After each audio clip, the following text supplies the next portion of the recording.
Hello everybody and welcome to Drydock episode 157, if you can believe it. And it's now time for the monthly Patreon Drydocks. Of course, this will be quite long. Anyway, let's get on with it. Appropriately enough, we kick off with Jonathan Smith, who asks, in one of Ryan Szymanski's videos, he talked about bracing the sides of museum ships in permanent drydock and how certain types of drydocks were better for that, the ones with stepped sides. My question is, for warships in active service, what kind of maintenance or repair would call for extensive bracing of their sides, and when would a given navy have a preference for either a stepped or a slab-sided drydock? Well, the good news is I get to use the cover image for the drydock because it is such a perfect example of what we're talking about.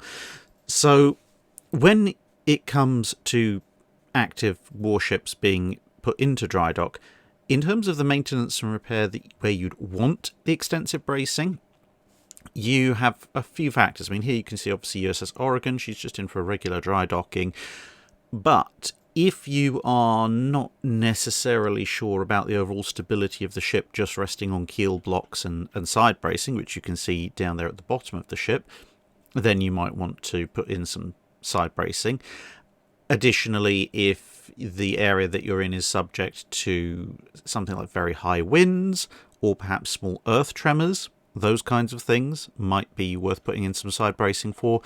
And also in terms of economics, because the sort of large, relatively flat cradle and keel block structure that you would normally use just to support the ship from the underside might not be economically viable because it's quite substantial, quite large, quite difficult to move around in a big given dry dock, whereas the smaller keel blocks, as you can see, plus some side bracing, which can be manoeuvred in relatively easily post the ship coming in by crane, or possibly by large numbers of people, might present an easier alternative. There is also, as Ryan points out in a number of his videos, problems with hull settlement. Ships are designed to have their hull supported by water. When they're out of water, the hull frame can start twisting in all sorts of interesting and very negative ways. And one of the ways that you can counter this is by having multiple points of support. This is why, for example, HMS Victory is moving over, or possibly at this point has moved over, from fewer larger supports to many smaller supports, because they did scans of the ship and basically found it was very gradually sagging into the gaps between the major supports. So obviously you'd hope that a ship wouldn't be in dry dock long enough for this kind of thing to develop, but, just in case, or perhaps if she is in for a long while, you might want to have as many points of contact as possible to distribute the load as best as you can. So there's all those kinds of things. The other reason why you might have extensive bracing on the side is if the ship is coming in with combat damage that has compromised its overall structural integrity, especially things like mines and torpedo hits, underwater hits basically, because again, it's out of water, the loading is going to be very much deeper down on the ship than it would be in the water, and if you've had your keel broken by a mine or you've had a good chunk of your side blown out by a torpedo, that additional weight might cause further damage and twisting to the ship. So again, you want to distribute the load as best you can, especially if obviously that damage is uneven, which it tends to be, which might not only induce the ship to settle and twist more, but it might also induce the ship to list and roll over, which is not a good thing in dry dock, because if something the size of a cruiser or a battleship rolls over in dock, you ain't getting it out short of dismantling it. Now, in terms of when a navy would have a preference for a stepped or slab-sided dry dock, somewhat depends on size.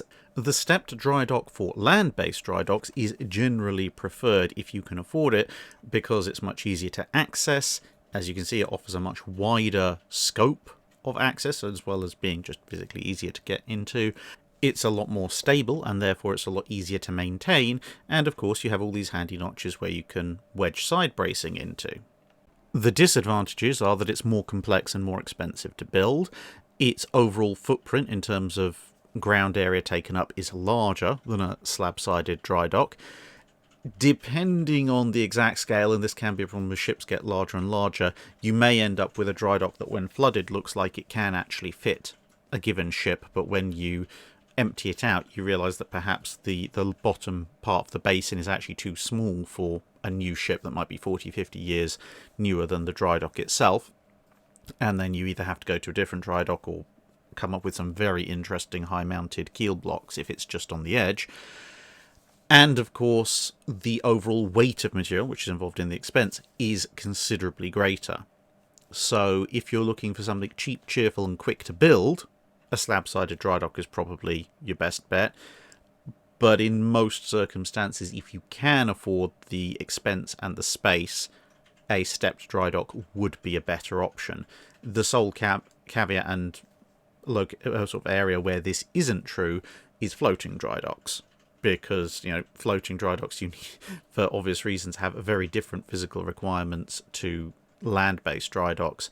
And so when it comes to those, especially the more mobile variety, you want as simple a structure as possible, and the sides at that point are basically just to keep the water out while you're pumping it out, at which point, you're going to have effectively a shoebox with gates at either end.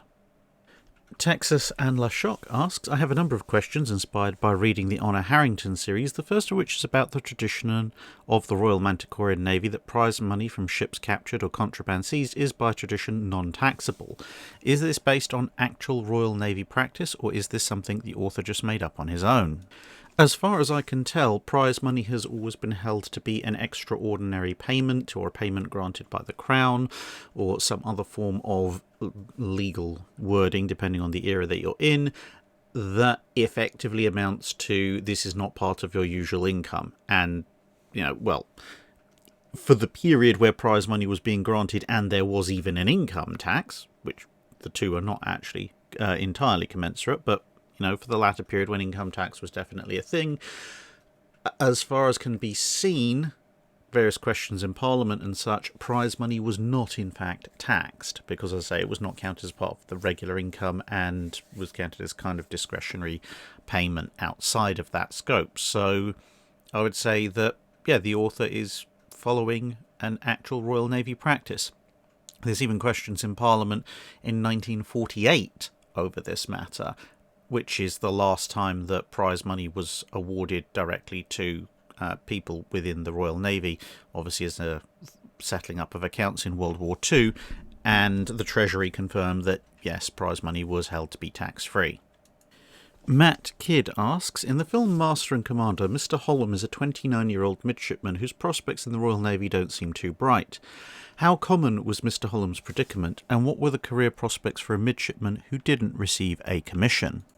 It wasn't too common a problem, but to put it into some context, a midshipman would typically join up with the Navy in the early to mid-teens, and to qualify for the exam board that would see them hopefully passed and eligible for promotion to lieutenant, you'd be looking at 3 years of service as a midshipman. Obviously, you might start off lower down, and at least 6 years sea service. Now, those with connections could technically get around some of that by having their names not entirely legally entered on books before they'd even joined the Navy, thus theoretically giving them the necessary sea service time. But effectively, at some point at the very close of your teens or in your early 20s, as a midshipman, you'd be expected to sit your lieutenant's exam.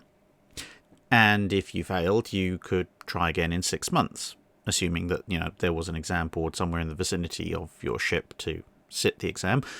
But for you to reach the end of your 20s, you would have had the opportunity to easily sit at least a dozen lieutenant's exams in most optimistic circumstances, and at least half a dozen even in pretty unoptimistic circumstances, which would mean that you've been failed repeatedly by the exam boards in becoming a lieutenant, which probably reflects the fact you're probably not actually that good an officer, which, is probably fairly bad for your career. Now, in terms of how common it was, not that common. It did happen, but it was certainly unusual enough that if you got to your late 20s and you were still a midshipman who had not passed his exam, that would lead to some comment. And it was relatively rare in the overall scheme of things. But if you were in this position, well, you could complete your terms of service at sea, your ship could be paid off, and just go back and do something else with your life. Alternatively, you could do something like become a master's mate. Now, that would kind of sidestep you from being at the lowest rungs of the officer ladder into the mid to upper rungs of the petty officer or non-commissioned officer ladder. And you could learn your skills there and perhaps aspire to become, a ship's master or something similar, depending on obviously which navy you're in. It might have different names, but effectively sort of cap out at a senior NCO, if you like, or in naval terms, senior petty officer rating, rather than continue a track up to becoming a full-fledged commission officer. Obviously, you'd kind of hope that everyone over time forgot that you had at one point been a midshipman, but, that's really much more down to your luck. Ryan Frederick asks, can you recommend any good books about the major Royal Navy commanders of World War II? Cunningham, Pound, Tovey, Somerville, etc. Biographies, memoirs, and so forth. As with most general inquiries such as this, i.e. inquiries that cover more than one specific person or subject, I recommend, well, it's not necessarily an anthology book, but a good general overview book. And for that, I would recommend The Fighting Admirals by Martin Stephen, who covers, as it says on the tin, the British admirals of the Second World War. So that'll give you a sort of a single resource which you can look through. You'll find information on lots of different British admirals from the Second World War, and then you can look in the bibliography of that book. And if you think, right, I really want to know about this particular admiral or that particular admiral, you'll be able to see, all right, well, either they've written a biography, an autobiography, or they've had a biography written about them, or there's papers that I can look up. They'll all be in there, and you can then spread your research out further. Admiral Cunningham's own autobiography, I will mention, however, is very, very good. I'm lucky enough to have a copy of that was actually signed by Admiral Cunningham himself, albeit obviously not to me, because unfortunately our lives are separated by over half a century, but, it's still got his handwriting in it, so yay. Saber asks, Zuikaku managed to miss out on Midway because the Japanese seemed to be in no real rush to put her air group back together. Then withdrew after Santa Cruz Islands battle, despite being the one undamaged fleet carrier in the theatre. What's the deal with her second withdrawal from combat? By that time, Japan was fully engaged in throwing all their assets into the campaign, so why did they think it was a good idea to pull their fleet carrier out of the line when their surface forces and land-based aircraft were engaged in a life-or-death struggle for Guadalcanal? There were two main factors. Firstly, well, not say firstly, commensurately, but the first one I'm going to talk about was the fact that the Japanese didn't know exactly how many carriers the US had. Bear in mind, they, in various battles, had repeatedly thought they'd sunk many more US carriers than they actually had done. So they knew, going into the war, how many carriers the US had. They also knew the US hadn't been able to complete any new carriers, with the exception of Hornet, at least by the time of Guadalcanal. And so it was a bit confusing to them if you sort of have battle reports and you're adding things up and going, okay, well, America has this many carriers, but according to all of our pilot reports, we've sunk sort of 2.5 times as many carriers as the US Navy actually has, and yet they're still turning up to battles with multiple carriers. What exactly is going on here? Because then you can't, unless it's something like Hornet herself, where, the Japanese are the ones who physically put the final torpedoes in her and watched her roll over. Outside of that, you then can't necessarily guarantee the sinking of any US carrier, because certainly a lot of the reports are false. So, but which ones? Are one or two false? Are all of them false? Are only one or two true? So therefore, you don't know what the US Navy's actual carrier strength is. Plus, of course, there's a possibility that maybe the US is building a bunch of emergency carriers. The Japanese know that they built the Yamato and Musashi, albeit they weren't able to conceal the actual construction of the ship's total, but they were able to conceal a lot of their particulars, so they could have thought maybe the Americans had pulled off something similar with their much greater coastlines and built a bunch of secret carriers. It basically comes down to, we don't know how many carriers the Americans have, and regardless of the fact that Zuikaku is undamaged, it's still only one carrier. So do we want to put that up against a sliding scale number of American carriers and risk losing our one and only carrier? Probably not.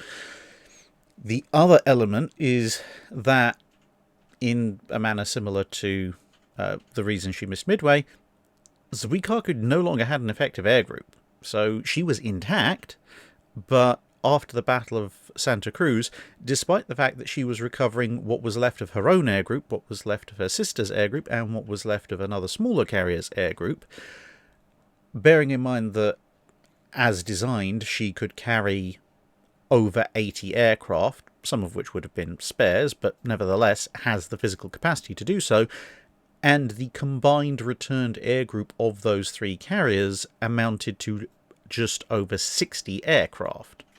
So once you've sorted out, right, well, you're a survivor from Shikaku, you're a survivor from Zuiho, you're actually one of ours. Effectively, she didn't have an air group of any significant power left, at which point, she needed to bring those aircrew back and start to reconstitute her air group again, and that required training, etc., etc., which meant she wouldn't be available in the battle. So the Japanese were left with an option, if they wanted to keep her online, of operating her with, once you've taken account, because this is not only the thing, they've got just over 60 aircraft back, that's 60 aircraft have returned. Not necessarily all of those aircraft and pilots will be able to go out again. Some of them might be flying Collanders that just about managed to make it back to deck. So you'd be looking at, do we send out a 30+ thousand ton fleet carrier with a few dozen operational aircraft into an unknown situation where they're not going to be able to do all that much and might very well fall victim either to Cactus Air Force attacks or US Navy carrier attacks? And obviously they took the more pragmatic decision of bringing her home and trying to turn her into a full-fledged carrier again by giving her a good air group. 22NF2 asks, in the October 1914 Battle of Penang, the SMS Emden managed to destroy a Russian-protected cruiser and a French destroyer. How much big-picture damage did the Emden cause to Allied naval operations in the Indian Ocean and other Asian waters as a whole? Were the losses significant, or did Emden basically sink two second-tier ships? The answer is basically both. So and apologies to Russian listeners, Zemchug, I think, and the French destroyer, yeah, they weren't exactly frontline units. If they were, they would have been, on the front lines in Europe. But whilst they were, as you say, second-tier ships, it still did have quite a significant big-picture impact on Allied operations in the Indian Ocean and other surrounding waters, partly because Emden had shown the ability to just sail up into a technically friendly harbour and start blowing ships out of the water left, right and centre, which puts some rather interesting questions as to how safe are the rest of our harbours, like, say, ones that might be full of convoys that are assembling. Secondly, and that's very important when you think of things like Australian troop ship convoys, secondly, whilst these Allied warships may not have been the best of the best, they were certainly more than capable of dealing with armed merchant cruisers and the like, and their removal from the board meant that there was now a gap in Allied protective capabilities, which would mean that ships that were somewhat more long-term, long-duration raiders, like, say, Adler, would have a much easier time of it, because with the best will in the world to the poor old sailing raider, say, Adler, she was never going to win a fight even with a destroyer. But, if Emden's sunk the destroyer she might otherwise have to fight, well, then happy days, you can go on raiding. So there's that knock-on effect from the loss of those ships. Plus, of course, the fact that Emden had done this and was continuing to raid It meant that shipping schedules were disrupted and significant Allied efforts had to be put into escorting ships left, right and centre, as well as trying to hunt for her, because of course Emden had the choice of, well, if you see an escorted ship or ships, just go elsewhere. The Allies don't know where she's going to show up next, and so they have to be strong everywhere. Emden only has to be strong at one point, which means vastly disproportionate resources have to be poured into dealing with her. So if Emden had just, randomly exploded or run into HMS Sydney on her first attempt to attack anything, then the Allies' operations in the Indian and Western Pacific areas would have been a lot quicker and a lot smoother, because they would have been able to move ships around a lot more freely. Some ships would have been able to be sent to the front lines, and the other ships that they were using as escort would have been able to be far less worn and far less expensive to run. So in terms of proportional damage, kind of the big picture damage that you mentioned, yeah, Emden did a huge amount of that, vastly out of proportion to her individual size and capabilities, and certainly had a far bigger impact on the Allied war effort that she ever would have done had she, say, stayed with von Spee and got sunk at the Battle of the Falkland Islands, or been back in Wilhelmshaven and sailed with the High Seas Fleet at various points. But at the same time, despite having this massive disproportionate impact, she was still only one ship, and a ship that had a, relatively speaking, short wartime career. So that damage, whilst extensive, obviously wasn't enough to break the Allies. Classe Cornate asks, is there a maximum viable carrier hull displacement in the propeller era, after which you're putting too many resources into one hull for the vulnerability? Well, of course, there are all sorts of things surrounding economics and the size of the particular navy that's building the carrier and so forth. But those aside, if you're just looking from a purely military and engineering standpoint, I think you're basically looking at aircraft capacity in terms of how many aircraft can you actually operate, because any carrier has a limited sortie rate. Back in the day, that was, how many aircraft can you fly off this deck, and these days it's governed a little bit more by how fast can you fire them off of catapults and how many catapults do you have.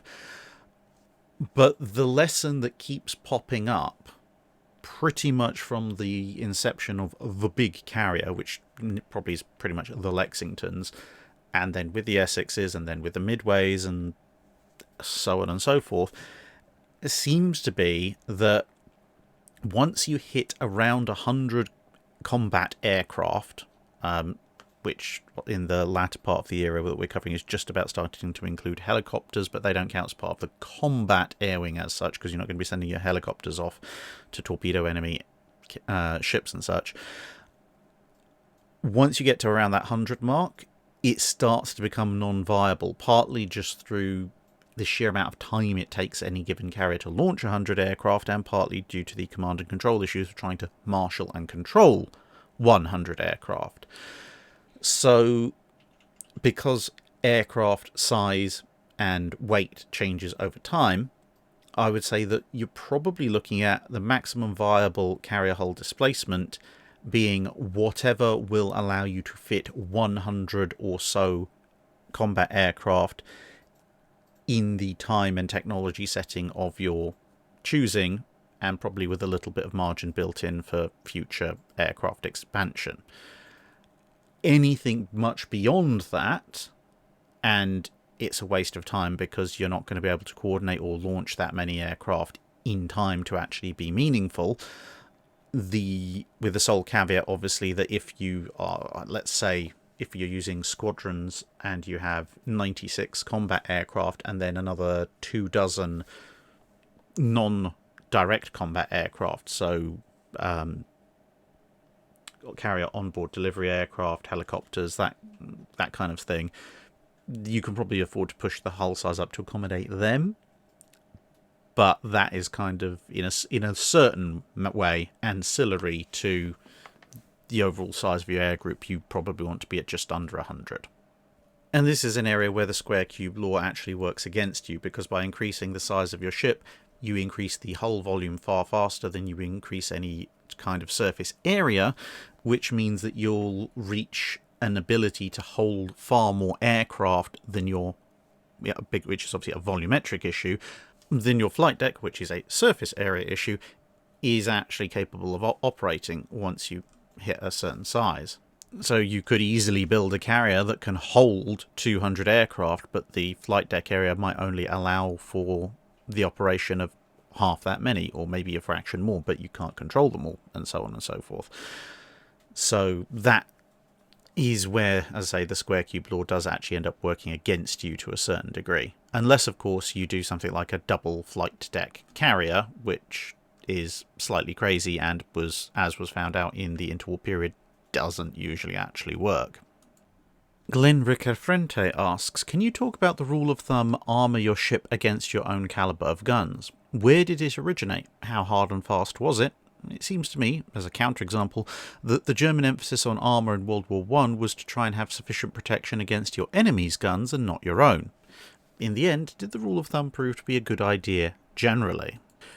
So this rule generally comes about pretty much with the development of armour in the 1860s with the ironclad era. And in terms of how hard and fast it was a generally applicable rule of thumb, but as the very nature of that kind of thing entails, it did have variations, as you mentioned, things like the Germans. The idea effectively stemmed from the fact that you didn't necessarily know what the capabilities of your enemy's guns would be. You did know what the capability of your guns were, and in theory at least, you would be aiming to try and have the biggest and the best guns around. And so logically, if you're aiming for the biggest and best guns around, then in a worst case scenario, your enemy is going to have similar guns, and in a best case scenario, they're going to have worse guns. At least if the assumption holds. Of course, they might have better guns than you, but you don't know that. And so it therefore follows that if you can get your ship to be protected against your best guns, then the enemy guns, if they're as good as yours or worse, will be unable to penetrate your ship's armour, which means that your ship will survive and hopefully their ship will not. The fact that everyone is trying to have the best possible guns that are available, at least amongst the larger navies, also tends to mean that in actual fact the capabilities of everybody's guns usually were, roughly speaking, comparable. And so it wasn't actually such a bad idea because, yeah, there would be differences, let's say, in the 1890s between a Russian, a German, a British and an American 12-inch or 13-inch gun, or a 11-inch gun, or whatever. But they wouldn't be absolutely massive in most cases. And of course it works in theory really well in the treaty era when everyone is limited to first 16-inch and then briefly 14-inch guns, because again that's a very fixed caliber and you can, at least in theory, work out what the maximum capability of such a gun would be. Where it does get thrown for a loop a little bit is where you start to get very dissimilar practices between different sides, which pretty much comes around to what you're saying about the German and commensurately the British hull and armament designs in World War I. And then you can end up in some very weird situations. So the Germans obviously are mostly arming their dreadnoughts with 11-inch and 12-inch guns, but looking across the pond at the British arming with 12-inch and 13.5-inch guns. And yes, you know, although in modern British the pond usually refers to the Atlantic, it can also at times, if you're referring to Europe, refer to the North Sea, because we're lovely and inconsistent like that.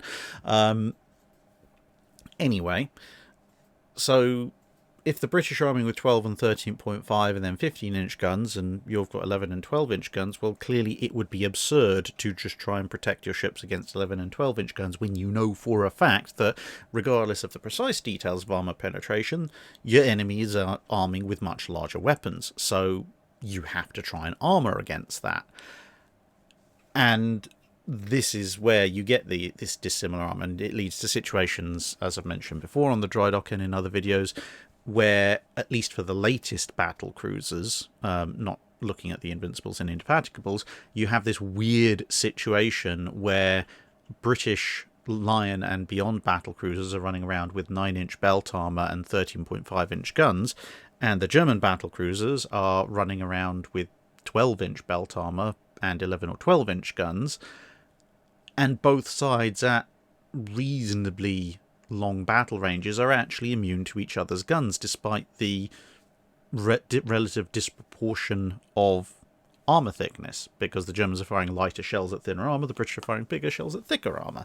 Of course, once the ranges actually begin to close in, there are advantages and disadvantages to either side's approach in terms of gun size, not helped by British fuses not working, but this is kind of in part where all of this disproportionate armour thickness comes from in that particular time period.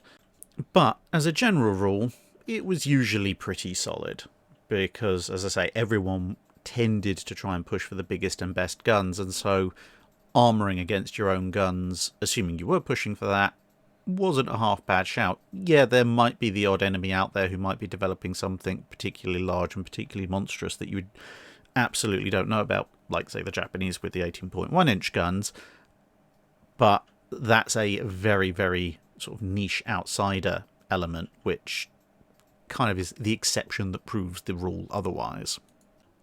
Adam Schindler asks, were cruisers ever actually involved in commerce interdiction or raiding in the 20th century, or was this a theoretical threat? Yes, plenty. We've obviously mentioned Emden already, Königsberg as well, a number of other German World War I cruisers. Then in World War II, the Hipper and Prince Eugen both undertook successful commerce raiding missions to a varying degree. Admiral Scheer, Deutschland, also did commerce raiding missions. Obviously, Admiral Graf Spee, the ship, did a commerce raiding as well, albeit not to quite the same extent or degree of success as her sisters in terms of survival. So plenty of those cruisers were involved, and on the Allied side there were quite a number of commerce interdiction and raiding cruisers in both World War I and World War II. In World War I, for example, one of the formative events, possibly in Admiral King's dislike of the British generally, apart from Beatty, was the fact that the British sat a fair number of cruisers off the US East Coast, just outside of US territorial waters, and waited for various German ships to come out to a point where they could capture them, which of course meant that poor old King, who at that point was in charge of a destroyer, was having to weave back and forth and give way off his own seaboard to the ships of a foreign nation, which, you know, you can understand why he wasn't necessarily not all that pleased with that particular outcome. And of course, on the high seas, you had various cruisers interdicting German ships that were more generally travelling around. This happened in both World War I and II. British and other Allied cruisers would pretty much sweep the seas of German commerce, but then the Germans would run out of commerce on the oceans fairly quickly, and then they'd go back to doing other things. Whereas the Germans, of course, being the ones who were facing the primarily maritime-based opponents, could raid where they could pretty much throughout the war. And there were a number of German cruiser operations, for example, in the latter part of World War I, against British convoys travelling to and from Norway. There was a small amount of cruiser-based commerce raiding on both sides in the Pacific, but that's far, far, far less common than in the Atlantic during the World War II period. But yes, cruisers did get involved in both the interdiction and raiding sides of things, but not necessarily quite to the extent that anyone had ever thought that they would, either because they ran out of targets or because it became far too dangerous to send them out. Chris Gregory asks, why did the Imperial Japanese Naval Air Carrier Doctrine place such a low priority on reconnaissance, using seaplanes in this role instead? Well, first off, obviously, it does need to be said that the Japanese did end up using carrier-based aircraft that weren't float planes as recon aircraft during World War II. They were capable of adaptation. But in terms of overall why the primary, at least pre-war, recon doctrine held that recon should be done by float planes based on cruisers rather than by carrier aircraft, it comes down to a number of things. Partly, It's just overall how people plan to use their carriers. With the US Navy, for example, the carriers were assigned to the scouting force. Name is fairly self-explanatory there, and therefore it's not exactly surprising to find that there are plenty of scouts in a carrier as part of the scouting force, because they're the ones who are supposed to find the enemy and then bring them to the battle force. Again, the name does what it says on the tin, which is supposed to sink the enemy. Whereas with the Japanese, remember, a lot of their Kantai-Kessen doctrine revolved around cruisers and destroyers finding, maintaining contact with, and attacking the enemy fleet first. And then the carriers and the battleships would finish them off once the enemy got closer.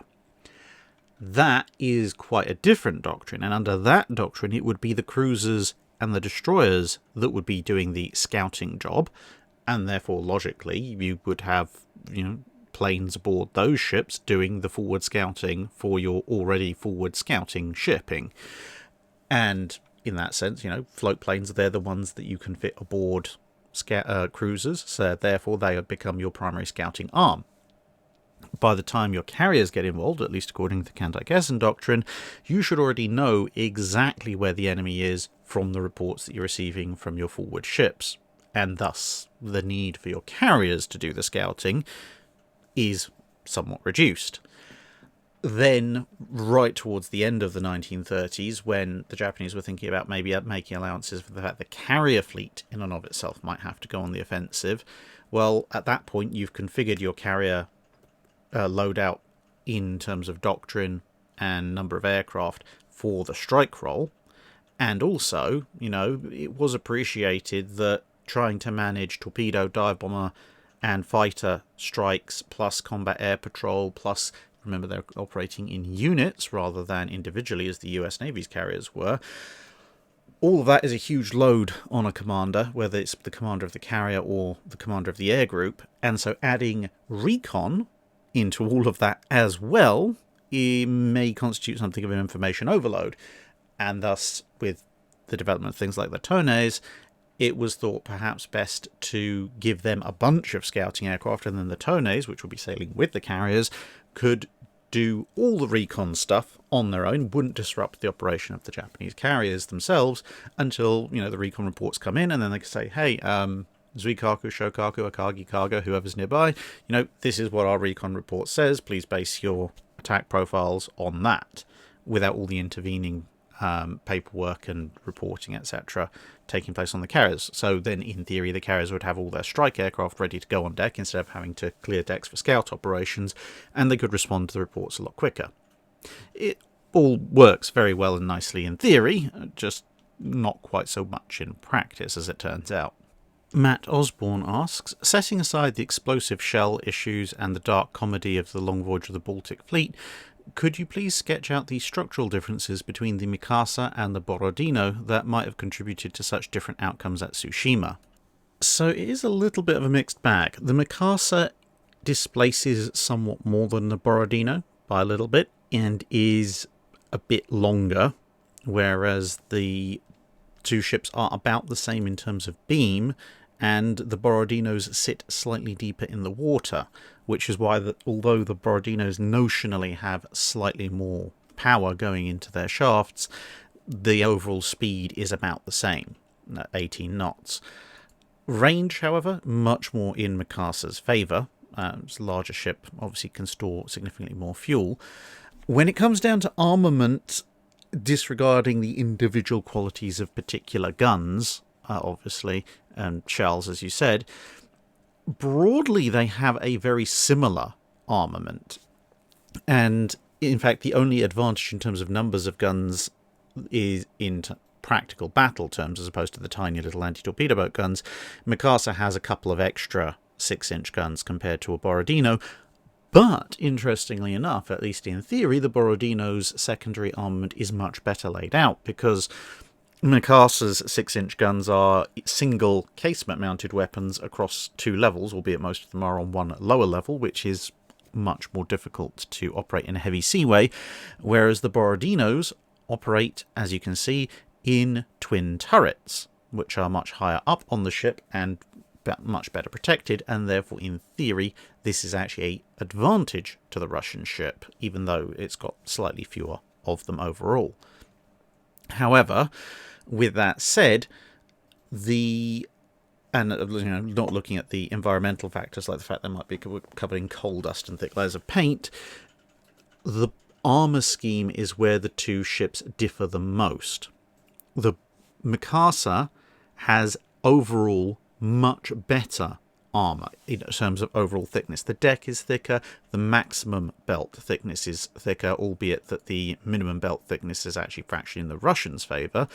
Turrets are about the same, but overall speaking, where it is armoured, Mikasa is far better protected than Borodino is. And on top of that, the reason why this difference in thickness exists is that when you look at the relative armour layouts, the relative armour schemes of the two ships, the Borodinos are following a much more Russian design where there is actually relatively substantial armour, up to 6 inches thick, the entire length of the ship. So their armour is much more distributed, which is absolutely perfect for a close-range firefight as envisaged by most pre-dreadnought era navies, where secondary batteries would provide a lot of the hitting power, because 4-inch and 6-inch strakes of armour would keep the ship pretty much immune all the way along its waterline to incoming 6-inch, 7.5-inch, etc. shells. But obviously won't keep out a big, heavy 12-inch shell. Whereas with Mikasa, as I said, its armour is much more compact, and thus, whilst its ends, they have a little bit of armour protection, but practically speaking, almost none. Their citadels, barbettes, etc., are considerably better protected against incoming fire. So, whilst it's easier to riddle a Mikasa at the ends with small caliber fire, when you're chucking 8-inch, 10-inch, 12-inch shells around, which is pretty much the main damage dealers at Tsushima, at least in terms of hull breaches, rather than setting things on fire, which, armour on either ship doesn't really help because that's all up in the superstructure. In those circumstances, the Mikasa is much better protected, because with the Borodino's belt armour only going up to just under 8 inches, at close range, there isn't really that many spaces on the Borodino that are protected against incoming heavy shells, assuming that they're all working properly. The other element is, because the Borodinos have the slight tumble home to their design, they will become less stable faster if flooding begins to occur, and they have slightly more upper works that are unprotected, which renders them, despite their long waterline belts, it does render them actually slightly more vulnerable to fires breaking out from the bombardment of either smaller caliber quick-firing weaponry or the occasional larger shell that might hit somewhere that's not especially vital, particularly to the continued operation of the ship, but might, set something on fire, which might then spread.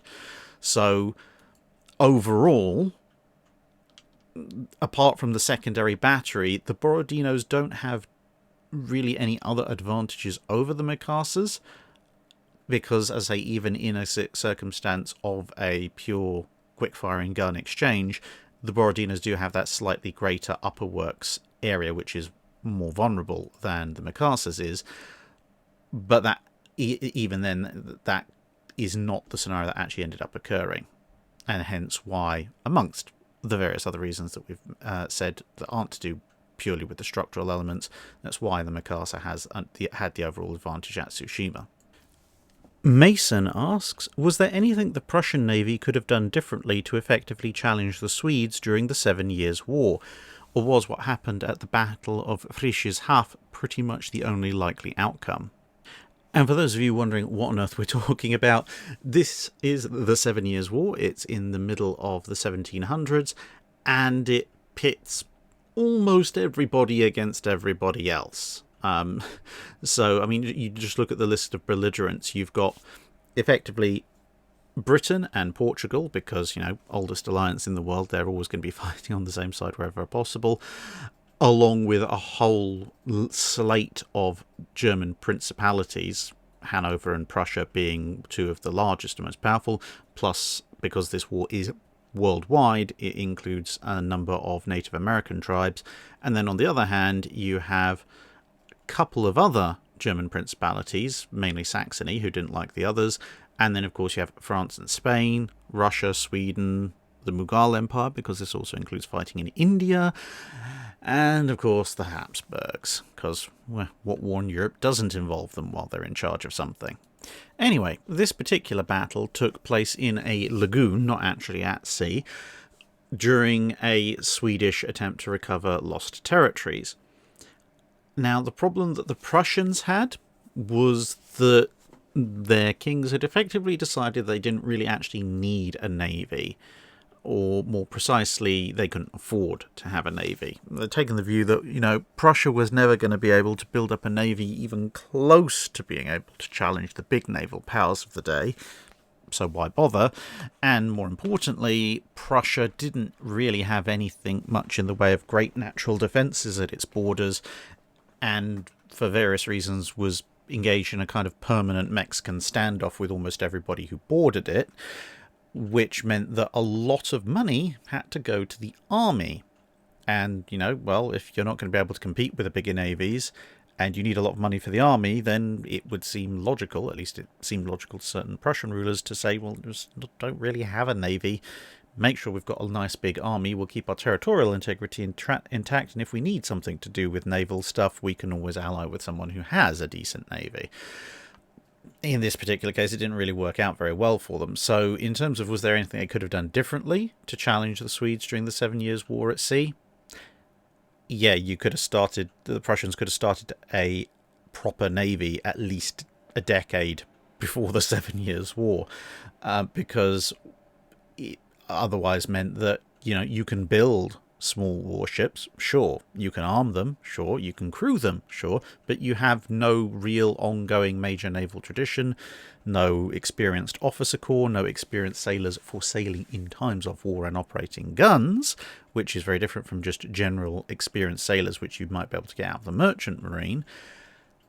Whereas the Swedes, they did have a navy, they did have experienced sailors, so although on paper the two sides facing off in this particular battle might have been within shouting distance of each other, numbers and guns-wise, it was really only ever going to end one way. You had the Swedes with a naval tradition, with officers and men who knew how to fight and were used to fighting naval wars, and you had the Prussians who were effectively, can we fight land artillery duel at sea, maybe, please, thank you? And it turns out that no, in fact, the Swedes would not let you do this, and promptly burned and captured all the Prussian ships. So, yeah, it was pretty much inevitable that was going to happen, given the circumstances. Slayer asks, what if the Holy League had lost the Battle of Lepanto? Well, it is interesting when you look at the aftermath of the actual Battle of Lepanto. It did serve something of a check on Ottoman naval expansion. It gave the Western European powers a fairly significant morale boost. They thought, and actually these Ottomans can be beaten. Similarly, it gave us something of a morale loss to the Ottoman Navy. So whilst they rebuilt their navy fairly quickly, they were a lot more cautious about whether or not they actually fought Holy League fleets thereafter, which also served as something of a check on their expansion. But even with all of that, the Holy League would fracture fairly soon thereafter under varying pressures, and despite the various, obviously the big victory and some various other follow-on victories, a number of Holy League members, particularly Venice, which had contributed the majority of the shipping, ended up having to make a separate peace with the Ottomans in order to survive, both more financially than anything else. So if the Holy League loses the Battle of Lepanto, well, the Ottomans lose less ships, the Holy League loses more ships, the Ottomans then don't have to go to the expense of rebuilding their entire navy, they still have a lot of morale, they still think they're invincible at sea. The Holy League, on the other hand, is going to be much more demoralised, much less likely to want to face them at sea again.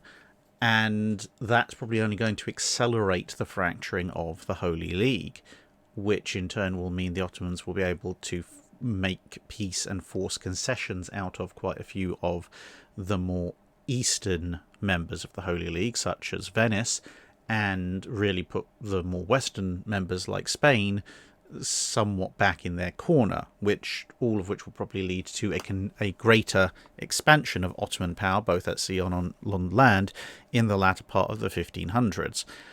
Where exactly it goes from there, well, the land campaigns are their own thing, separate to the sea campaigns, but I suspect that Ottoman control would have extended significantly further west, as it was with Lepanto going as it did historically.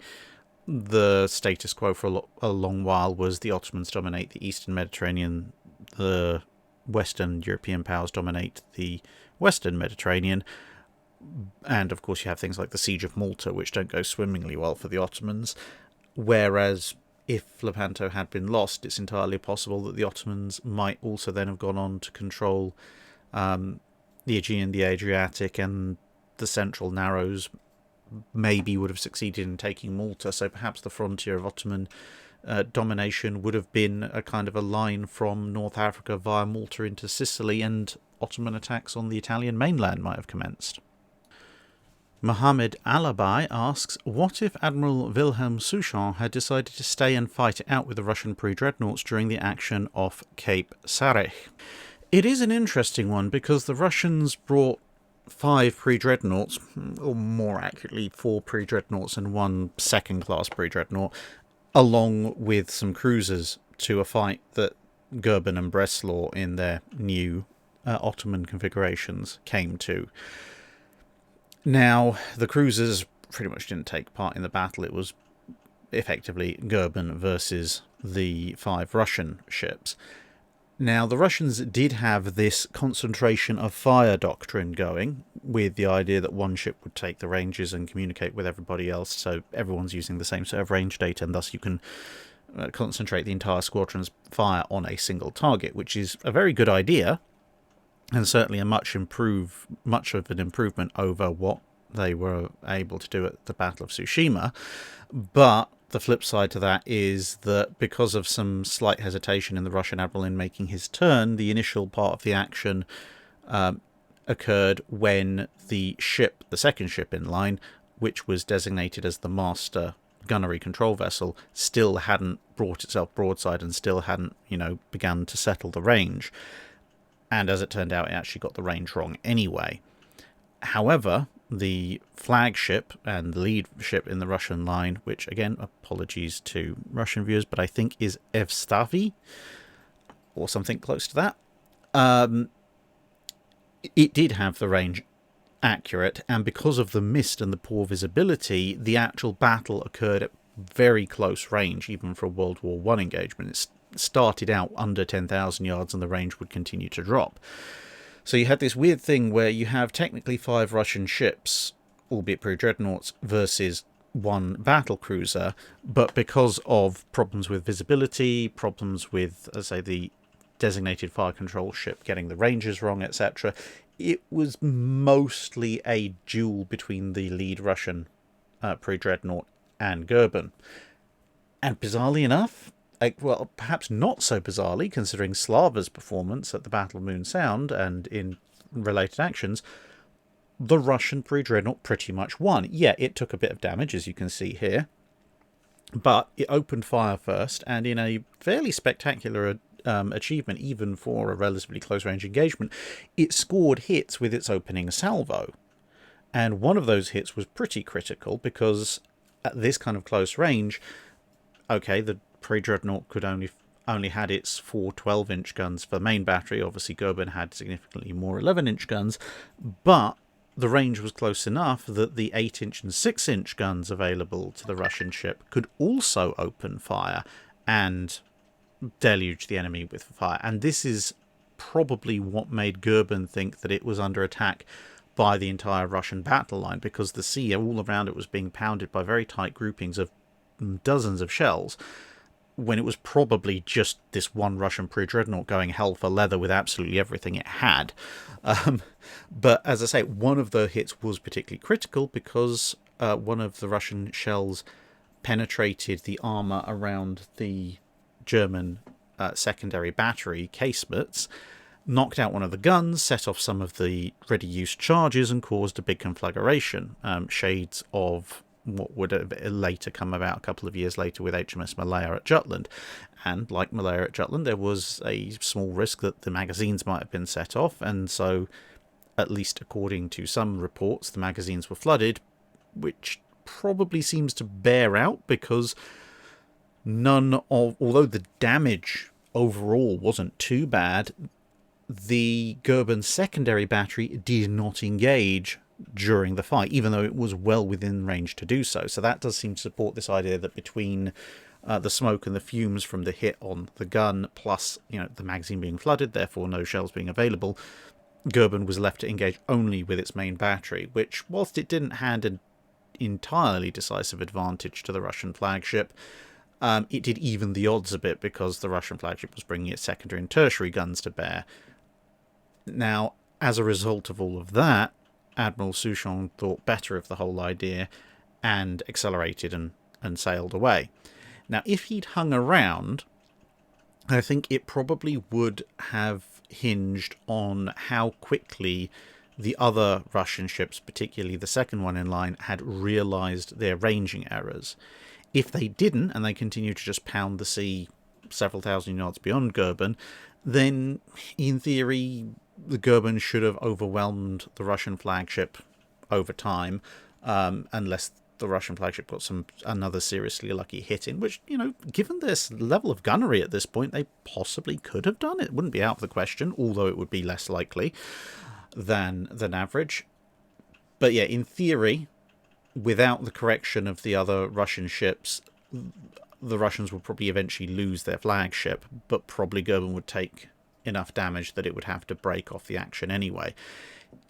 If, on the other hand, someone further down the line realises actually we're not hitting anything, and the flagship couldn't tell them because unfortunately its radio and signalling equipment had been shot away fairly early by one of Goeben's shells, and if these other Russian ships had then corrected their gunfire, then given the accuracy and rapidity of fire and the close range nature of the fire that had been shown by the Russian flagship, the rest of the ships combining might well then have actually put enough fire down on Goeben to overwhelm it quickly enough that it would be crippled before it could sail away, at which point we would have been treated to the rather unusual sight of a small squadron of pre-dreadnoughts pounding away and eventually sinking a modern German battlecruiser, which certainly would have been one for the history books.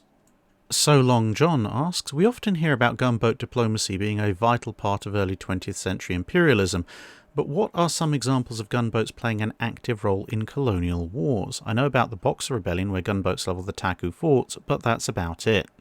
There are a lot of examples, actually. If you count the Crimean War as a colonial war, which in some definitions it was, even though obviously they're fighting Russia, which is very definitely not a colony, gunboats played a fairly significant part in destroying Russian supplies in and around the Sea of Azov, which helped tip the outcome of that element of the war in the favour of the French and the British.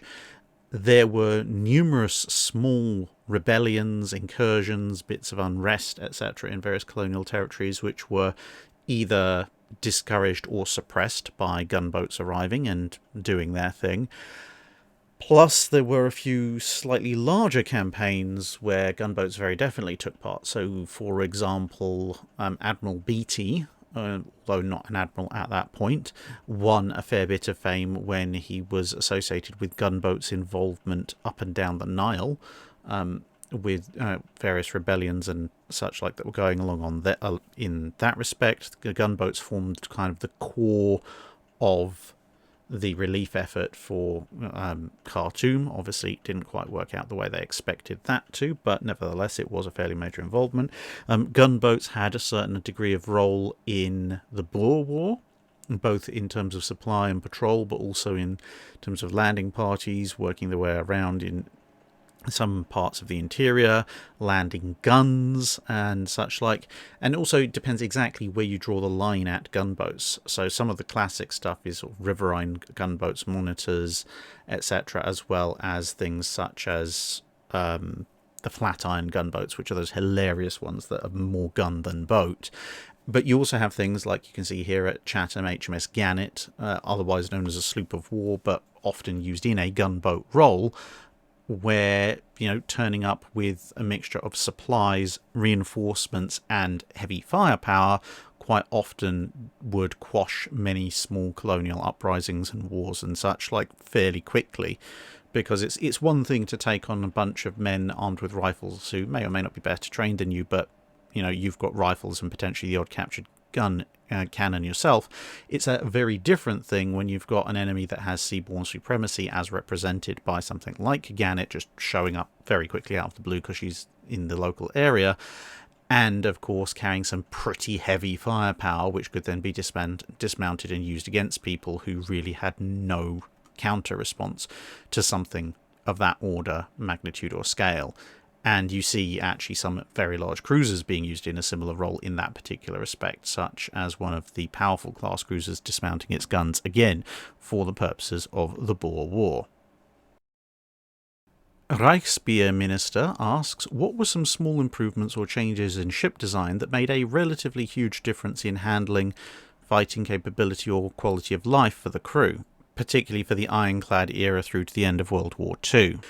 Oh, there are so many that could be listed, but to give examples of a few, the development of automatic firing weapons, relatively small-scale weapons such as they were, relatively ineffective in terms of the overall fighting capability of a ship taking on peer opponents, but made a huge difference in whether or not things like boarding actions were ever going to be successful, because, even if the enemy is still opposing you, they can only fire big guns so many times and with so much accuracy, so a boarding action either directly from ship to ship or via boats does have a chance of success, whereas once you have things like this quad-barrel Nordenfeldt, good luck. Unless you manage to knock out every automatic weapon on the ship, any kind of boarding action is really asking for trouble. So that's a fairly big change. Then you've also got things like the development of electric lighting that detaches the crew from the tyranny of the day-night cycle inside ships, outside of things such as lamps based on fire and such like, which carry their own risks in places like bunkers full of coal dust, magazines full of gunpowder, and so on and so forth, and of course are much easier to just switch on and off. So electrical power is makes a huge difference to the quality of life, because along with things like lighting, electrical power also brings things like ventilation, so you don't have to die of tuberculosis every time you go into a humid environment, and at least in theory you can even get a form of air conditioning to keep you cool in tropical environments, or warm in very cold environments. Obviously in tropical environments you want to pump cool air in, and in cold environments you maybe bring warm air from somewhere in or the vicinity of the engineering spaces, and so on and so forth. Refrigeration as well, another, again, relatively small in terms of the overall ship improvement, but makes a huge difference to the health of the crew, because you can now store fresh food for longer. Canning, similar reason, obviously not necessarily quite as fresh, but allows you to preserve foods for longer with better nutritional capabilities, at least again in theory. So all of those things improve your quality of life. We mentioned the boarding actions. In terms of handling, the development of powered rudders. So the rudder itself fundamentally doesn't change all that much, but being able to use power to turn the rudder as opposed to either gearing ropes or by hand does mean that ships can become either a lot larger, or you can have larger rudders and therefore more tightly turning ship, rather than having to just deal with, we can only turn at X rate at X speed because we physically can't move the rudder harder against the flow of water. And to be honest, you can consider the whole of fire control, direction and range finding to be a relatively small change in ship design that made a huge difference in the capabilities of the ship, because ultimately, especially early on, I mean later on 30-foot plus and even larger rangefinders were pretty substantial things, but early on rangefinders were small, almost portable things that didn't manifestly actually affect the outline of the ship all that much. And similarly, a fire control director, even once they got things like Dreyer tables and Argo clocks in, took up a room. Okay, fair enough, there's some wiring and bits and pieces, but, fundamentally doesn't change the look of the ship. But they allow the ships to engage at so much longer ranges with so much more accuracy. So, yeah, again, relatively small thing, massive change to overall efficiency of the ship. And of course the switch from high impulse propellants such as gunpowder over to longer impulse propellants such as the infamous cordite, which allowed you to have longer barrel guns, which allowed your shells to actually fly longer distances with pretty decent accuracy, as compared to effectively overgrown cannon, which were sort of the par for the course for the 1870s and some of the 1880s. Stafford Magnus asks, it's been mentioned several times in the past that conning towers weren't being used on some ships for various reasons. Instead, why didn't ships' crews run half their command crew in the bridge and half in the conning tower for redundancy? As I understand it, ships' crews had multiple people who could do the same job anyway, so this would have served them well if the bridge or the conning tower had been destroyed. The other, luckier crew could continue to command the ship. This, or something like this, was actually quite often done in ships where they had enough crew to serve as two separate command crews.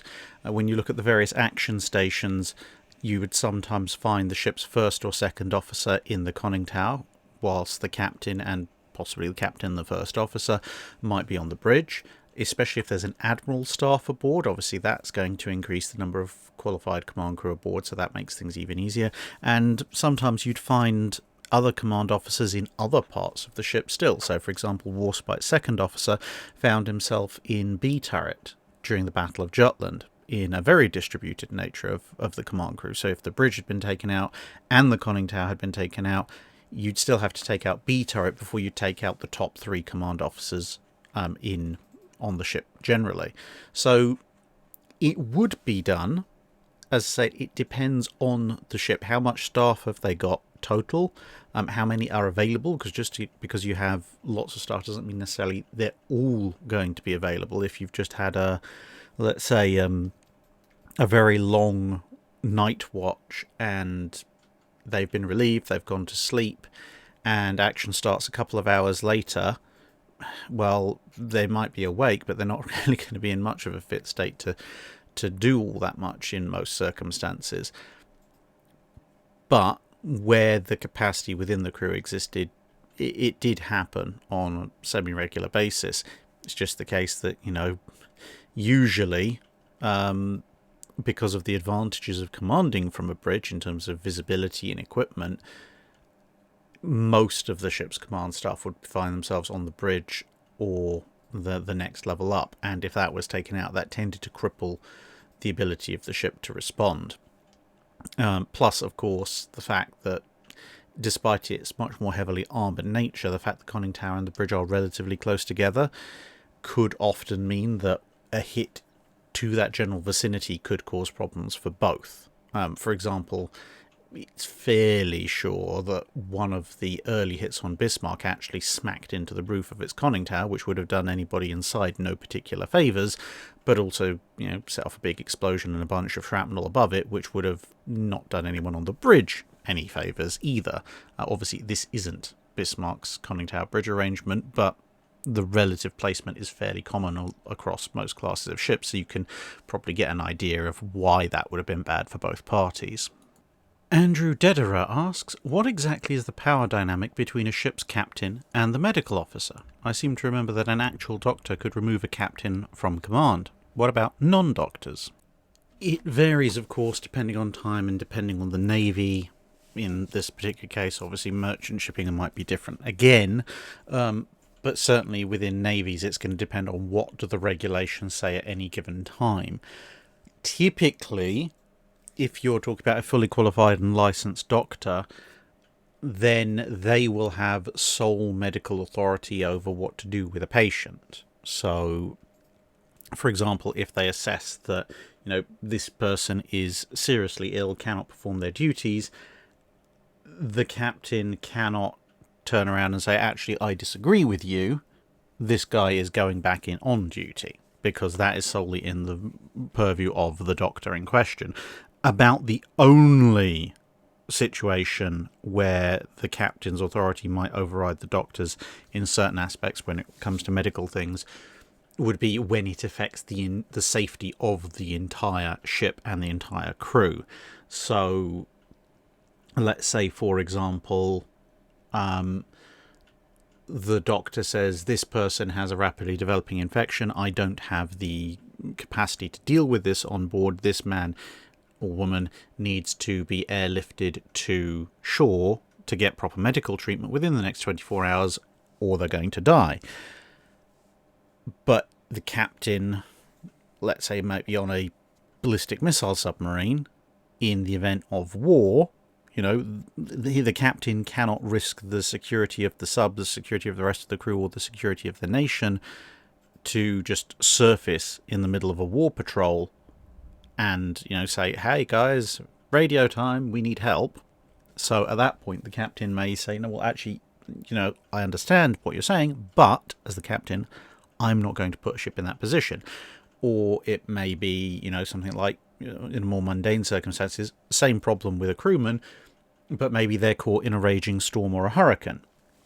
And the only way to get the man off to safety would be to, you know, get some absolute lunatic to pilot a helicopter and then an even more suicidal ground crew to try and push the helicopter out of the hangar and set it up on deck in the middle of a, you know, a raging hurricane and mountainous seas, and then try and get it to take off. Maybe it could be done, but the captain might consider that almost certainly sending multiple men to their deaths, including the patient, may not be in the best interests of the ship or the crew, as opposed to, unfortunately, letting that one person suffer. So in those cases, or similar, captain might overrule a medical officer.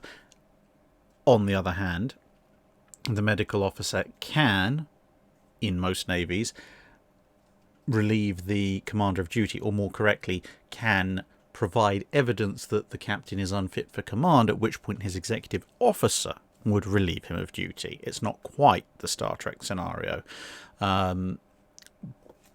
When it comes to non-doctors, so pharmacists, mates, assistants, doctors, that kind of thing, it's very much more of a grey area as to, obviously they're not going to have exactly the same authority as a full-fledged licensed doctor, but they might have some authority, some measure of authority, but again, that's going to be derived from what exactly do the regulations for that particular navy say at that particular time. So it may be that they're able to sign medical waivers that can't be overridden because they're the senior trained medical personnel aboard the ship, and no one else has the sort of the competency to make a counter judgment, even if they're not very happy about it. But, for example, I don't think, you know, an assistant pharmacist would be able to provide legitimate authority for the relief of a commanding officer, for example, unless the guy is so clearly crazy that, you know, the XO can do that anyway without recourse to a medical opinion. So, yeah, that area is a little bit more varied. Togfather asks, as I understand it, after Goeben and Breslau reached Constantinople and were formally inducted into the Ottoman Navy, there was a delay before the Ottoman Empire joined the war, being due to divisions in the Ottoman government on how to proceed. During this period, Admiral Souchon was sent to conduct training exercises in the Black Sea and given official orders to avoid confrontation with the Russians. However, he also seems to have had unofficial orders from Enver Pasha to provoke a confrontation, but to get the Russians to open fire first so the Ottomans could paint themselves as a wronged party.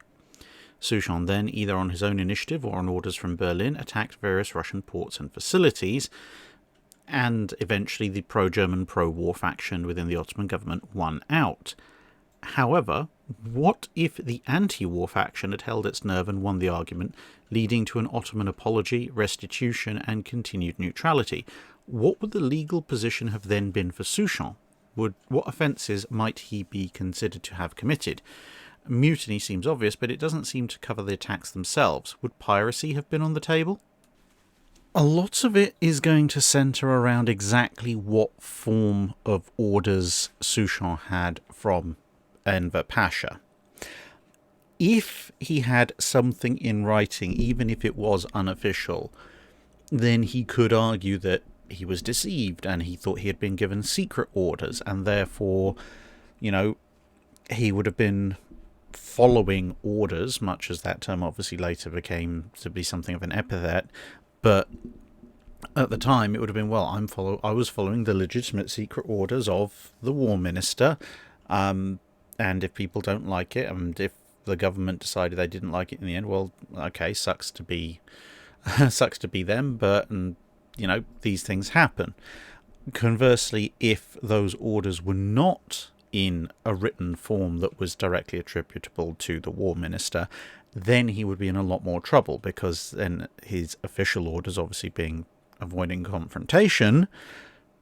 If he's gone out and instead directly sought confrontation, then he has been disobeying orders, which is a pretty serious charge in and of itself, which in and of itself may or may not constitute mutiny. I'm not exactly sure on the precise legal framework of the Ottoman Navy's command structure and rules circa 1914, but if he could then be shown to effectively have committed mutiny against legitimate authority by disregarding orders and engaging in offensive action on his own, then it would come down to a case of, would he be considered to be a rogue Ottoman Navy officer, but still notionally under the command structure of the Ottoman Navy, at which point he could be brought up for disobeying orders, or would they view it from a perspective of, at the time at which he chose to completely and utterly flagrantly disobey orders, he had and this can happen in certain navies,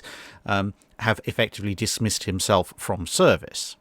Again, depends on the law code under the Ottoman naval terms, but in that situation, or a situation similar to that, where effectively he has divested himself of any protections granted to him by his commission in the Ottoman Navy, it would then be a case of, if he is viewed as having renounced his German naval authority and is purely an Ottoman naval officer from this point, then having renounced that, he is an independent entity, at which point, yes, he could actually have been charged with piracy and various other related crimes. Whereas if he had kind of retained his German officership, then technically speaking, as Russia was at war with Germany, he would have been acting in the interest of Germany. But if he had been flying an Ottoman flag while doing it, which he would have been done, then he would have been flying a false flag whilst engaging in offensive actions, which would have been a separate war crime in and of itself, for which he probably would have hanged. John McDonough asks, Franklin Roosevelt and the three little ships in the week prior to the Pearl Harbor attack. This whole affair seems to have been a vanity project by a micromanaging president practicing amateur spy novel theatrics. From the literature, it seems Admiral Hart and the Asiatic Fleet were providing all the intelligence on the Japanese that could be reasonably expected. What was he hoping to gain that they did not already know? It's also my understanding that this little affair provided grist for the Roosevelt knew conspiracy theories after the war. Well, to be honest, it is a little bit baffling. For those of you unaware, 3 very, very tiny vessels were ordered to be taken, minimally armed just enough to be called warships, and then sent into effectively the path of a Japanese invasion fleet. Now, ostensibly this was an intelligence gathering operation, but then why do they need to be armed? They're not going to be able to do much. So, yeah, it is a very questionable thing. Also, why is the president making very, very detailed specific orders to a relatively low-ranking officer in the Asiatic Fleet to do this? It is all a little bit odd. Now, the thing is, as you probably can guess, I'm not a particular proponent of the idea that Roosevelt knew exactly what the Japanese were going to do and let Pearl Harbor happen. I don't think that's true.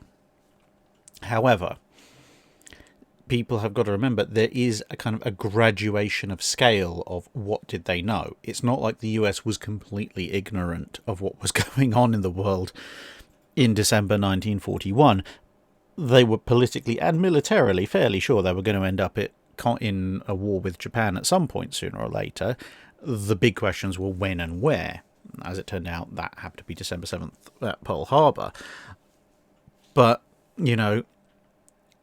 with that, if the American government, and Roosevelt especially, is aware that at some point the Japanese are going to attack them somewhere, and most of their thinking seems to have been focused more towards the Philippines, which of course was attacked as well as Pearl Harbor, then in that light, this mission does look a little bit more reasonable, I would say. Not necessarily reasonable, but understandable, in as much as if you put 3 notionally armed ships flying the US flag literally right under the boot heel of an oncoming Japanese invasion force, and they happen to ram them or blow them out of the water because they're annoying, then you can say, well, look, Japan has attacked us, mentally inserting, we knew they were going to do that anyway, but now, because we have been attacked, we can declare war. It's like, you can imagine the headlines, 3 US warships sunk by evil Japanese Navy, or something like that.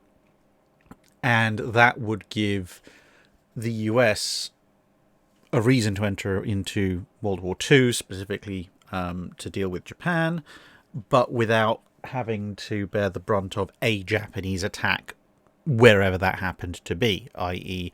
it makes Japan out to be the aggressor, whilst allowing the US to make a response with the full might of its forces without having to worry about being on the back foot right from the word go. So it kind of makes sense from that point of view. Obviously, as things turned out, didn't actually happen, and Pearl Harbor was the thing that did actually happen, so who knows. But that would be my kind of middle of the line reading of the situation. It was an attempt at a provocation, possibly to get the US into a war that they knew was pretty much coming, but without, having their version of Port Arthur, which of course they did actually end up having. Appalachian Tiger asks, when-y did the second-class battleship stop being a viable combat unit? I think it depends on the size of the navy in question, because ultimately the idea of a second-class battleship was to be a fancy fleet flagship, or station flagship, and to have considerably more power than any armoured cruisers that might be in the area, but to not cost as much to maintain or to represent as much of a diminution of key fleet assets as a full-size battleship.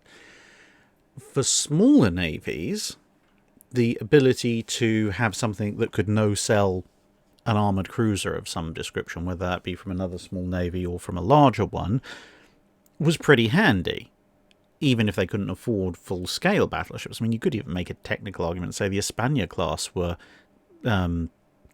second-class battleships given their size and capabilities at the time that they were built, compared to all the other battleships. So, in that role of it's better than any cruiser, for a small navy, it's kind of a similar argument to coastal defence ships and such like. That role probably didn't ever go away as long as a battleship of any description remained a viable combatant, generally speaking. For the larger navies, however, such as Britain, France, Germany, America, Russia, etc., the second-class battleship realistically only ever made marginal sense if you were the British at the height of their naval power in the late 19th century, because at that point, you could afford to have a full-strength line of battleships, first-class battleships, that is, and build some slightly cheaper second-class battleships to send out to other places in slightly greater numbers to sort of overwhelm and overawe everyone, and to do it specifically as a second-class battleship, as opposed to previous British practice, which has been, well, this battleship is, getting a little bit too old, a little bit too obsolete for absolute frontline service, but it's still a battleship, it's still going to murder any cruiser it comes across, so we'll send that across instead.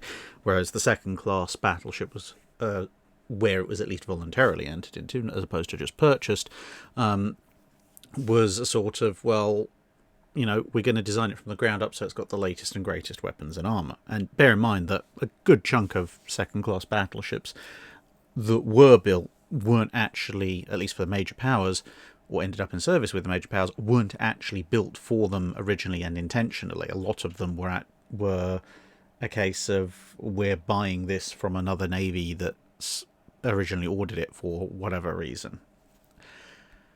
And the minute that anybody started to seriously think about challenging the Royal Navy as not even on an equal level, but even on a relatively threatening level, the second-class battleship then goes out the window, because it's still bigger and more expensive than an armoured cruiser. A battle cruiser can quite easily deal with it, obviously. And so you'd be better off in those circumstances just, building more armoured cruisers, having more ships to cover those areas, rather than having, the German East Asia Squadron is going to have a little battle with our Indian Ocean Squadron, and it's going to be a miniature fleet battle, and because we have a little second-class battleship, we win. That doesn't really work if, you have a doddering old collection of armoured cruisers from the early 1890s when the Germans have sent ships from the 1900s, and your one caveat is, I have slightly bigger battleship. In those circumstances, all else aside, you probably just want an older full-on first-class battleship, which is actually pretty much the scenario that would have happened if the Battle of Coronel had happened with Canopus present. So Canopus, old first-class battleship, offers a considerably greater threat than Renown, second-class battleship, would have offered. I think whilst von Spee was very nervous about having to face off against Craddock, if Craddock had had Canopus with him, he would have been less concerned, I think, if Renown had been with him, and might have decided, it's actually still worth having a go at Craddock's forces in those circumstances. So, yeah, effectively, the second-class battleship exists as a concept for larger navies only as long as they are so large that they can afford to designate, smaller elements of their fleet with a nice little flagship to head off whatever riffraff might come after them. The minute someone's actually getting serious about challenging them, you want everything to be first class. First class armoured cruisers in the run up to World War One, first class protected cruisers, first class battleships. Everything has to be first class, because you're going to have to be redeploying it all over the place potentially. And if you absolutely need a big foreign station flagship, send something old and battered that doesn't quite measure up to frontline service the way you used to do. Brian Schley asks, during World War II, outside of Pearl Harbor, were there any other capital ships sunk, salvaged and brought back into active fleet status during the war? Yes, quite a few actually. Every Italian ship that took on enough water that it touched the bottom of the harbour at Taranto was either repaired, salvaged and put back into service, or was in the process of having that done to them, in Cavour's case, by the time the war ended. So, yeah, a bunch of Italian ships there. Then you've got, in the British case, the most famous examples would be Queen Elizabeth and Valiant, although there is a lot of debate and wrangling over, were they sunk, were they crippled, did they settle, and it all kind of revolves around this kind of thing. Did their hulls touch the seabed after the Italian charges went off? Some say yes, some say no. So some say, they effectively were sunk at their moorings. Others say, well, they took on water, which increased their draft, and maybe they did touch the bottom, but if they'd been in deeper water, they still wouldn't have sunk because there wasn't enough water taken on board to sink them. And still others say, well, yes, they did take on water and their draft was increased and they did settle in the water, but they didn't technically touch the bottom, so therefore they don't count as sunk, just damaged. Regardless, I think we all know pretty much what happened generally to Queen Elizabeth and Valiant. They were salvaged, repaired, put back into service. The Germans, interestingly enough, sort of count. in as much as Gneisenau certainly took on quite a bit of water and would have sunk if she hadn't been hit by a torpedo in Brest Harbour, and so could basically be hauled into Drydock before she sank. So it was kind of a preemptive salvage of a sinking vessel, and then patched up and sent on the Channel Dash. So yeah, quite a few ships that, to varying degrees, could be considered sunk that were then brought back into active fleet status in the war. The Outer Circle asks, which navy took to heart their failures in World War I the best and learnt their lessons well? Well, there is a very limited field when it comes to which navies were still around to meaningfully learn lessons after World War I. The Japanese Navy, with the best will in the world, didn't really have any major engagements. Therefore, they can't really engage in any major failures. Therefore, there's not so much for them to learn from their own mistakes personally, because they didn't make many. The Italians and the French, again, not any massively major actions, although there were a few skirmishes in the Adriatic, and they had additional problems with money after the war. So even if they had lessons to learn, they couldn't afford to implement them a lot of the time. The Ottoman Navy, Austro-Hungarian Navy, and Imperial German Navy, of course, all ceased to exist, so anything they learned went by the wayside for the most part. The Russian Navy caught communism, so yeah, any officers who might have learned decent lessons probably got sent to Gulag because they knew too much, which by process of elimination effectively leaves you with Britain and the United States, and of the two, Britain had by far the greater involvement in World War I, and therefore the greater number of failures, apart from anything else. The US, again, didn't see any particularly major action. They did tighten up somewhat on their gunnery, albeit that, their gunnery was pretty awful, so anything was a level above. This was the thing with the US Navy. When they turned up as 6th Battle Squadron at Scapa Flow, their gunnery practice had effectively consisted of very nice, calm, straight shoots in the Caribbean and the Pacific, and not that many of them. So when they measured up against the Grand Fleet, which of course had wartime intensive gunnery training and was operating in the North Sea, they compared quite badly.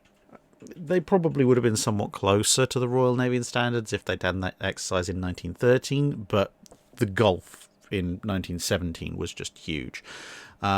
They took that lesson to heart, and they did revise and practice it, but of course, apart from the Guadalcanal Campaign, most of the early and mid parts of the Pacific Campaign for the US ended up being carrier-based anyway, so, such is life. Which kind of, by process of further elimination, means the British are the ones who are left. They're pretty much the only major navy who fought through the entire war, had the money and the existence to learn from it after the war, and then did so. And for them, there were so many lessons. I mean, there was combat damage lessons. There were obviously lessons from Jutland about how not to make your ships go boom. But there were some very much more fundamental things as well. So the Royal Navy in World War I, with the exception of a handful of units with some far-sighted commanders, was effectively useless when it came to night fighting. Granted, they did blow up Pommern in the middle of the night action at Jutland, but I think if the tables had been turned and it was German destroyer squadrons, not with clogged engines doing all of this, there would have been a lot more casualties. So yeah, effectively the Grand Fleet was not really a night fighting entity at all, whereas by World War II, the British had fully embraced the night fighting idea to the point that, whilst the Japanese obviously had gone down with some fairly nifty night fighting technology, the British had invested in radar and some of their own night fighting tech, and of course went in with the world's only fully night capable carrier strike force, especially once they got ASV Swordfish equipped. But probably the single biggest change was the British managed to shake up their entire command structure. So it went from the very hidebound, I will follow the letter of the law, to the exact letter of the law, and, even when it seems absolutely mad, the kind of stuff Admiral Tryon had been trying to break them off in the late 19th century, with a few exceptions like Tewett, down at the Harwich Force, they went from that to a much more free-thinking, much more independently minded Navy by the time of World War II. The kind of actions that you see, for example, fought in the Mediterranean under Admiral Cunningham would have been completely impossible under the command structure and the way that officers acted for the most part in the World War I British Navy. So, yeah. In a lot of ways, the British win by default, as I say, because they were the only large navy that fought through the entire war and still existed in any meaningful manner by World War II, and had some money in between. But also there was a fair bit for them to learn. Bjarki Hilmarsen asks, did ice build-up hinder the use of armament on big gun battleships? It had the potential to.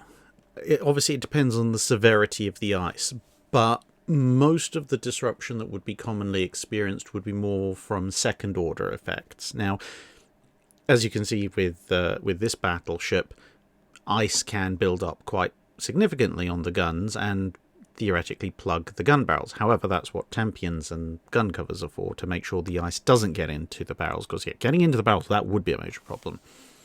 This stuff on the outside you can chip off, at least chip off enough to make the shells fly out uninterrupted. And anything that's left, I can guarantee you, once you fired the salvo from the gun the first time, whatever's caked on the outside ain't going to be attached anymore. Now, in theory, again, you could end up with some relatively serious metallurgical problems if you had enough ice build up around the gun for long enough, to that point that the gun was actually chilled cool enough. Because, as I've mentioned before, when talking about things like iron armor plate, you can get some very interesting changes in the brittleness versus the ductility and the overall strength of steel and iron and other materials when you cool them a lot. However, fortunately for all concerned, temperatures didn't usually drop quite that low. Although I say, in theory, potentially they could. Again, a lot of it depends on exactly which gun you're using and how you're firing it, etc. What size of the charge is, and so forth. Once the guns get firing, they'll heat up enough that ice build-up is, well, if ice is building up on guns that are in the middle of an active gunnery duel, the temperatures probably drop so low you have bigger problems than the fact you're engaging in a gunnery duel. The second order effects, which is where ice could be significantly more of a challenge, would be build up on the ship generally, which affects its stability, build up on rangefinders, freezing of moving parts in things like rangefinders and possibly the turrets and gun elevation mechanisms,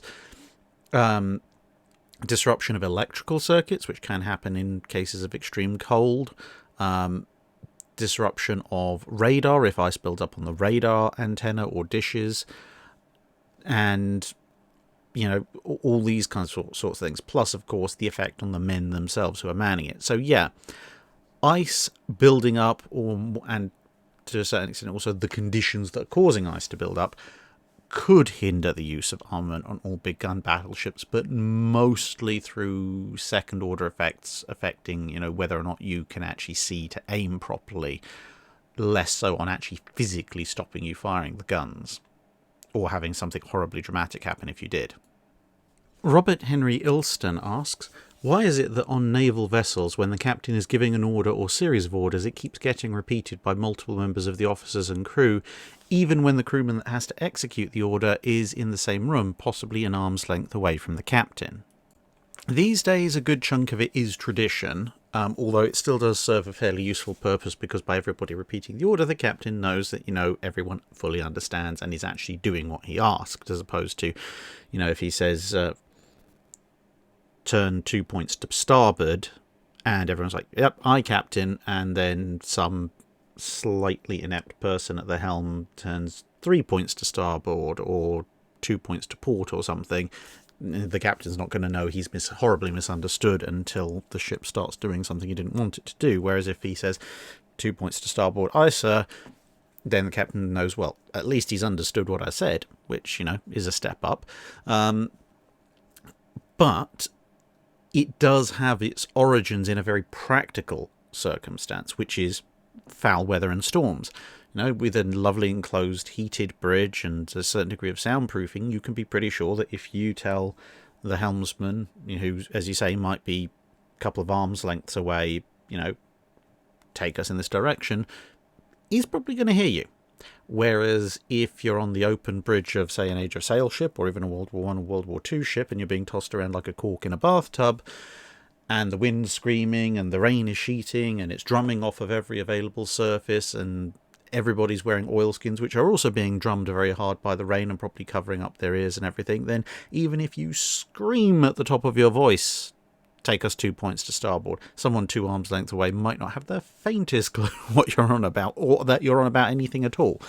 At which point, having this relay chain of people, basically anyone who's heard you repeats the order, if they're relevant to either passing on the command or executing the command, that establishes a chain which will ensure, hopefully, that the order gets to someone. And if they don't respond, if the person down the chain, whether it's another officer or the person you actually want to execute the order, doesn't respond and doesn't repeat it, then you know they haven't heard you. So, if necessary, you can go over there, or someone in the chain can go over there and say, "Oi, I said this." "Oh, okay, yep, fine." Which can be incredibly important.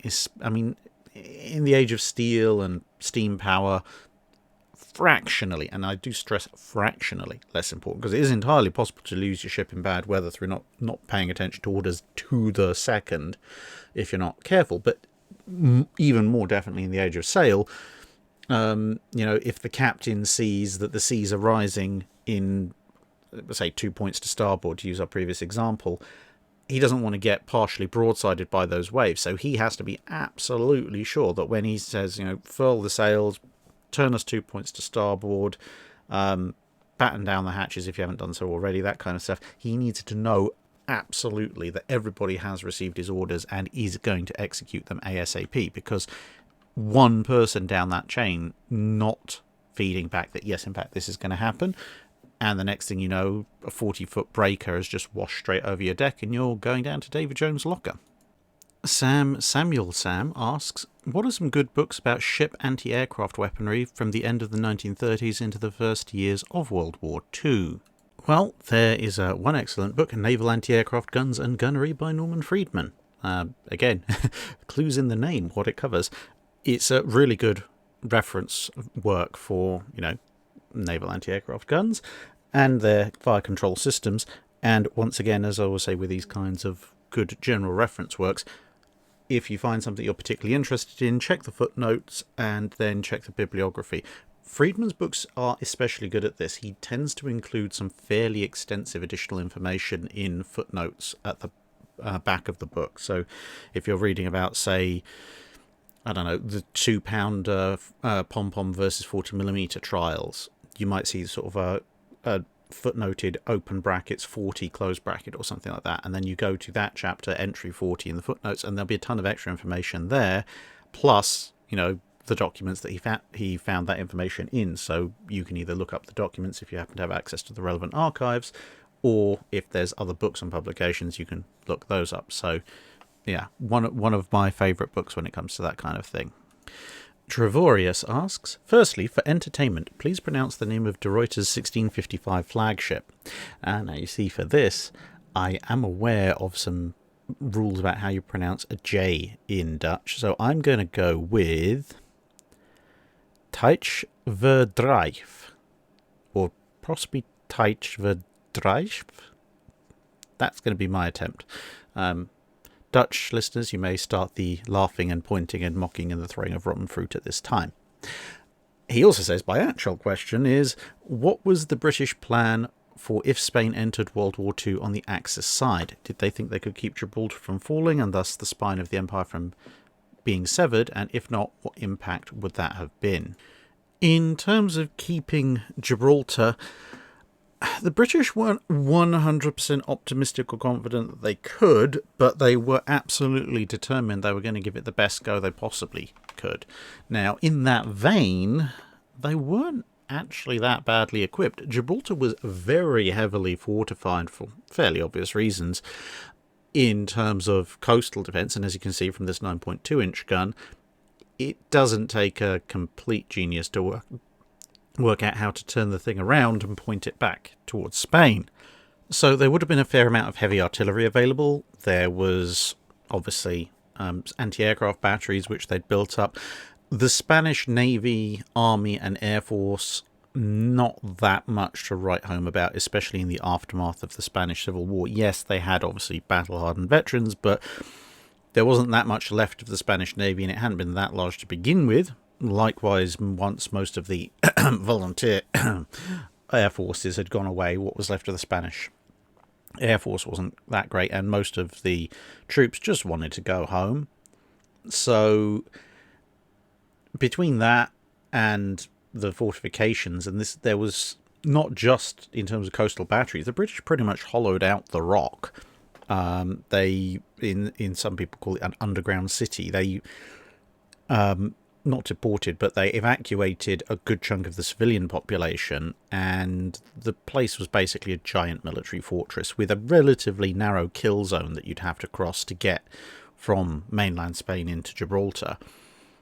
And that was basically the plan. If the Spanish come for us, bunker down, throw as much explosive at them as possible, and if they do try to cross the narrow, open, flat space between us and them, well, time to introduce them to what everybody else had found out in World War I about charging into machine gun and heavy artillery fire. Now, of course, you could argue the Germans might have come down to help them, which would have made things a lot more difficult. But at the same time, you know, the Germans had a lot of places they were going to help out in, plus, you know, some fairly major campaigns of their own. So exactly how much help and when they could have offered it was a little bit up in the air. But regardless of that, of the sort of make them bleed for every foot of ground they go through, and obviously building up of things like supplies of water and supplies of food, the British weren't entirely confident on the idea of actually being able to hold Gibraltar, even if things like Force H probably would have been direct firing 15-inch guns into an attacking force from the harbour. If it had fallen, if they hadn't been able to deter the attack through just inflicting sheer mass casualties on them, it would have been a significant problem. Depending on how intact the Spanish and or Germans managed to get Gibraltar, obviously the British would have probably done their level best to destroy anything of any use, but it would have meant there's no Force H because their base is no longer there. They'd have to be redistributed.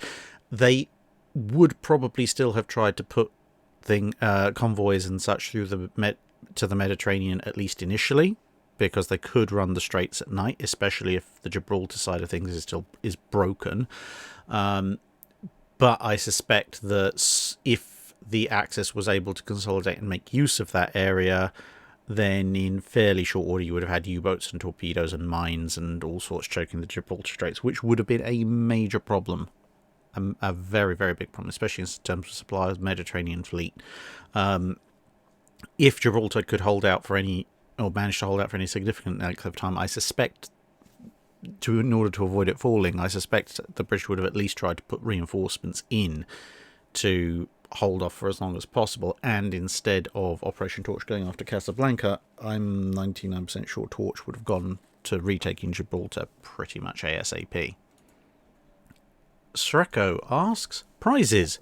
How did one crew pick the crew to sail them? What did the original crew usually do? And when and why did capturing prizes start and stop being a thing?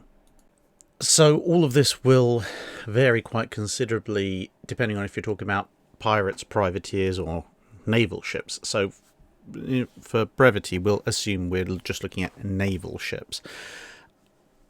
It then comes down to what exactly have you taken as a prize and how ready were you for it. So if it's a large enemy ship of the line, let's say a third rate, and you've captured it in the middle of a big battle, like Trafalgar or something like that, then it would simply be a case of mostly security, mostly your Marines to keep control of the remaining crew, and then a small select crew of whoever's left after the battle of sailors, because you won't need gunners really, in order to manage the prize. But in those kind of circumstances, after a major combat, because of the value of the prize and because of the large numbers of enemy sailors still aboard, you're probably going to want to escort that prize into harbour. And to be honest, after a big battle, you'll probably damage it yourself. So at that point, it's effectively just a placeholder crew and lots of security, and then they follow the ship that's captured them into a port in order to get the prize sorted out and their own repairs done ASAP. The original crew, in that case, obviously sailing their own ship also into harbour. Whereas if you're talking about something like a frigate, or possibly a small ship of the line that's going out specifically on a commerce raiding or commerce interdiction mission, and it captures a merchant ship or a small prize, like, say, a large frigate capturing a sloop or a third rate capturing a frigate, because they've gone out knowing that taking prizes is probably going to be a fairly regular part of their activity, then they will usually be slightly overcrewed in order to have additional crew around for the taking of prizes. And they will have been pre-assigned. You are the prize crew. If we end up capturing someone, you go off, you capture this, you take this ship. And then they might very well sail that ship into port, get it dealt with as a prize, and then, if possible, try and find some way of rejoining their original parent ship. Alternatively, if only a few ships want to be taken as prizes, the best ones effectively, then that prize crew might sail the captured ship in company with the main vessel, if you like, or perhaps sail to an agreed rendezvous point. And as other ships are captured and added to the collection, then the prisoners will be transferred aboard one vessel. And if it's been really rich pickings, you might transfer all the prisoners onto one vessel, and then you say, right, okay, we're giving you this ship. Obviously, we're taking away any ability for you to defend yourselves, but we're giving you this ship, and you can go off and, well, depending on the situation, you may say to them, you can either just go off and do whatever, or you might instruct them on their honour, which was a thing in the Age of Sail, to sail to one of your own ports and effectively turn themselves in, or something like that. And all the good, valuable parts that you've taken from all these various ships, cargoes and such like, might go on one or two or more of the really good prize ships, the best of the best, and then you'd have prize crews who would then take those into port. If you have enough prizes, again, you'd sail into port with them.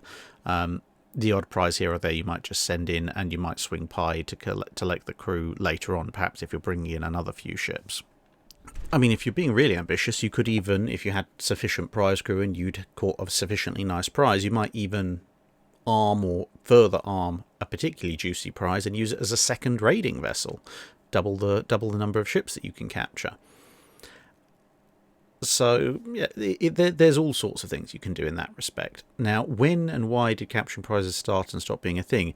Well, capturing enemy ships is as old as naval warfare, but specifically in terms of the prize system, obviously that comes in as a codification of what happens when you have actual standing navies who are capturing enemy ships. Because, you had pirates and royal ships and personal entrepreneurs and that kind of thing all beforehand, but it was all very much ad hoc. Once you have a formal navy with formal rules, i.e. the latter half of the last millennium, you have to start codifying what happens when they capture enemy vessels or vessels associated with the enemy and how it's all dealt with.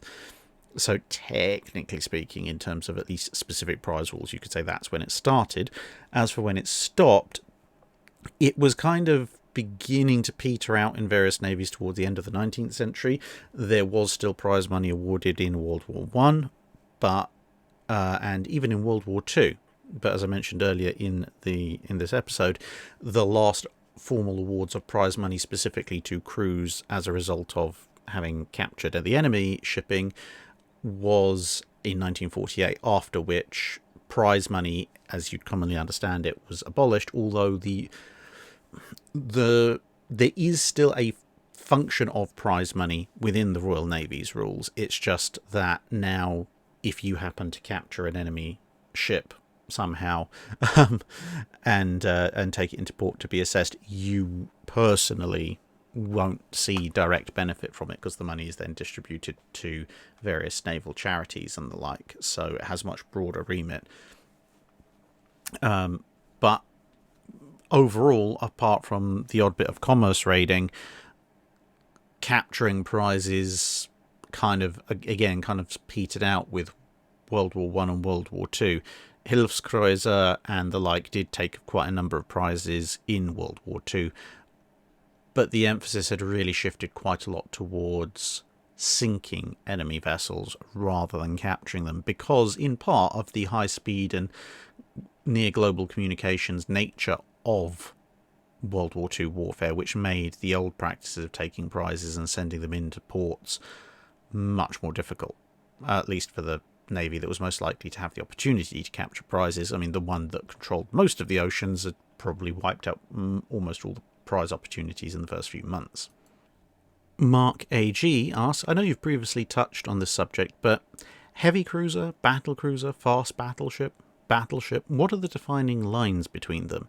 I've heard people use the term battle cruiser talking about Alaska's, Scharnhorst, Iowa's, and even Prince Eugen at one point.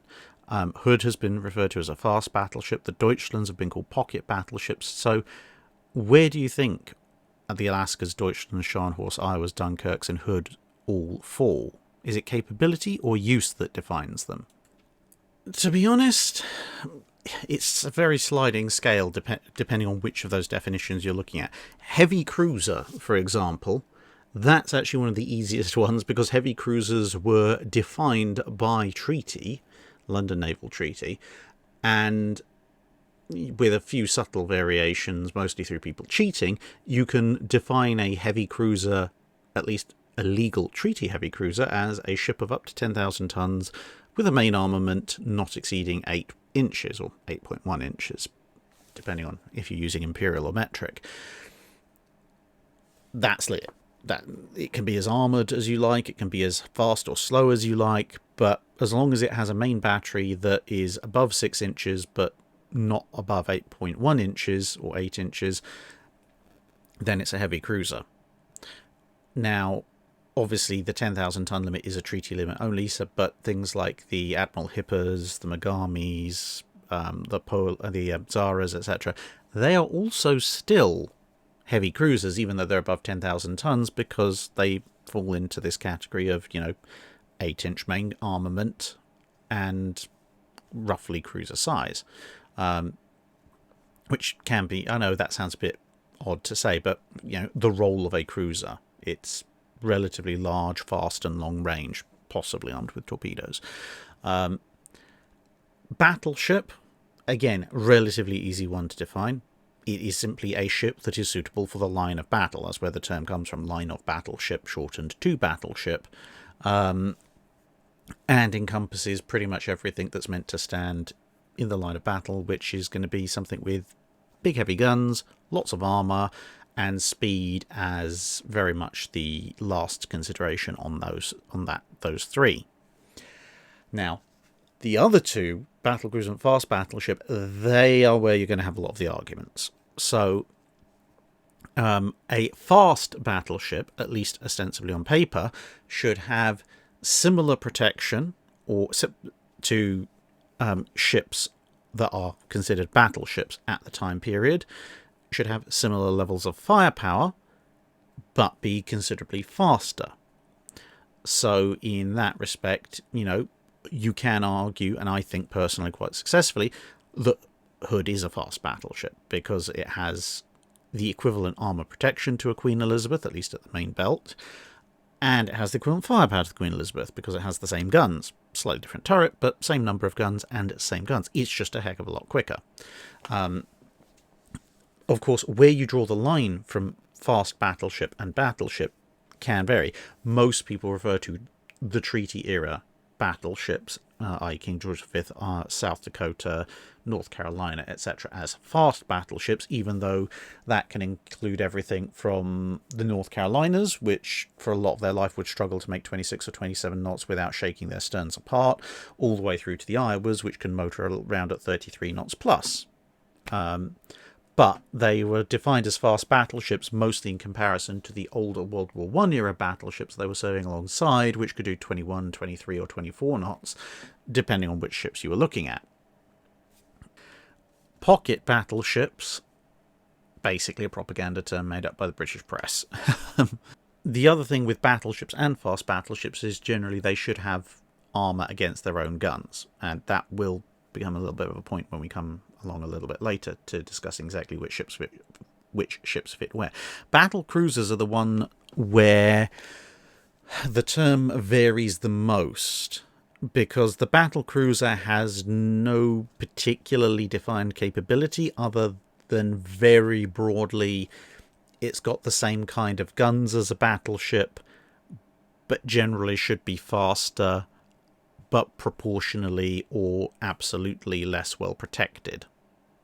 That's kind of a general rule of thumb that a lot of people use, but in their original roles, the battle cruisers were designed explicitly to hunt down and kill enemy cruisers, a role that later on in World War II would be taken up by things like super cruisers, thus kind of edging them out. And battle cruisers came to be more along the lines of fast but fragile ships that would also see a job in the line of battle, to varying degrees of success in World War I, but certainly during the interwar period, the surviving battle cruisers like the Renowns, Hood and Congo all sat there and were expected to fight it out in the line of battle in some way, shape or form, again in World War II, to varying degrees of success. In terms of the specific ships that you listed, and so the Alaskas have been argued to either be large cruiser, super cruiser, or battle cruiser. And as I said in my video in the 5-minute guide to the Alaskas, I have actually changed sides on this. I used to define them as battle cruisers based on their role, because their role is near enough a carbon copy of what Admiral Fisher had for the Invincibles, which are undoubtedly battle cruisers. So that used to be my argument. However, some of the other elements about the Alaskas, they're not capital ship scale ships. They don't have capital ship guns. They've got 12-inch guns, which were capital ship caliber in World War I, but the contemporary capital ship gun caliber was the 16-inch. They don't carry the 16-inch. They're built like cruisers in terms of their torpedo defense, etc. They've got a speed. Okay, the speed is faster than most, not faster than the Iowas, but faster than most. And their armour is pretty thin. But again, designed to stand up to cruiser caliber fire, which is, again, that's Fisher's battle cruiser concept, or dreadnought armoured cruiser concept, in a nutshell. But for me, it's more about the fact that the armament. An Alaska that was carrying Repulse or Renown style twin 16-inch gun turrets for 6 guns, that would be a battle cruiser. But as it is with what by World War II is this intermediate scale armament, I think it just becomes a super cruiser. The Deutschlands are heavy cruisers. They're not exactly built for the same purposes as the Alaskas, but in some ways show some similarities in as much as they're using heavier caliber guns, but not guns typically found on contemporary battleships. They're not armoured against battleship gunfire. They're not armoured against their own guns. In the Deutschland case, they're not particularly quick, but their scale in terms of size, in terms of armour protection, is on the scale of a heavy cruiser. They just have slightly heavier guns, therefore I'm generally class them as heavy cruisers. The Scharnhorsts, now again, the Scharnhorsts do sometimes cause a bit of argument because they're quick. So that could mean they're fast battleships, because remember, all fast battleships are battleships, but not all battleships are fast battleships. So their speed means they could qualify for the fast battleship category. Their armour means they could qualify for the fast battleship category. But their speed also means they could qualify for the battle cruiser category and for the fairly well protected battle cruiser category. And then it comes down to their armament, which is 11-inch guns, which, with the best will in the world, no, they are not in any way, shape or form the equal in terms of hitting power to contemporary battleship guns, which are 14, 15 and 16-inch weapons. So you could argue maybe they're battle cruisers, but again, that you're entering almost the realm of the Alaska class at that point, because then battle cruisers carry armaments similar to capital ships at the time, and the Scharnhorsts don't do that. But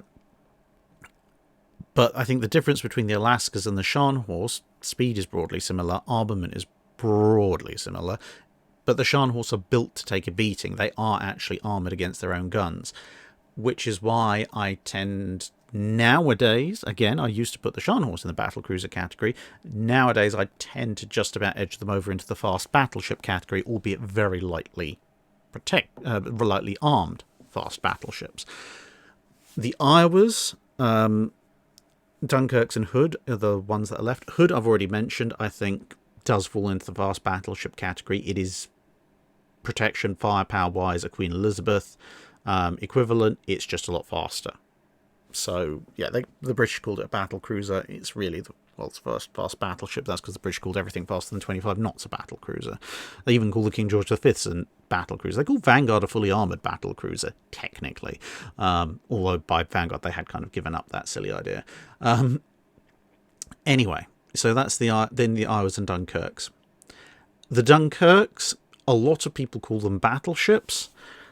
I would personally just about put the Dunkirks as battle cruisers, because they do carry equivalent armament, roughly speaking, to contemporary battleships, at least within their own nation, because you've got the Britannias at the time, so their 13-inch firepower is roughly on that par. They are fast, so they could be fast battleships or battle cruisers, but their armour cannot cope with their own guns. Their armour can't cope with a lot of people's guns. In fact, Strasbourg was up-armoured specifically because of the Scharnhorst, and even then, it's not particularly heavily protected. So, honestly, I can't really put them in the battleship category. They just do not have the protection. But they fit quite nicely into the battlecruiser category. The Iowas are the extra fun part, because this is where the capability versus use and role really comes to the fore, because the US Navy, rightly so, that's their ships, are absolutely 100% foursquare. This is a battleship. Yeah, it is. It's a fast battleship. Everyone pretty much agrees on it. But by at least the construction way of dealing with things, sorry, they are technically battle cruisers. By role, they're not. Yeah, they're designed to engage enemy battleships. They're perfectly capable of engaging enemy battleships. They're not designed to hunt down enemy cruisers, unless you've suddenly redefined the Congos as cruisers. But when you consider battleship versus, or fast battleship versus battle cruiser, okay, they're both very fast. Fine. They both carry firepower equivalent to the contemporary other ships, 16-inch guns. Fine. Okay, they always carry 16-inch 50s, a bit more powerful than the 16-inch 45s on the North Carolinas and the South Dakotas, but much of a muchness. You see, and this is one of the biggest problems when it comes to defining battlecruiser versus fast battleship once you get to Hood and beyond, because both of these categories, the criteria are pretty much identical. It then comes down to armour. Now, Iowa has a pretty good armour scheme.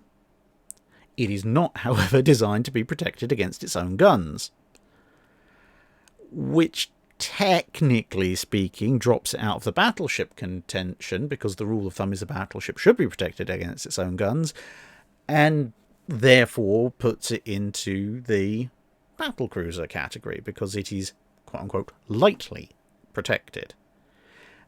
Now, if the Montanas had been built, I think this argument would probably be even more fractious and ongoing, because you would have seen, North Carolinas, South Dakotas, Montanas, all 27, 28 knot ships, all armed with 16-inch guns, all protected against their own guns, classic battleships, and then you'd have this odd one out of the Iowas, which are sort of 5 knots faster and proportionally not as well protected.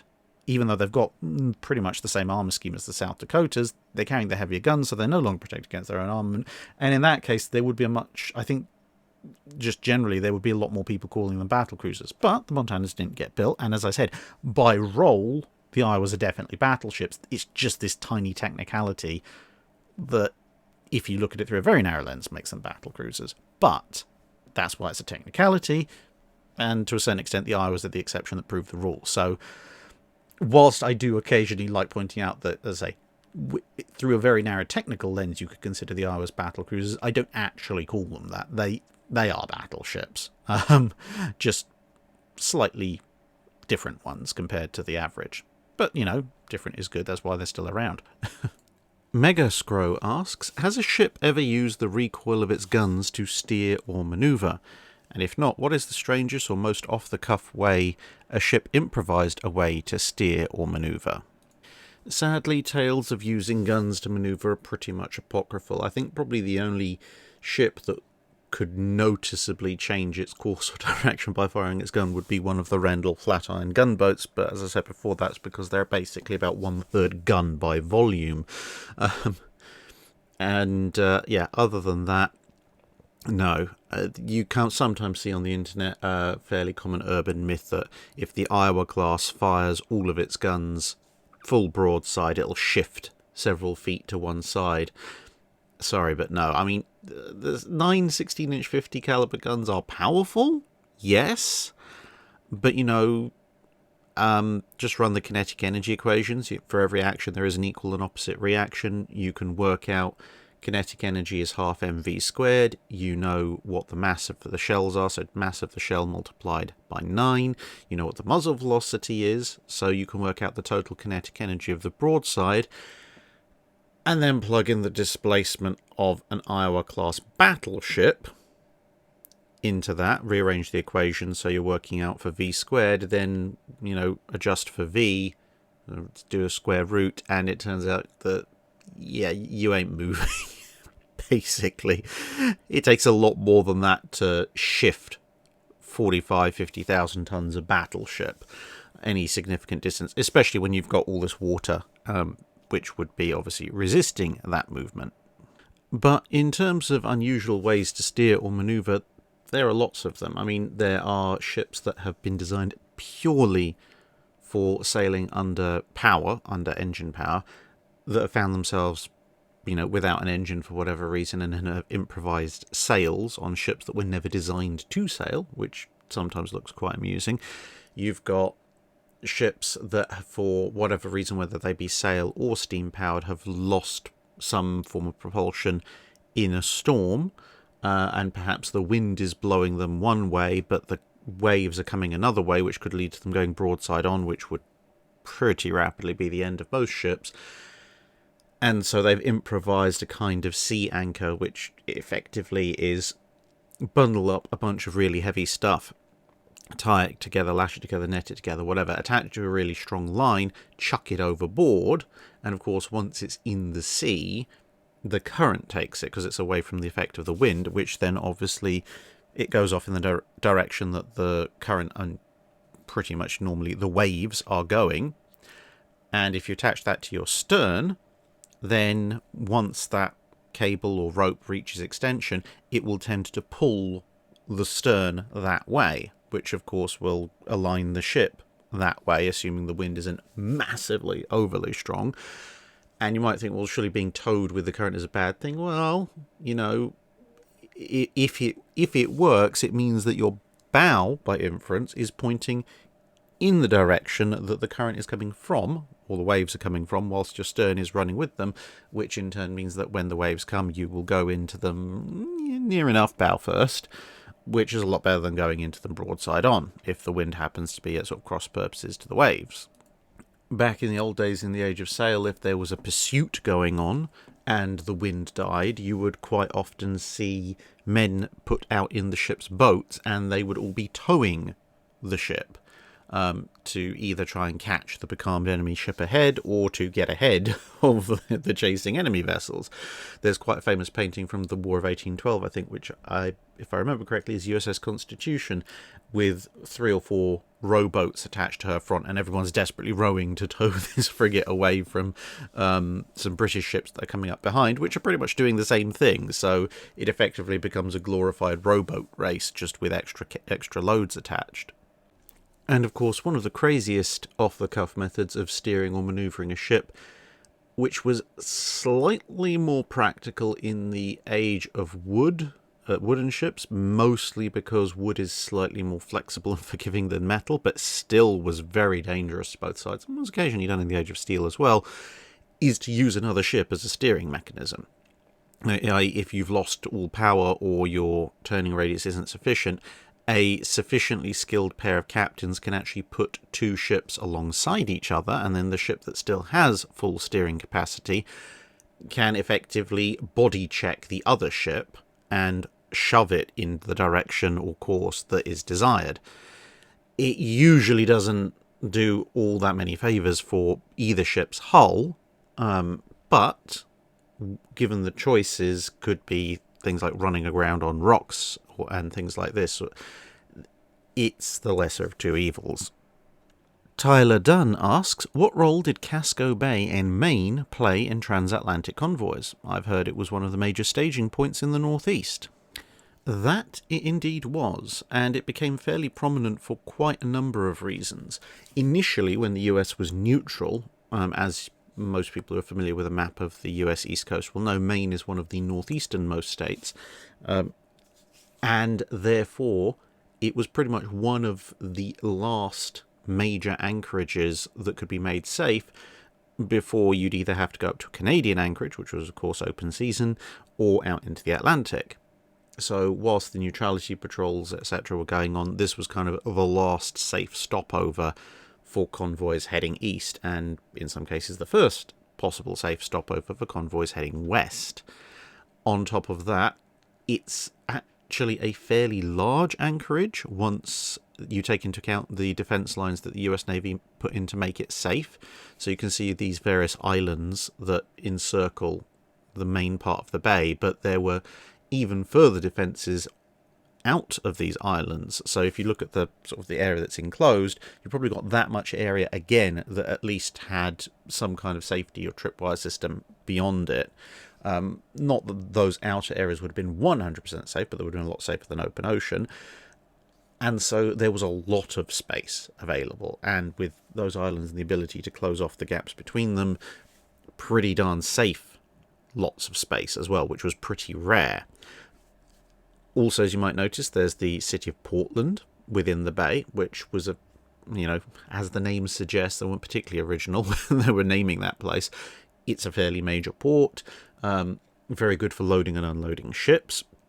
And of course, you'll notice Portland is also on the Fall River, which is home, unsurprisingly, to the Fall River shipyards, which built a lot of ships for the US Navy and built a lot of Liberty ships as the war went on. So within the pretty much safe anchorage of Casco Bay, you could have convoys assembling, convoys breaking up, convoys changing role from transatlantic to US East Coast convoys. You could have escorts, refitting, restocking, preparing for setting out. You could conduct anti-submarine warfare training because, again, relatively safe environment. You could have destroyer tenders there. You could have new ships commissioning and working up. And, of course, that's warships. You could also have Liberty ships popping up, pretty much rolling off of the slipway across the river into Portland, filling up on cargo and heading out into the Atlantic. So yeah, it was pretty much an ideal base for that neutrality period. And then, of course, once the US enters the war, theoretically, some of the places slightly further north, like Halifax, are slightly closer to the UK, which means that they're slightly better in terms of a short convoy run. But Casco Bay remains large, well defended, and it's still pretty much the last major outpost of the US industrial complex when it comes to the convoy runs, and so it remains a highly, highly important base of operations, both for the convoys themselves, the merchant ships, and for the warships involved in escorting them. Matthew Jones asks, I know about a couple of fleets being scuttled, German fleet in Scapa Flow, the French fleet in Toulon in World War II, but which of these or any other great scuttling do you think was the biggest middle finger to the enemy? So there have been a number of major scuttlings over time in naval circles, and whilst obviously the sinking of the German fleet in Scapa Flow could be considered a fairly large middle finger to the British, it was also as much about maintaining German naval honour as it was about sticking it to the British or the Allies in general. Likewise, the scuttling at Toulon, as much as it was about denying the ships to the Germans, it was also about maintaining French martial honour. Now, in those cases, that is a fairly large part of it that they don't want the enemy to have their ships. However, the one thing that I would say with both of those is that the scuttling is something that's denying the ships to the enemy, but that is pretty much it. Now, if you want to see a true master of, I'm scuttling these ships, but I'm going to make it hurt for the enemy, i.e. the ultimate middle finger, using the destruction of the ships, not just to deny the ships to the enemy, but to actually accomplish something that really ruins the enemy's day, well, at that point, I have to introduce you to Mario Bonetti, Italian commander of the Red Sea Flotilla in the port of Massawa. You probably never heard of him, which is a bit of a shame. He was involved in the Second World War. The Italians held what at the time was known as Eritrea. I think there is a country called Eritrea there now, but it's not quite the same thing. Anyway, so this was Italian East Africa, effectively. And in 1941, the British, obviously at war with the Italians, said, I think we're going to have this. And they began their advance in what became known as the East African Campaign. Spoiler alert, the Italians lost. It didn't really last all that long. To be fair to them, they were cut off from all resupply, outnumbered and outgunned. It wasn't really that surprising. But the port at Massawa had floating dry docks. It had various steamers, various cargo vessels, tanker, which would have been very valuable to the Allies. And all of this, Bonetti could quite happily have gone, okay, I surrender. There's no further point in fighting, and that would have been the end of it. No one would have particularly judged him too harshly one way or the other. But no. He looked around and saw this large collection of steamers and his tanker and his floating dry docks and went, well, if they want this quote-unquote harbour, well, it is a very good harbour at the moment. Not once I'm done with it, it won't be, and promptly took over a dozen ships and strategically scuttled them at every single major entrance to the harbour that he could find, and booby-trapped a couple of them as well for good measure. So when he then turned up and was like, yep, okay, you can have the harbour now, it was basically useless. You couldn't get in, you couldn't get out, there wasn't anything in the harbour in terms of shipping worth having, because it was all on the bottom, and you had the additional problem of, if you tried to, not even salvage, just raise some of these things to get them out the way, then one or two of them might explode quite violently, but you don't know which ones. It took a while to get that harbour clear. As was mentioned briefly in the Pearl Harbor salvage video, the US Navy was actually sending, by obviously late 41, early 42, was actually sending salvage specialists to try and help clear the absolute mess that Bonetti had made. Some of them obviously got stopped part way to help with the Pearl Harbor salvage, but it's an interesting connection. So yeah, in terms of taking what admittedly, it's mostly steamers and infrastructure, so not massive warships or anything, and turning it into an absolute pig of a problem for the people who were going to take over your facilities. Hats off, Mario Bonetti. That's a damn good job. Robert Hedges asks, recently you discussed the free surface effect relative to foundering ships. I'm most familiar with this from the Ro-Ro ferry accidents like Herald of Free Enterprise, but I was wondering if compartmentalization on warships was specifically designed to minimize this hazard, or is this a risk mitigation, a byproduct of compartmentalization that was done for other reasons? And for those of you who missed that particular video, the free surface effect is effectively what happens when you have a large body of water inside a ship, obviously independent of the sea, or liquid of any kind really, and when the ship rolls, the water tends to go that way, because, it's liquid, not solid, and thus it all ends up on the side that the ship has rolled to, thus exacerbating the roll, because it's moving the ship's centre of gravity in large enough volumes. And obviously this can pose major problems for stability, because whilst the ship might not be negatively buoyant because of the amount of water that has been brought on board, that amount of water might still be enough, if it's all on one side, to cause the ship to capsize or heel over to a point that more water can flood in through areas that previously had been non-flooded or not available for water to come into, like, say, holes in the upper deck, and also can depress a ship down low enough that, say, incoming torpedoes might now strike above the torpedo defense system and blow holes straight into the ship, which will cause, obviously, more flooding and more sinking. Now, in terms of compartmentalization on warships trying to minimize this hazard, not exactly. The free surface effect was understood to a certain degree in the early part of the 20th century. However, you don't want flooding, period, to spread across most of your ship. So, compartmentalization was put in to help limit that general flooding. It had a side effect of, as long as it held, limiting the free surface effect as well, in general. But that was kind of an interesting byproduct rather than a deliberate effect in most cases. And there is, interestingly, some rather intense discussion and some very different designs that are going on, especially in the interwar period, where the free surface effect, not directly but indirectly, is either being courted or included in a design in order to try and mitigate something else. Now, for example, this comes up in, do you put in bulkheads that run along the length of the ship, especially in places like engine spaces, or do you basically have an engine space almost wall to wall or completely open?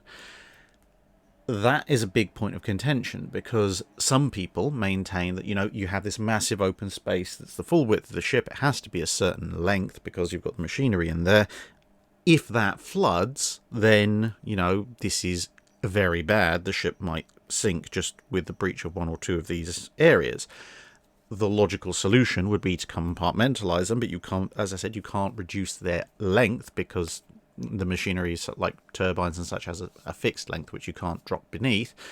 And so the only logical solution at that point is to put in bulkheads that run fore to aft. And if you put them down the centre, unless you have a triple screw design, you can divide it off into two separate neat compartments. And then if one of them floods, well, that's half as much flooding as you'd get if the whole thing flooded. But then the flip side to that is all of the flooding is on one side, which will cause the ship to heel. Whereas other people say, well, no, if you keep the whole thing open, then at least the flooding will be on an even keel, so the ship might settle, but it won't list. But obviously, if the ship rolls heavily or has flooding in other compartments elsewhere in the ship that are causing it to list, then you'll get the free surface effect coming in. Whereas if you compartmentalize it, as people were saying, well, you might end up with a free surface effect anyway, except a kind of permanent one, albeit not quite as free.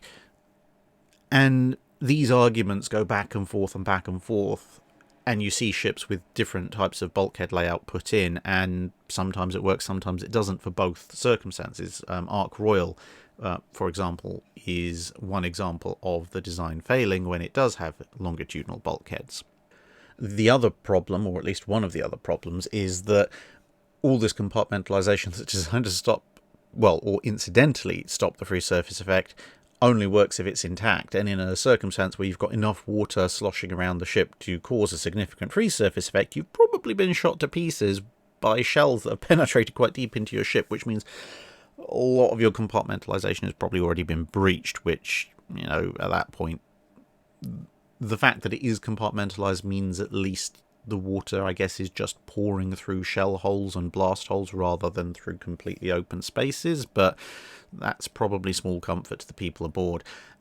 And this is one of the other reasons, well, one of many reasons why the turtleback style of armour was abandoned by most navies, with the exception of the Germans, because it was mounted lower in the ship, and thus it was much easier for flooding to occur just above that deck, which is bad on two counts, because one, free surface effect, because the bit above that armoured deck is not armoured, so shell impacts and everything are going to completely destroy any watertight integrity that may have been up there, and the weight of the water might just burst open bulkheads and walls anyway. And secondly, obviously, although the armour deck is low relative to some of the later all-or-nothing style armour decks, it's still, relatively speaking, high, as opposed to that water being right down in the bowels of the ship, which exacerbates its effect on stability.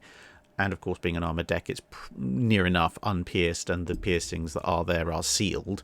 So you end up with a large amount of water relatively high in the ship, sloshing back and forth, not really much way of getting further down below unless that armour is breached.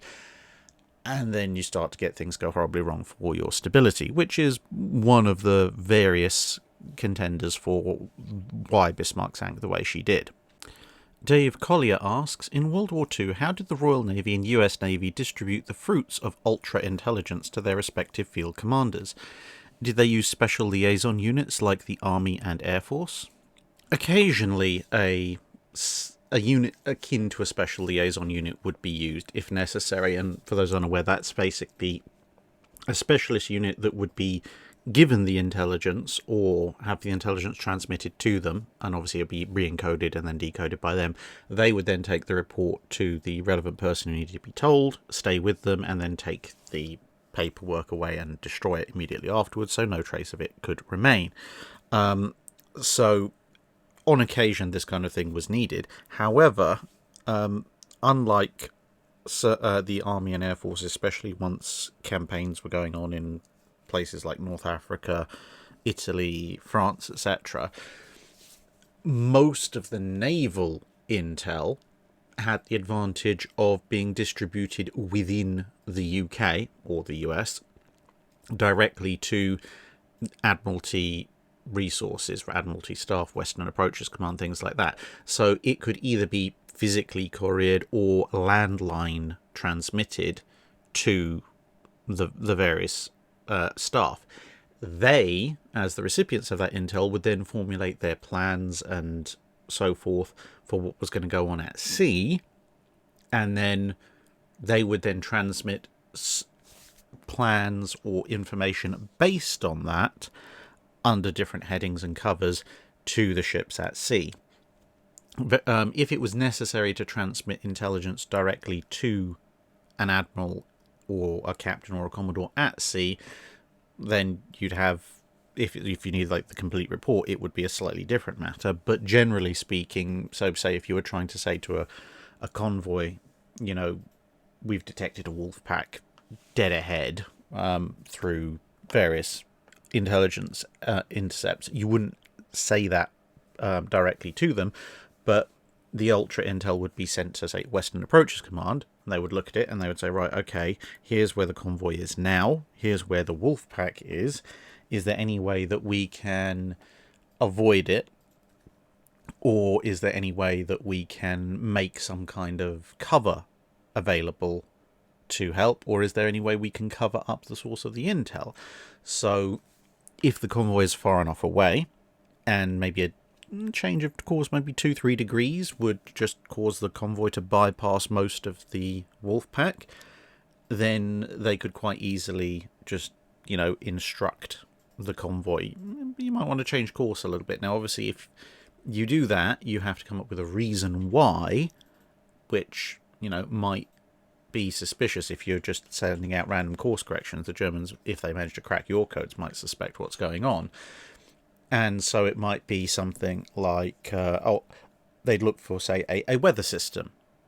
And they say, okay, well, updated weather forecast. If they say, I don't know, a storm system further south that looks like it might be heading north, they might say, oh, well, the severe weather system, our meteorologists think that this might cause you a few problems. You might want to adjust course a few degrees north to avoid it. Now, in actual fact, that storm system might not go there, and they'd obviously have to check with meteorologists, is it plausible that this lies within the realm of error where we might make a quote-unquote mistake and divert the course of the convoy. And if an excuse like that isn't available, then they might look for, say, an empty convoy, or mostly empty convoy, or a convoy with a few too many escorts compared to the threat it's actually going to be facing. And they might say, okay, well, we're detaching some additional escorts for you because you're heading for Britain, it's dangerous, adjust course like this in order to meet up with them as soon as possible. Again, completely separate from the fact there's a wolf pack ahead. Or they might even send out something like a Sunderland or a Catalina or a Liberator in its maritime guise, and send them to just coincidentally happen to go and patrol and orbit the area where the wolf pack is gathering. And then they might be able to then say directly, enemy submarine activity has been observed by an aircraft, so you need to adjust course to avoid them. And then if the Germans intercept any of these signals, they'll be like, oh, okay, there's a plausible operational reason as to why they've told this convoy to avoid our cunningly laid plan, without hopefully suspecting that it was actually intel. Paul asks, James Hornfisher in Neptune's Inferno describes the US victory in the Guadalcanal Campaign as relying on 3 legs to succeed: land, sea and air. If one of the legs fall, the other 2 will be unable to maintain the offensive. Which of these legs would have offered the Japanese the best opportunity to win the campaign? All 3 interlink, but I think of all of them, it's the air component that offered the Japanese the best way to victory. However, in order to get that air component, that requires primarily the land element to succeed, and with an element of the naval part involved as well. And it basically comes down to Henderson Field. Because as long as Henderson Field exists and is operational, it means that the US has air power to cover them during the day. That's a problem for the Japanese, because it means that the US troops fighting on Guadalcanal have air support, and the Japanese troops basically don't. You also then have the problem of, Japanese naval shipping finds it very difficult to get close to Guadalcanal during the day. They have to time their runs for night. They have to even time when they stop their night operations and head home because of the presence of the Cactus Air Force. And they expend a large amount of resources and shipping trying to take out Henderson Field. And of course, generally having fighters and attack aircraft based nice and forward means that for the US, their pilots, although they are at risk of being shelled, etc., have relatively short distances to go before attacking something, whereas for the Japanese pilots, there's a lot of fatigue having to fly all the way from Rabaul, generally, in order to enact offensive action. So if Henderson Field had been crippled, so the US doesn't have those advantages, that would have been a huge leg up for the Japanese. And if the Japanese actually had Henderson Field, which is why I say that it's kind of dependent on the army on the land side actually taking the place, but assuming that they somehow had taken the place, the situation actually more than reverses for the US, because now it's the US troops who are under constant air attack and the Japanese troops who have constant air support. It's the Japanese already rule the night because of their advanced night fighting doctrine during this campaign, and whereas the Cactus Air Force allowed the US to rule the day, if the Japanese have Henderson Field now, their aircraft mean that they rule the day, and if they rule the day and they already rule the night, then they have total sea dominance, which means they can get supplies in much easier, they can undertake offensive actions against US shipping far easier, and of course US ships are now the ones having to extend themselves to try and bombard Henderson Field. And when do they do that? If they do that during the day, especially with the early part of the Guadalcanal campaign and its relatively poor anti-aircraft doctrine, they're probably going to be cut to pieces by Japanese attack aircraft, and if they go in at night, they're probably going to be cut to pieces by highly trained Japanese torpedo flotillas with destroyers. So it's really a bad thing if Henderson Field falls. But the thing is, the Americans knew that. That's why they defended it so hard. But yeah, once the Japanese have Henderson Field and they have the air part of the Guadalcanal Campaign in their favour, I think that's pretty much it at that point. Because if you look at, and as I say, it does rely on the land side, but if you look at the other two elements, if the US Navy had been completely unable to approach Guadalcanal except for sort of heavily escorted supply runs to its troops, as long as they've still got Henderson Field, they can make the Japanese pay for having ships in the vicinity. And even if the US troops were completely on the defensive and just clustered around Henderson Field and further south and never going on the offensive at all, as long as they've got air support, as long as they can keep supply lines open, they can keep going. So the US can afford, and indeed in the naval's part did have, quite a number of major setbacks on land or on sea, as long as Henderson Field stays operational. Andronor asks, what was the reliability of deck guns on World War II era submarines? Did the seawater affect the guns in any way after resurfacing? Generally speaking, submarine deck guns were pretty reliable. Now, in terms of how the seawater affected them after resurfacing, obviously they did have to be made out of slightly different metals, non-corroding metals, or metals that have been protected from corrosion, so there was a lot of chrome and brass involved on submarine deck guns to a degree that wasn't quite as present on ship-based guns. You obviously also had to make sure that the barrel was completely sealed before you dove, and you had to make sure that certain components that perhaps it didn't matter quite so much if they weren't completely watertight on a ship, had to be extremely watertight on a submarine.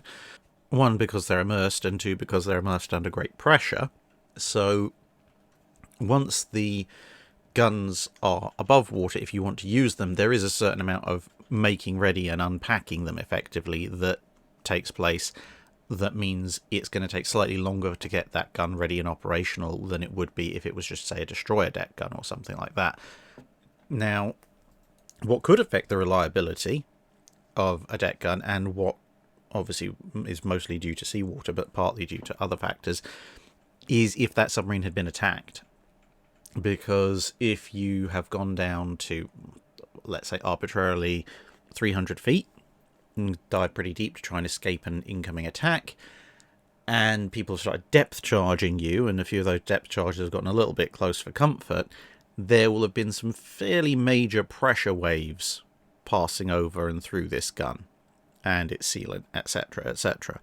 And the closer and closer you get to the submarine's test depth, and then beyond that possibly, obviously you've got pre-existing pressure which is being amplified in pulses by these depth charges, depending on how close they are, and that may either distort or breach some of the sealant or some of the components, which they then may mean that either the gun is full of water, which in absolute ideal worlds would just need to be drained, but is still a problem, but probably will cause further issues, or may even have, warped elements of the gun, so it may not train, it may not load, it may not open, all sorts of things.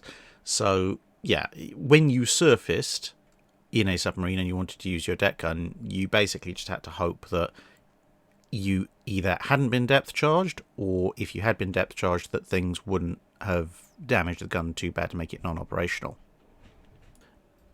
John McCarthy asks, were Bismarck's turrets larger than comparable ones in other navies? And if so, why? There's a graphic floating around the internet comparing plan views of the turrets of Hood, Bismarck and Yamato. Usually this is accompanied by the assertion that the German design was larger than it might have been, and it does look larger than Hood's, which also had 15-inch guns. What drove Bismarck's turret to be so much wider? I think this is probably the one you're referring to, and you can see that Bismarck's turret, which is in the middle there, is quite a bit bigger than Hood's. Now, there are various reasons discussed and put forward as to why German turrets were so much larger for ostensibly the same caliber gun and the same numbers of guns, but one of the key physical restrictions which faced Bismarck, which was not faced by anybody else, was the way the breech mechanism worked. Now, you've probably all seen breech mechanisms on battleship guns for the most part, so you know that they're called what's called the interrupted screw type. Effectively, there's a part of the breech which is on the hinge, it swings out, shell and charges go in, and then this very complicated threaded piece on a hinge goes in and is turned slightly, and that locks the breech, and off goes the gun turret. So, happy days. Now, because this interrupted screw breech mechanism allows for a complete seal in the gun, it means you can use just silk bags for your propellant charges. Whereas on Krupp-designed guns, whilst there are bagged charges for the fore part of the charge, the rear part of the charge is in a big brass case. And the reason for that is that the German guns, the Krupp guns at least, use what's called a horizontal sliding breech mechanism. And this is where there's just a big solid breech block that comes out of the side of the gun. You put your shell, your charges in, etc., and then you pull a lever and this slides this whole block into place. Kind of like a classic tomb trap stone or something, trapdoor stone like that. The problem is you can't make that completely airtight because it's got to slide. If it was completely airtight, friction wouldn't let you slide it. So this is why the brass cartridge is needed, because the brass cartridge obviously is slightly malleable. When you slide the breech closed, it compresses the rim of the cartridge, and that forms the seal which allows the gun to fire without blowing back into the turret and killing everybody. Unfortunately, that means that, you know, the brass cartridge is usually somewhat longer than the average charge, so you need a bit more space behind the gun to load the cartridge. And secondly, you have the other problem of, you know, you've got this socking great breech block that fits a 15-inch gun barrel that's sliding out horizontally, which other guns don't have. And that means you've not only got to have the width for this to come out, you've got to have the width for the mechanisms in order to close that breech block. And you've got to have all of that, and then you've got to have space between the two guns in order for potentially a human operator to get involved, even if they may or may not be involved in the normal loading, depending on exactly how you're loading it, or how you're closing the breech block. But if something goes wrong, you need somebody there to either try and pull it out, or more accurately probably on the other side, to try and knock the breech block out if it jams. And that means that German turrets need much more width in order to fit their gun as compared to the interrupted screw breech block mechanism which everybody else used.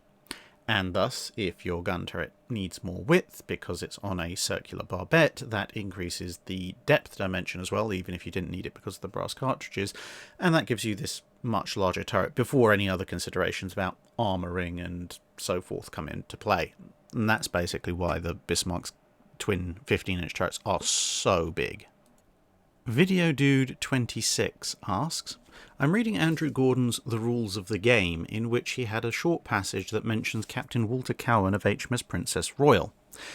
Quote, he was a ferocious midget who loved war so much that he spent his leave periods in the trenches in France and wept when the armistice was announced. There was trouble in every ship he commanded. He became the scourge of the Bolsheviks in the Baltic in 1919 and ended his naval career as Admiral of the Fleet. Cowan came out of retirement in 1940 to join an Indian armoured regiment in North Africa. Captured by the Italians when he personally attacked a tank and then released on humanitarian grounds, he then joined the Commandos, aged 72. The book focuses heavily on the personalities involved at Jutland and seems to take a sort of humorous view of things. Is this passage humorous hyperbole, and if not, did the Royal Navy in pre-Jutland days have a penchant for awarding command of capital ships to individuals of, questionable stability. Ah, yes, Walter Cowan. I mean, just look at that face. That is the face of an old man who, upon seeing a Second World War break out, go, this just won't do. I'm not involved. And promptly marches off to go and shoot somebody.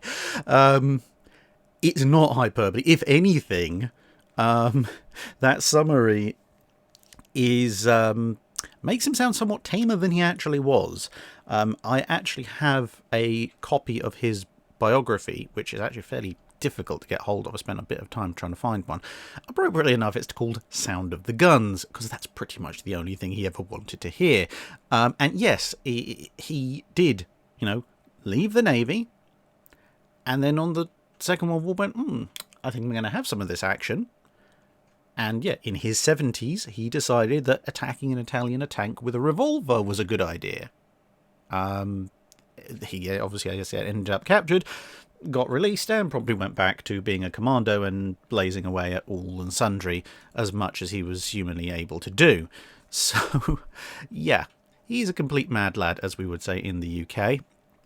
And he is definitely getting a Wednesday video outlining his absolutely hilarious career. It's not often you see a pension-age, mid-70s commando charging around the desert and Italy, blazing away at anything he can get his hands on. Sina asks, in the age of sail, would there be shipyards and or chief builders who were known to be like Kelly Johnson and the Skunk Works for producing excellent ships, or was it more hit and miss per ship? There definitely were. There were certain shipyards that were known to consistently produce ships of a better quality and better sailing characteristics than others. That was quite common across the world. And then when it came to specific shipwrights, again, yes, there were ones that were significantly better than others and had a much more consistent output. And if you paired a really good designer with a really good shipyard, you could get some absolutely superb vessels. So one of the reasons this occurred was because a lot of the design element of ships, although there was a certain amount of scientific design and calculation, quite a lot of it was the product of extensive trial and error. And this is why, for example, during the Dutch raid on the Medway, there was quite some criticism because I believe it was Samuel Pepys basically legged it out of the Medway with a bunch of models, ship models.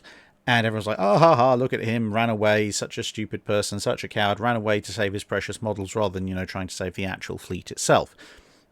Which was something of an error, because we weren't talking sort of display models that just look pretty. If you've ever been to one of the older naval museums that actually has the kind of ship masters models that they used at the time, they're the kind of ones that on one side will look like a completed ship, but on the other side will show the ribbing and the deck plan and etc. Almost a cutaway, but not quite. Those things were absolutely vital because those preserved the knowledge of what worked when it came to building ships. Effectively, they were the blueprints of their day. And you would get one of these very precisely made, and then that is where temporary drawings and the ship as a whole would be built from.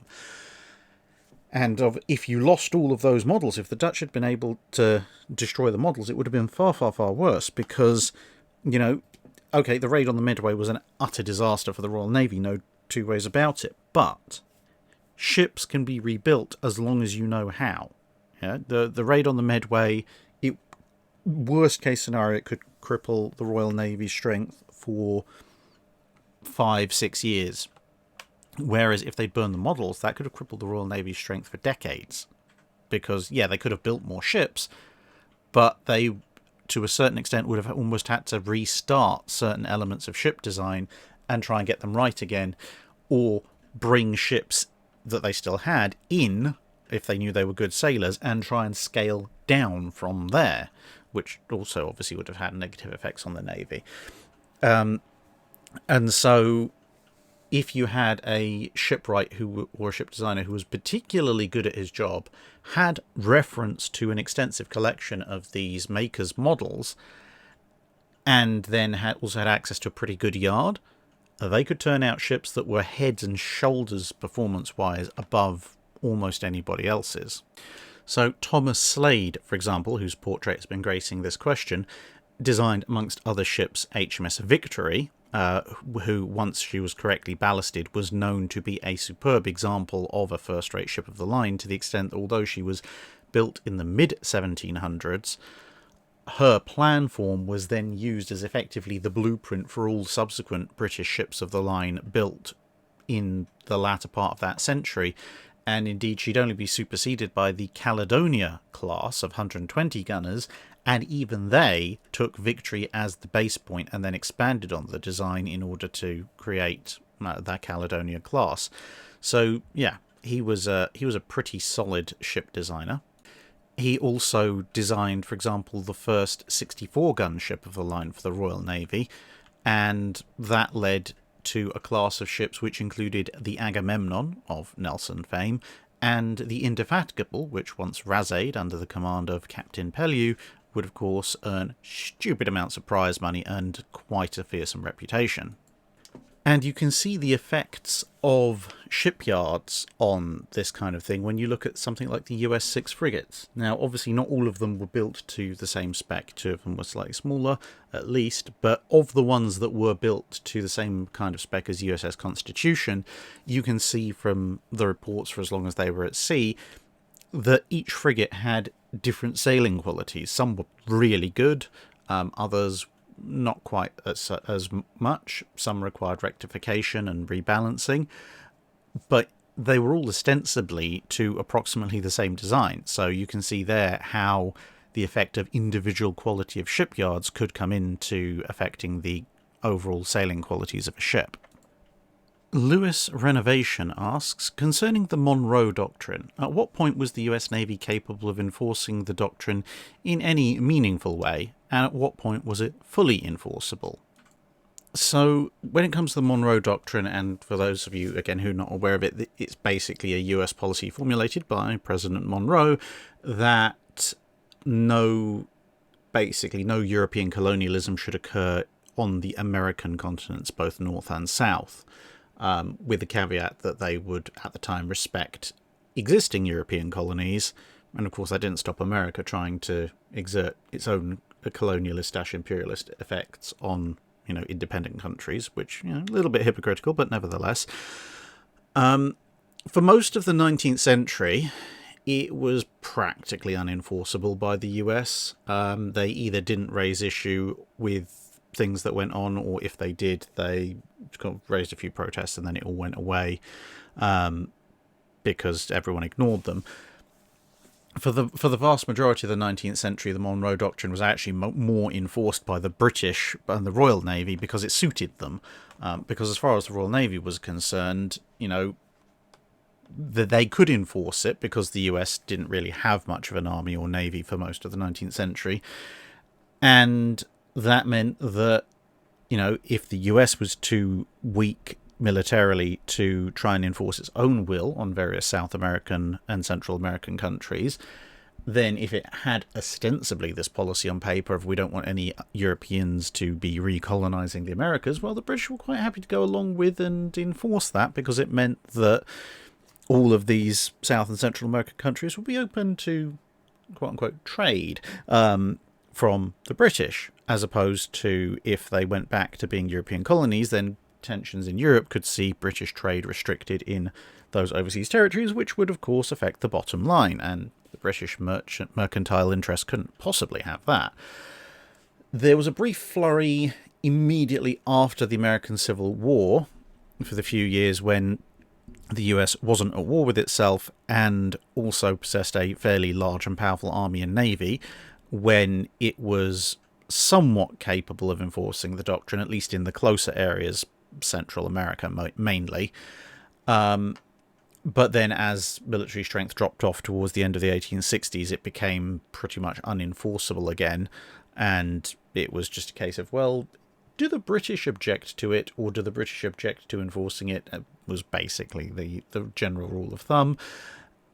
And then once you get to the 1890s and the US starts to build its navy up again, and obviously that continues into the pre-dreadnought era and so on and so forth, this is when it becomes more fully enforceable. Obviously starting off partially and then graduating into fully enforceable, not necessarily because the US Navy could actually straight up beat a European power like France, Germany, or the UK if they decided to come over there and mess with a South or Central American country, but more for the fact that with the rising tensions in Europe, it was kind of almost an actual working version of Tirpitz's risk theory, in that no one was prepared to suffer the losses and the disruption that would be caused by destroying the US Navy in order to break the Monroe Doctrine, because that would unnecessarily weaken them to the point that someone else in Europe would take advantage of their weakened state.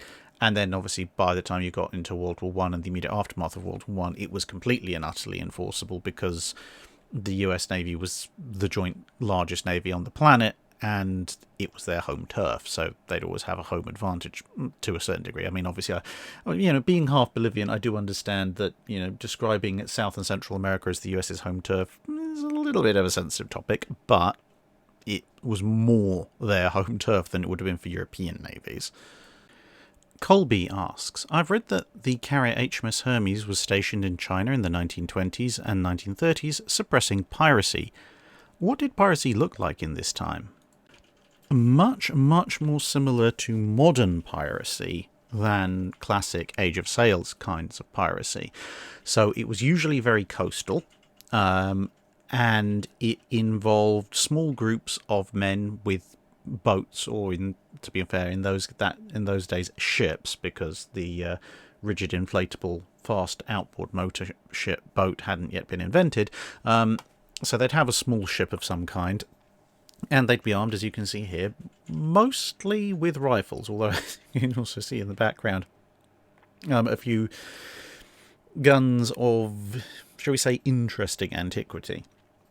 And they'd sail around, catch up with and threaten a merchant ship or a liner, board it, take everything over at gunpoint, and then you have your basic pirating of a vessel. This was enabled more so by the fact that when you're talking about the 20s and 30s, most merchant ships had been disarmed. So coastal pirates with small boats and mostly hand weapons and a few old guns, back in the Age of Sail, if you're going after an East Indiaman, if they'd sailed up and said, we're taking over your ship, then the captain of the ship would have gone, yeah, that's cute. Eat 32-pounder carronade, pirate. Whereas 32-pounder carronades, or indeed any other kind of firepower, was fairly absent on the average merchant ship in the 20s and 30s. Obviously, it was significantly more present in World War I, and thereafter it would be in World War II. But the armaments that had been put on for times of war had been mostly taken off. And so for something like Hermes or Eagle, which shared in the anti-piracy role, generally this kind of activity involved sailing around, sending out aircraft, and the aircraft would be looking in for areas where pirate ships might be based, or pirate ships under sail, or ships that had been pirated.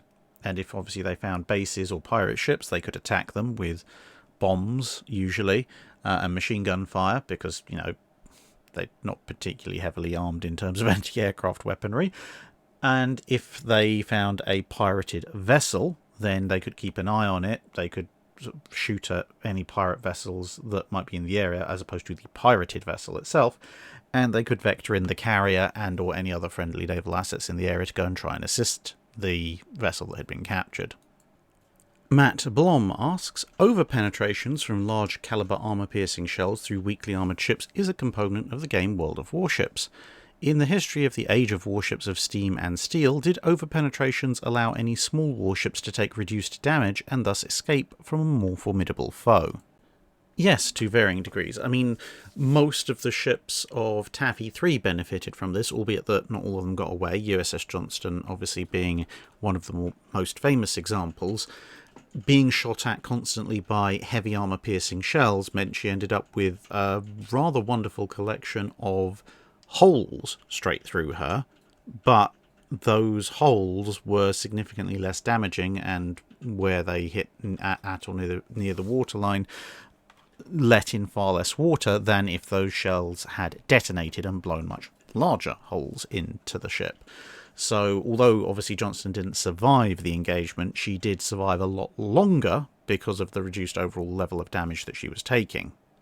Whilst not a particularly small ship, the shell that passed through Prince of Wales Bridge at the Battle of Denmark Strait is another example of over-penetration. In that, the passage of the shell killed or wounded almost everybody on the bridge, with the exception of a handful, but if the shell had actually detonated, then everyone on the bridge would have been dead, and all the equipment on the bridge would have been smashed, which could have had some fairly interesting implications for the rest of that battle.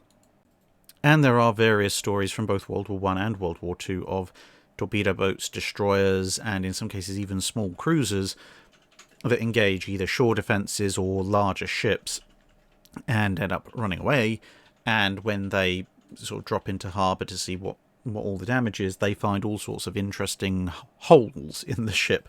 In some cases, holes they hadn't even noticed. And well, if that detonated, that could have been a major problem. But instead we just have this small hole in the ship. So, get out some sheet metal, do a little bit of riveting and welding, and we're all good. Andreas Hildebrand asks, in the new book Italian battleships Conte di Cavour and Duilio classes, there are 2 pictures of the launch of Giulia Cesare. They show an extensive area around the waterline being covered in wood planking. I assume this marks the extent of the armour belt. But, unlike similar pictures for example, HMS Tiger, in which the wooden backing is clearly recessed into the hull to allow for the mounting of the armour belt, the planking in Cesare is flush with the hull, and so does not seem to be a similar backing. Unfortunately, there's no mention of this at all in the book, so could you provide an explanation? And so here's the bow of Tiger, for example, showing the issue in question. Now, I have looked in my copy of the book, and I can see what you're getting at. However, I think this is a factor of, like the Russians, the early Italian battleships had an absolute full-length armour belt of some description. Obviously, the main armour belt was more centred in the middle of the ship, but they did have quite extensive light armour plating that ran all the way to the bow and to the stern. And so this wooden backing that you're seeing in the book is, as you say, it's this wooden backing for the armour. The reason it looks like it's flush with the hull is because such a massive expanse of the hull is being covered by this light armour plating and other plating that it just looks like the overall hull. If you look very carefully, especially on the first picture, and I understand obviously for those of you who don't have the book, you might not understand what I'm talking about, but in the first picture, when you look at the timber panelling, or if you like, or planking, if you look further up to where you have the 2 anchor ports, you'll see that there is actually a streak of plating, outer hull plating above and partly on the level of the anchor ports, but on the underside of the anchor ports, which is where this armour plating will eventually come up, you'll see actually that the anchor ports are standing a fair bit proud of the inner hull plating at that point. And so then you look further down, you see this kind of relatively flush wooden planking further down. All of that is going to be covered in some kind of light armour plate. So that's why, compared to Tiger, where there's a lot more just general hull plating and only a thinner set of armour plate that's going to go in at the bow, as you can see in the picture, on Cesare it's much more extensive, and that's why you get this kind of semi-deceptive look. You have to look way, way away from the wooden planking to actually realise that actually this is the inner hull area. So hopefully that's helpful. Silver Fox 575 asks, how effective was the US Civil Air Patrol to both morale and combat effectiveness? Well, there will be an entire Wednesday video later in the year covering that exact subject. I was very lucky to be approached by Dr. Frank Blazic, who has also written a book about it. So book title and cover is on screen right now. If you want to learn more about it before the interview, go and read that book. In fact, just go and read that book generally. It's actually very, very interesting and covers a very little known part of the Second World War. He's also a very wonderful person, and we will, as I say, we'll be talking about the Civil Air Patrol in great detail when that interview goes up later this year. Torreno asks, while researching for a previous question, I came across the existence of the Palliser conversion method, a way to convert expensive and now obsolete age-of-sail smoothbore weapons into rifled weapons, with conversions turning 32-pound cannon and 8-inch shell guns into 6.3-inch 64-pound rifled muzzle loaders, and 68-pound cannon into 6.3-inch 80-pound rifle muzzle loaders. How effective would these be against ironclads? I would assume the 80-pounder would probably be effective, but sources conflict with regards to the 64-pounder, with some suggesting they penetrated warrior-style armour in tests with Palliser shells and others seeming to suggest otherwise. Why were they kept in service for so long? The 64-pound rifle muzzleloader wasn't declared obsolete until 1902, and the 80-pound rifle muzzleloader wasn't declared obsolete until 1921. Depending on the age of converted weapons, some must surely have been amongst the longest-serving naval weapons in modern history when they retired.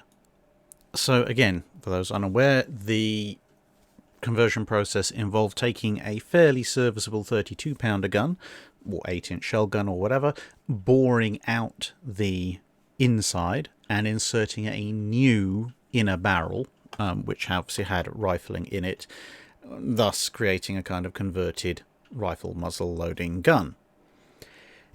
In terms of effectiveness against ironclads, not brilliant. If you look at a 68-pounder, or indeed a actual properly designed 64-pounder, as in a new 64-pound rifle muzzleloader designed in the period, and the 68-pounders, of course, being what was on HMS Warrior, you'll notice that the guns of the 1860s are much more heavily built up towards the back, and that, in the 68-pounder's case at least, allows it to accept a much larger charge, which means that compared to this kind of thing, the 68-pounder would be able to throw a fractionally heavier shot or shell considerably faster, which of course means that it's going to do a lot more damage at the other end, penetrate more armour, etc., etc. And considering that the 68-pounder was kind of the default armament when the ironclad era started, on HMS Warrior, for example, you can immediately see that a slightly lighter gun with a slightly lighter shot firing a slower shell is going to be marginal when it comes to taking on something like 4 to 4.5-inch plate. Now, with certain kinds of propellant and with perhaps a steel Palliser shot, maybe, but then with a standard Palliser shot and standard charge, probably not. So I think that's why with these tests using the 64-pounder, yeah, if you give it the absolute best charge it can sustain and the absolute latest, most up-to-date Palliser shell it can handle, then yeah, it probably will go through 4.5 inches of iron plate. But with perhaps the more regular ammunition loadouts, and certainly the ammunition that would have been available in the early to mid-1860s, probably not. And of course, Warrior is the starting point for British line of battle ironclads.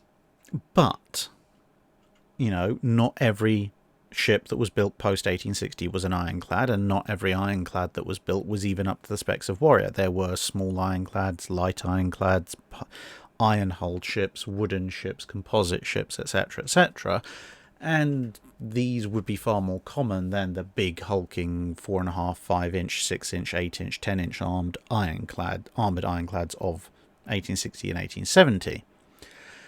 So the 64-pounder and the 8-inch, the converted 32-pounder into a 64-pounder and the 8-inch guns, etc., they would have had some utility against a reasonable number of enemy targets, and even against heavy ironclads. Those ironclads usually, for the most part, didn't have armouring everywhere, so if they were, say, a secondary armament on a warship, they could at least shoot up the unarmoured sections, and as well as, say, just dealing with less armoured or non-armoured warships. So there was a certain degree of utility for them. But if you were going to go up into battle against full-scale French or Prussian or etc. ironclads in the late 1860s, early 1870s, yeah, they wouldn't have been all that much use, to be honest. In terms of why they're kept in service for so long, a lot of that is because, again, a lot of them were sent to coastal fortifications. So in the coastal fortification role, where you might expect them to be used against small craft, torpedo boats, lighters, possibly even landing craft, etc., even a 64-pound rifle muzzleloader converted from a 32-pound long gun is probably still going to do a little bit of damage. And, British coastal fortifications are generally not fantastic, which you'd think was a bit surprising for an island nation. But, I mean, as I've explained in other videos, there are reasons for that. But effectively, Britain and coastal fortifications are kind of thing of occasionally they'll build some, and they'll be pretty good for the time period, and then they just won't build any for ages, and everything becomes obsolete. And so I think that's why, one of the reasons why they were kept around for such a long time. And also, up until Fisher coming in the early 1900s and sending a bunch of stuff to the scrapyard, and I'm talking about hundreds of ships, you had, a lot of old ironclads from the 1860s still sitting around, ostensibly in reserve and on the Royal Navy's payrolls. And if they're sitting in reserve and they haven't been particularly refitted in the intervening time, well, if they're in reserve, they can't be obsolete, so therefore their armament can't be obsolete. And then Fisher goes, yeah, they probably are, let's get rid of them all. And thus the guns move off into obsolescence. So, yeah, I mean, HMS Warrior's around as a second-class armoured cruiser into the 20th century, believe it or not, amongst other things. So, yeah. Fisher's fishing for freshly fished fresh fish, says, I read in a book on early jet development that the Italian inventor Secondo Campini experimented with a boat powered by one of his jet engines for the Italian Navy. However, I've been unable to find anything about this boat on the internet apart from something about it sailing around Venice in the early 1930s. Can you find some more information about this innovative vessel and what the Navy thought of it? Unfortunately, I haven't been able to find all that much, at least anything that I can understand. As with a great deal of stuff when it comes to Italian naval things, there appears to be a considerable volume of literature in Italian, which of course I do not speak, read or understand, and precious little in English.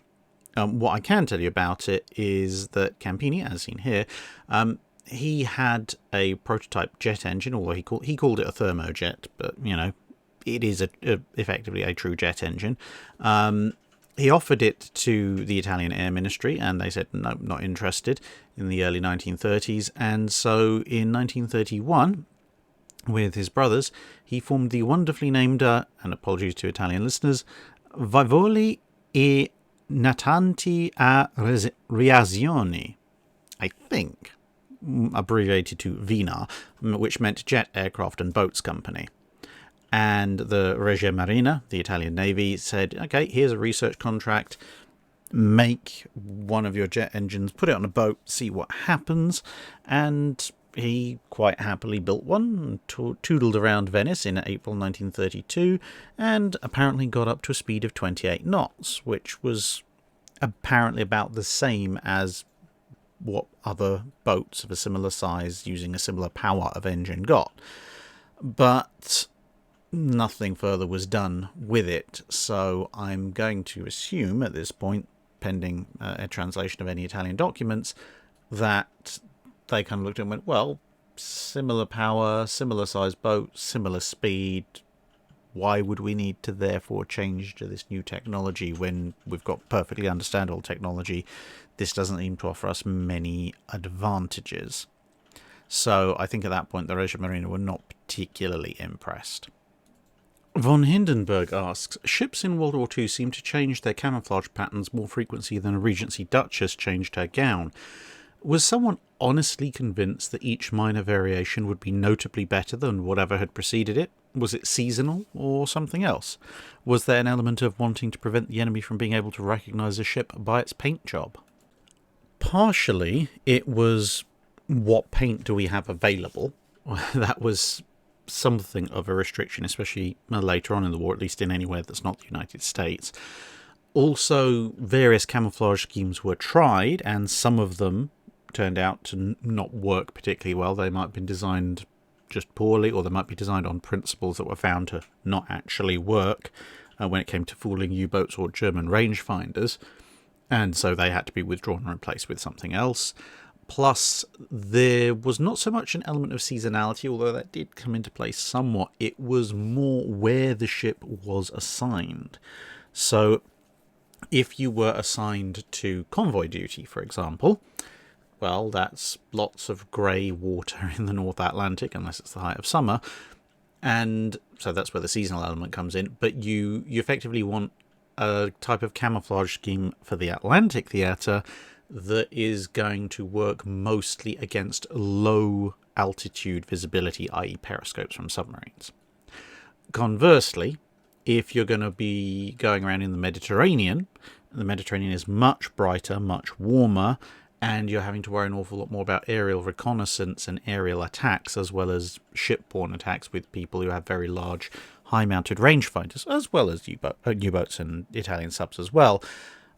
But with the change in weather conditions, the fact that the sea is going to be a different colour, and all of these other potential observation points, you're going to need a different camouflage scheme for that.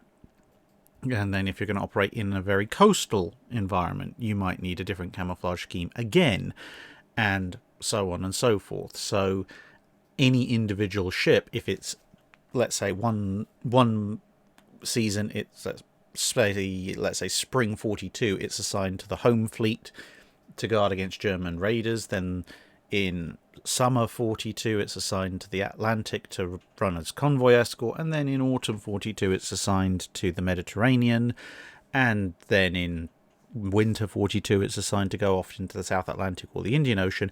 Each of those operational environments will require a different kind of camouflage to be most effective, and that pretty much, between that and people generating new ones that might work better, accounts for how often ships tended to change their camo, at least for a while. Robert Sewell asks, I'm not certain if you've answered this before, but how do the US four-stacker destroyers measure up to other destroyers of their time and then in the Second World War? So the first part of the question I have actually covered in the destroyer development video that covers that time period, but brief summation, compared to most other destroyers of the early 1920s, the four-stackers generally add up, at least on the surface, as quite good. They're powerful, heavily armed, very fast, and so forth compared to their contemporaries, with the sole major caveat that they are also considerably larger than most of their contemporaries, which is in large part why they can be so much more heavily armed and so much faster. They're not the world's most agile vessels compared to some of their contemporaries, but if you were to put a four-stacker up against any other 1920s destroyer in a straight-up fight, the four-stacker's got a fair number of advantages over most of its potential opponents. By the time of the Second World War, on the other hand, things have changed. At that point, they're now significantly underweight compared to a lot of the more modern destroyers, and thus they are significantly undergunned. Torpedo-wise, in terms of launchers, they've still got broadly comparable, if somewhat inefficient, torpedo layouts. However, obviously they are using much older torpedoes, which limits their capabilities, and of course the ones that are in service have usually been in service for quite a while, so they've got a bit of wear and tear on them, and the ones that are still technically in preservation, well, see the Mothball Fleet video earlier this week for exactly what state they were in at that point. So by the time of the Second World War, the average four-stacker was no longer a frontline ship, compared to something like a Kagero or a Tribal or a Fletcher or even a Sims or Hatsuhara or Z-39 or whatever. But they would still see valuable service either as convoy escorts or in a variety of second-line roles, or indeed converted to other roles. A number of four-stackers were converted to fast troop transports, for example. And although a few of them did bite the dust doing that, it was a fairly valuable service because whilst, as I say, they're no longer frontline combat warships, they're still a heck of a lot faster and more handy than the average troop transport. Riva asks, the story of the benefits of the breaking of the Enigma code is legendary, but of course this wasn't the case for the whole war. There were times when it was unavailable. How good or wildly different were the understandings of German operations when the British were without this intelligence? Did it change naval operations? And how did they react when they'd had it, then lost it again, for example with the advent of the fourth rota? So it could vary. I mean, Enigma wasn't the only form of cipher and encryption that the Germans were using, and the British were able to break some others, and those would change as well. So the intelligence landscape, if you like, was a constantly shifting one of which parts of German security had they broken, which parts hadn't they broken, what stuff were they getting in terms of other intelligence, either human intelligence on the ground, literally spies and secret agents, sympathizers, etc. What were they getting from aerial reconnaissance? What were they getting from ocean reconnaissance? What were they getting from things like radio direction finding? And what could they tell from actual German operations that were going on at the time? So all of these things sort of collated into the larger Gestalt intelligence picture that the British had. Obviously, Enigma was one of the big important ones that they wanted, but generally, if they didn't have it, or if they had lost it, like with the fourth rota coming in, because it represented a big chunk of what they were relying on, then they would have to turn around and go, okay, we're going to have to be a lot more cautious. We're going to have to potentially quietly step up some of our other intelligence gathering efforts. And, you know, some of the stuff was still somewhat viable. So, for example, if you're intercepting radio communications between U-boats at sea and Kriegsmarine stations on land, you can use direction finding to fix their location. You might not know what they're talking about, but you still know that they're there. And that gives you a limited amount of information on which you can act to try and avoid German subs if necessary. So, in general, when they had lost access to something big like Enigma, they would be a lot more cautious, and they would start looking for fine patterns and details in some of the other intel gathering methods. But the thing was, as I covered in the video on Enigma, they had to be very careful about when and where they used this Enigma intel.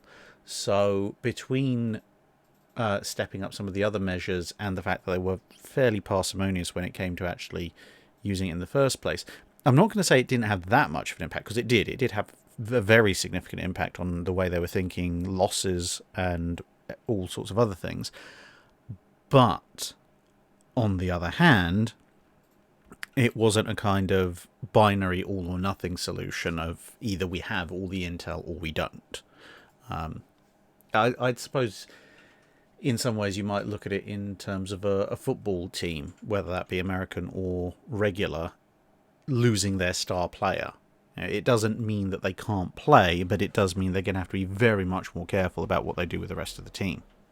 Warren Jervey asks, with respect to naval building races between 1900 and 1914, what were the relative roles, contributions, and notable successes and failures of intelligence services and engineer components of the naval services in either stealing design and development advances from rival navies, or in reverse engineering and other endeavours to keep the home team in front? To be honest, they didn't play that much of a part in that element of espionage when it came to the naval arms race, partly because the naval arms race was accelerating so quickly that even if you did somehow manage to steal or smuggle a component out from another country, by the time you've actually got it back to your country, reverse engineered it, worked out what it does and how to reproduce it, you've probably got 2 generations of advancement beyond that component already, so it was kind of a pointless exercise. There was a lot more intel in terms and espionage done in terms of trying to work out what the enemy was building. And of course, one of the great intel coups by the British was convincing everybody that the Invincibles were going to be all 9.2-inch armoured cruisers, which led to the Germans building Blücher as a response, and then the Invincibles turned up with 12-inch guns, and everybody was sort of going, that's a little bit different.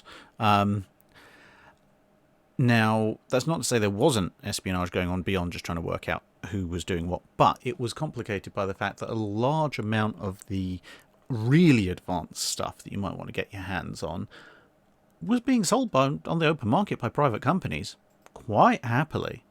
Krupp had stopped selling fuses to the British, which would have something of a knock-on effect for most of the First World War, and there were British attempts to acquire some of the latest Krupp fuses by slightly circuitous means. But again, this wasn't kind of, James Bond-esque break into the Krupp factory and steal a bunch of their latest fuses and get out. It was a case of people pretending to be agents for other countries that Germany was friendly with and trying to negotiate a sale of fuses there. So, for example, I don't know, Argentina. So pretend to be an Argentinian, pretend that you want to buy a bunch of fuses for your navy, and in fact you're British, and hopefully Krupp will deliver your fuses, and then you can take them back. Because those are the kind of things that reverse engineering would be quite useful for.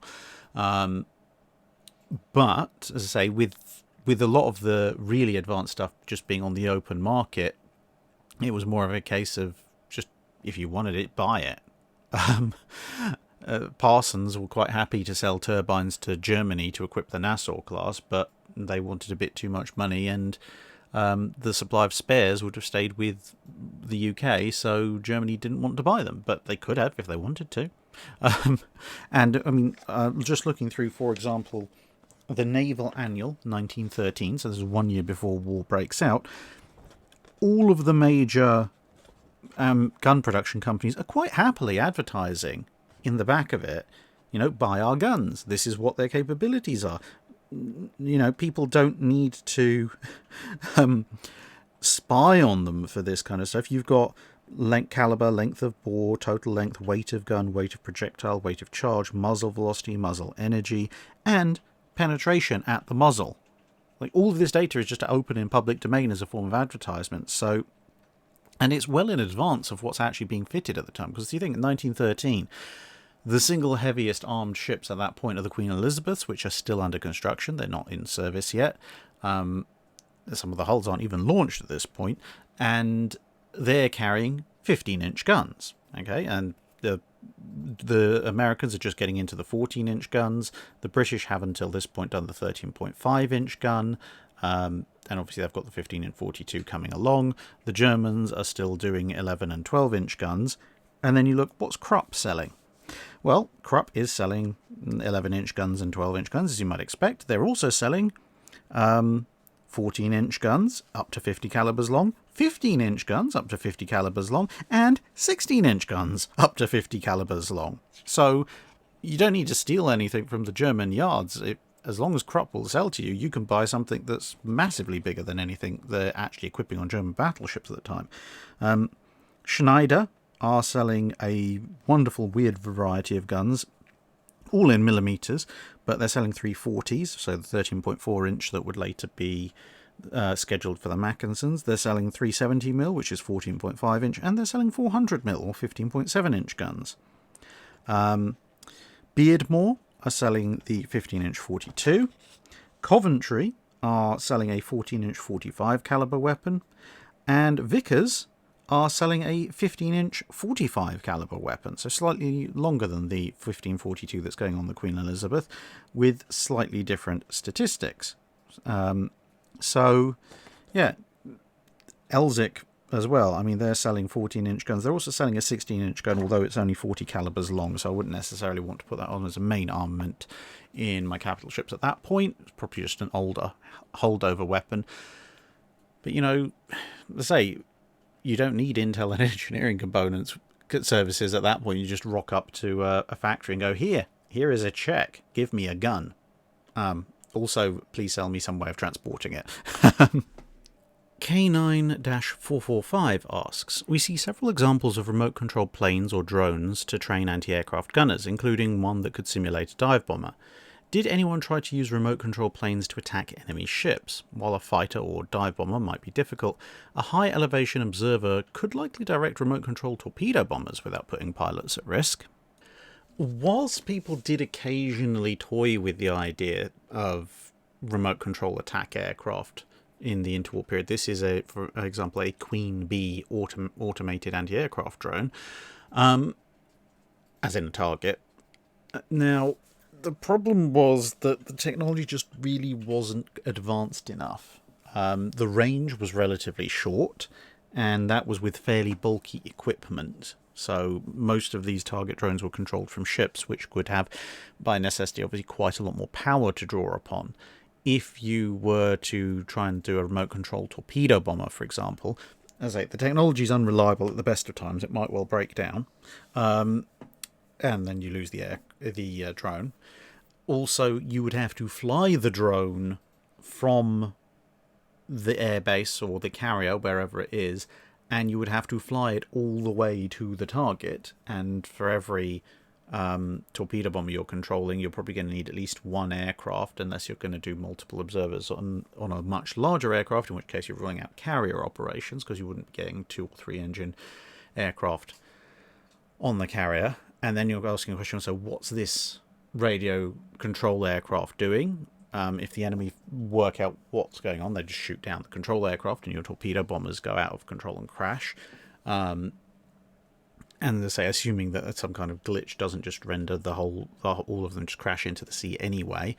It's also surprisingly hard to control the altitude of and speed of an aircraft by interwar era remote control processes from high up when the torpedo bomber is down low. Because bear in mind, the slightest twitch the wrong way of your remote control process, and you might send your torpedo bombers smashing into the sea. And, how are you going to tell exactly what speed and altitude they're going? Because torpedoes at the time, in order to get the release right, they have to be travelling straight, level, relatively low and slow. That's going to be very difficult unless you're right on top of the torpedo bomber. And if you are, well, then you might as well be the torpedo bomber, because they're going to be shooting at you anyway. So, yeah, without some kind of effectively first-person view camera system, you're going to have problems. And on top of that, if you're carrying whatever counts as portable radio control equipment in an aircraft of the interwar period, then, well, sooner or later someone's going to figure out what you're doing, which means that they can just turn around and go, well, you have your radio transmitter in your dinky little biplane. I have considerably more radio transmitting power than you available on my ship. I will simply jam your radio control signals. And then your attack fails again.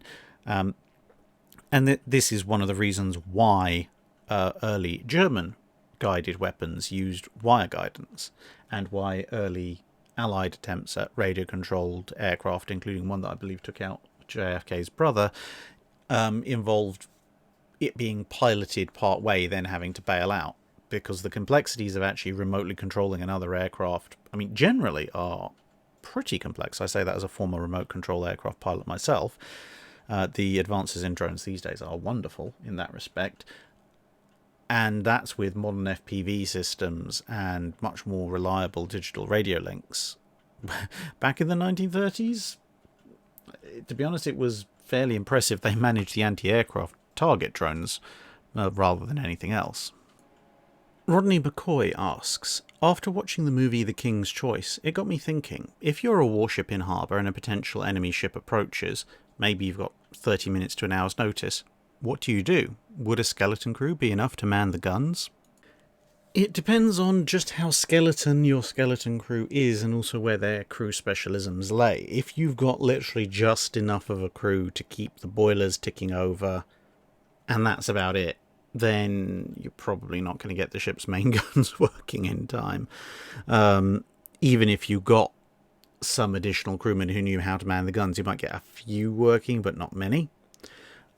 Whereas if you've got a skeleton crew, as in, maybe one shift of crew and a relatively light shift at that, and they're mostly spending their nights ashore, and it's effectively you've got enough to work the ship for a single shift, but, the ship's mostly immobile, then, yeah, you probably could get the guns working, because you will have a broad range of gun crews, and you can probably press people into service to beef up the gun crews. So if you're going into an engagement And let's say, for example, you see the enemy ships and you know that they're going to be on your starboard side, you can then order the port side gun crews, get over there and help the others on the starboard side to max out the gun crews without any recourse to further men. Of course, with half an hour to an hour, again, also depends where the rest of the crew are based. If you're on a skeleton crew because they're the ones assigned to the ship, but the rest of the crew happen to, or at least a good chunk of them happen to live in the same city or town,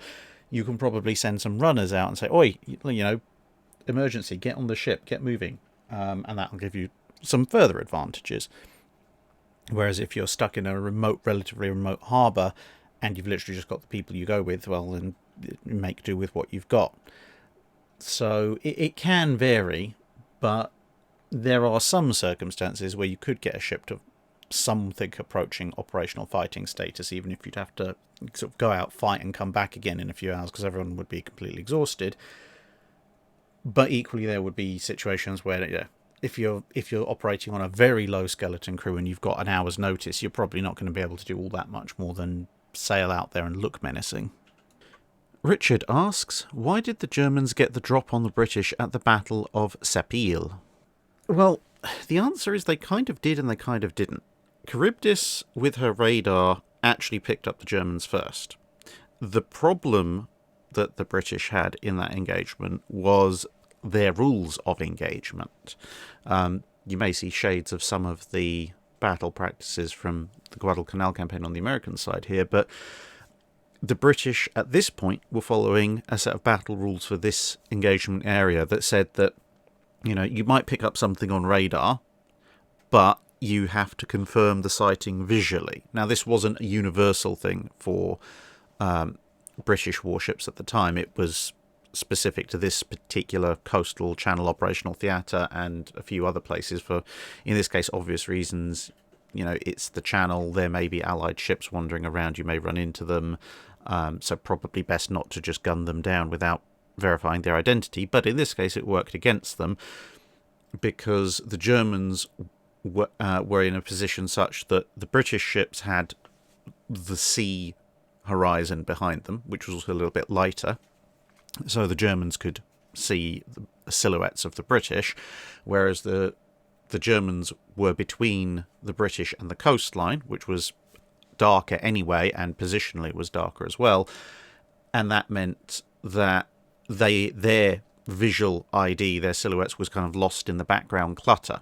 So whilst the Charybdis knew that the Germans were out there, or they knew something was out there, they couldn't engage because they didn't have confirmation that it was hostile, whereas the Germans, slightly later than the radar contact, but nonetheless still the first to engage, were able to figure out these are hostiles quicker through visual confirmation and then launch their attack. It also didn't help that radio communications were an issue in the British formation, so the British formation was already coming apart at the seams a bit. So effectively the way that the Germans got the drop on the British at the battle was they had a better battle doctrine for that particular engagement. And it kind of does show again, one of these things of you can have the more advanced technology. Charybdis had the radar, it had the firepower, it could have laid into the Germans before they realised it was there, but without the correct battle doctrine on how to implement that technological advantage, it was in fact Charybdis that ended up getting sunk. Colin Williams asks, we all know your rule of thumb for upgunning ships. In regard to the effort to regun the Scharnhorsts, were the German twin 15-inch guns just that hilariously inefficient like you've mentioned? If other countries like the US, UK, Japan, Italy or France had been given the chance to rearm the Scharnhorsts, what kind of armament would we see and how much more efficient could it be? Well, as mentioned earlier in the Drydock, the Germans used the horizontal sliding breech block, which in turn meant that the gun turrets were not as efficient as they could be because they needed much larger spacing between the guns, which needed a much larger barbette width than everybody else. So if you put the Scharnhorsts just without their turrets in, and you said, right, here's the barbette diameter, which internally is 10.2 meters or just over 33 feet, what can we fit in this to these other nations? Part of the problem, to be honest, is that a lot of nations only went with twin turrets in gun calibers that were somewhat above the 11-inch.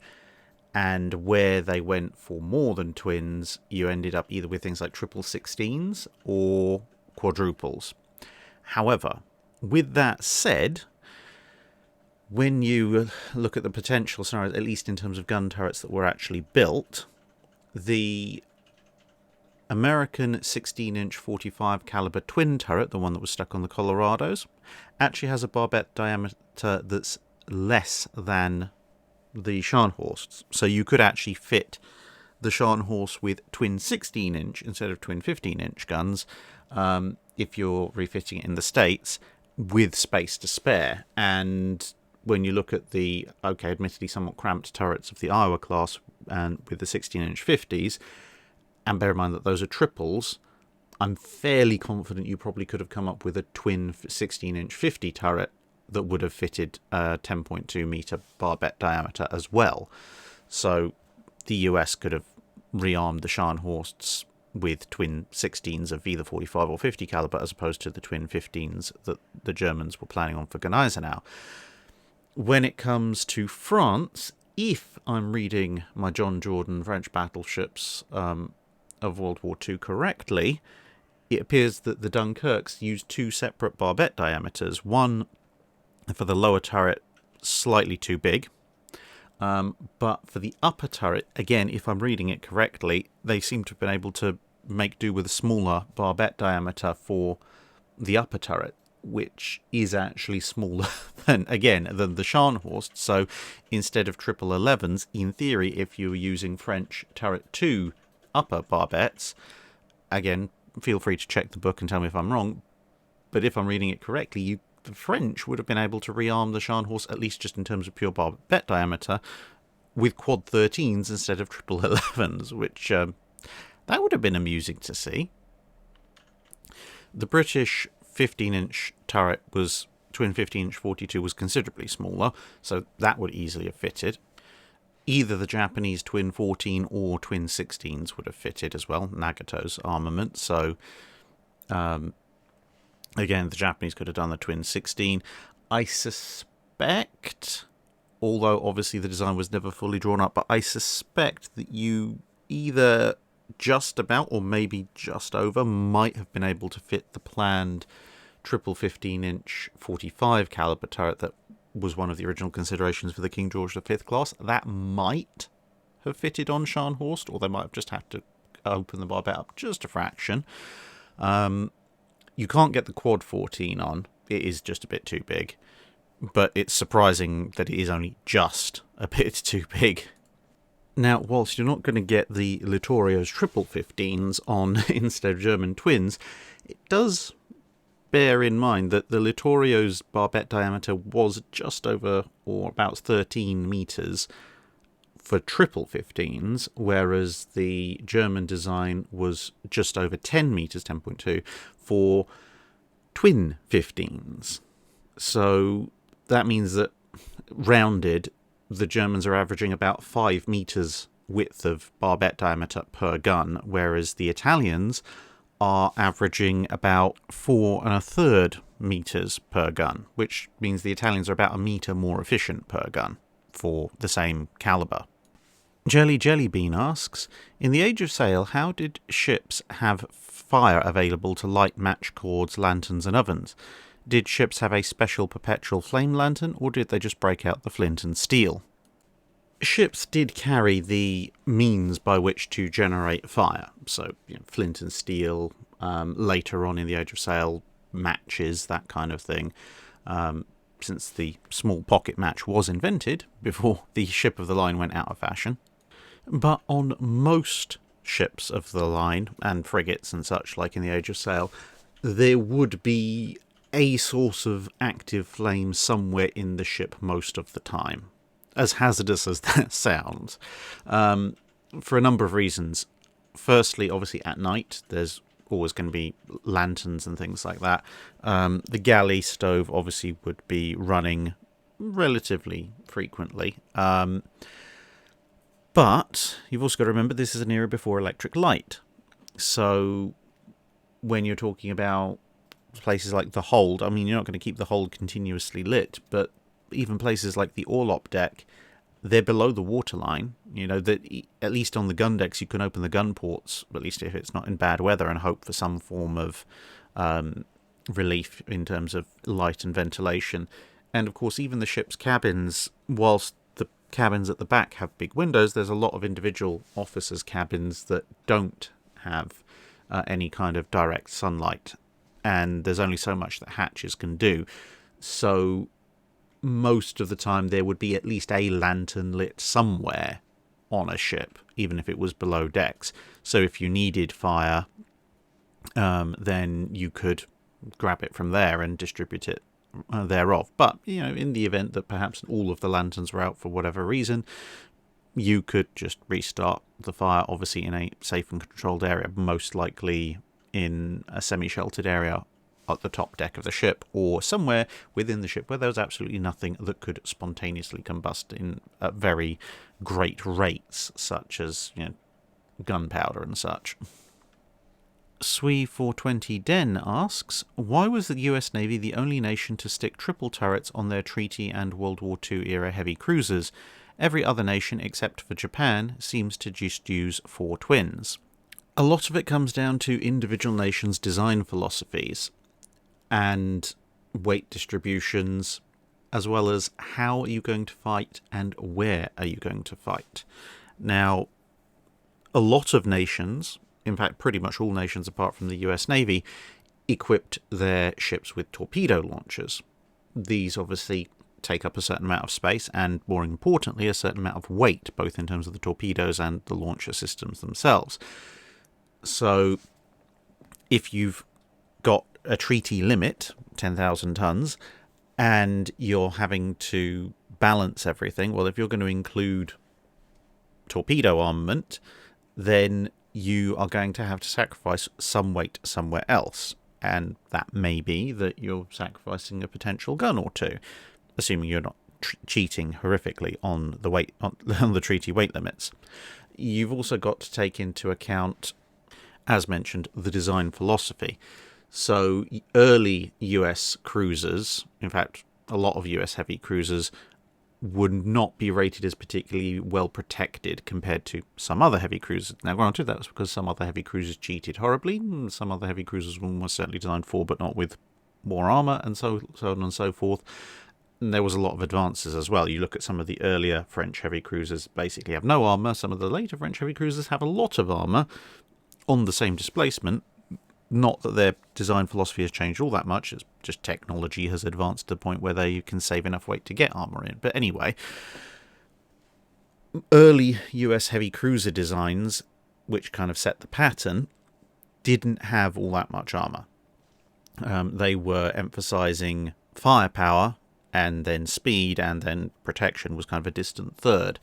At which point, having 9 guns instead of 8 makes sense, even if it does add a bit of weight to your overall ship, which might then require you to thin down on some of the armour. And these priorities are reflected in other nations. And this also bears into how you're planning to fight and where. So for the Americans, their heavy cruisers were designed as part of the scouting force. So, clues in the name, they're supposed to go up, they're supposed to find enemy ships, primarily enemy warships, and fight them. So a meeting engagement, if you like, having a higher proportion of head-on firepower is quite useful for that, and having a great amount of firepower is quite useful for that. Whereas the Japanese, for example, although they're thinking in roughly similar terms, although much more in terms of actually attacking enemy capital ships than the American cruisers were, as a result, the Japanese emphasis is on speed, and with speed, that means you need a relatively long, narrow hull. And with a relatively long, narrow hull, you don't have all that much width, which was one of the problems of the Pensacola's, which is why they had the twins and then the super-firing triples. And so, for the Japanese, if they wanted lots of guns, but they didn't have the hull width to fit triple turrets, at least until they started building what would eventually not become the Ibuki, because it wasn't finished in time. But therefore they needed to have lots of guns, but narrow hull, therefore twin turrets, just lots of them.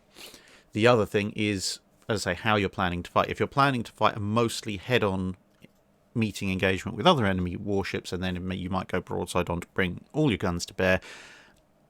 2 forward and 1 aft triples make a certain degree of sense. For the Japanese, the other thing, apart from the narrow hull width, is they're also thinking about fighting outnumbered, so having multiple turrets, again, for them makes more sense, because you might be able to engage 2 separate targets with a meaningful battery with 5 twins, whereas you can engage 2 separate targets with, say, 2 triples engaging forward and 1 triple engaging a separate target aft, but it's not quite as good for salvo reasons, apart from anything else, until you get into radar ranging and so forth.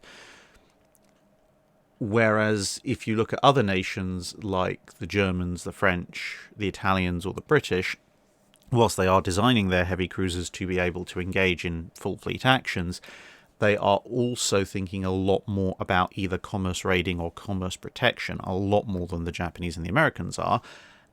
And for that, the threat axis might be all sorts of angles, and possibly many different angles at once.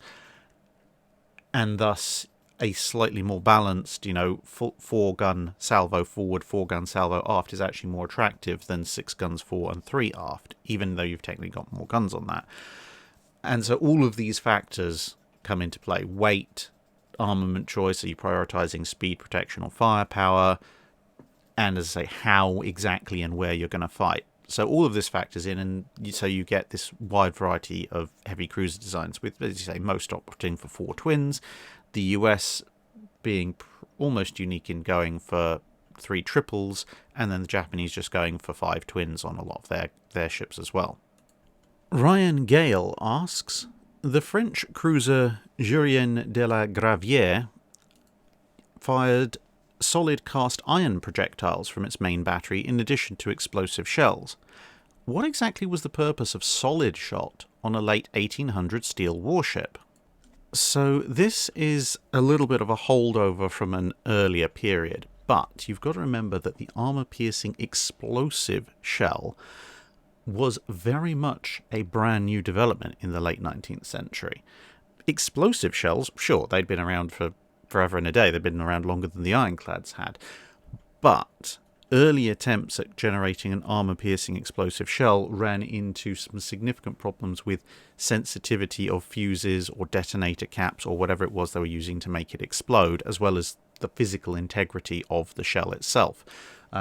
So very early attempts at making armour-piercing shells basically found that you could put some kind of detonator or fuse in a shell and fire it at armour, but it would detonate almost immediately on impact or very shortly thereafter, and we're talking fractions of a second thereafter, which meant that you didn't really accomplish all that much. Maybe there was a little bit more boom to the dent that you left in the armour, but not a tremendous amount.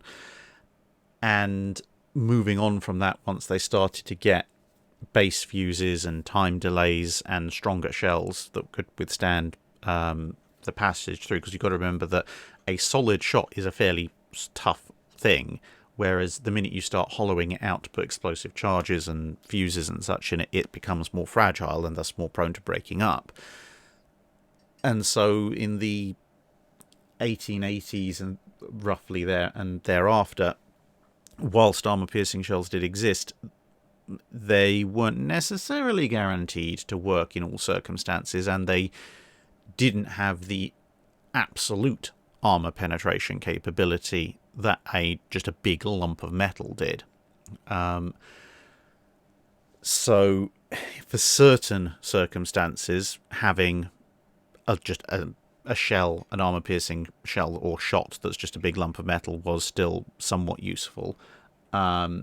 But as well as that, to be fair, armour-piercing shell technology was advancing pretty quickly, but getting the latest and greatest armour-piercing shells in sufficient quantities to distribute to the entire fleet was still something of an issue, because they were fairly new, they were fairly expensive, and you're starting from the ground up with them. Whereas it was much easier to manufacture, solid shot, and thus there was a fair bit of it still around. And so a lot of ships would carry, just effectively to make up the magazine numbers, they'd be carrying an amount of high explosive shell. They'd be carrying a limited amount of armor-piercing explosive shell. And it was just cheaper and easier for a lot of navies to say, okay, and like maybe the last 40% or so of your equipment loadout will just be this spare solid shot we have lying around. I mean, Royal Navy vessels carried variants of Palliser solid shot well into this period as well. Again, for pretty much the same reason. It wasn't that they didn't have armor-piercing explosive shells. It was just that it was the Treasury, whoever the finance department in whichever navy that you're talking about, they just didn't want to shell out, for large numbers of this new technology when this new technology was advancing relatively rapidly, along with armor and guns and such like, so that if you bought, 10,000 armor-piercing shells in 1885, you might find by 1890 that, there's a new generation of shell out, and your 10,000 old armor-piercing shells are now looking decidedly second-rate. And so people preferred to buy them in smaller batches and see in sort of how long will it take for this thing to stabilise. And then once you get the larger, more uniformly armed fleets of the late 1890s and then into the 1900s, and shell technology begins to stabilise a little bit, that's when you start to see the much more widespread proliferation of standardised armour-piercing shells.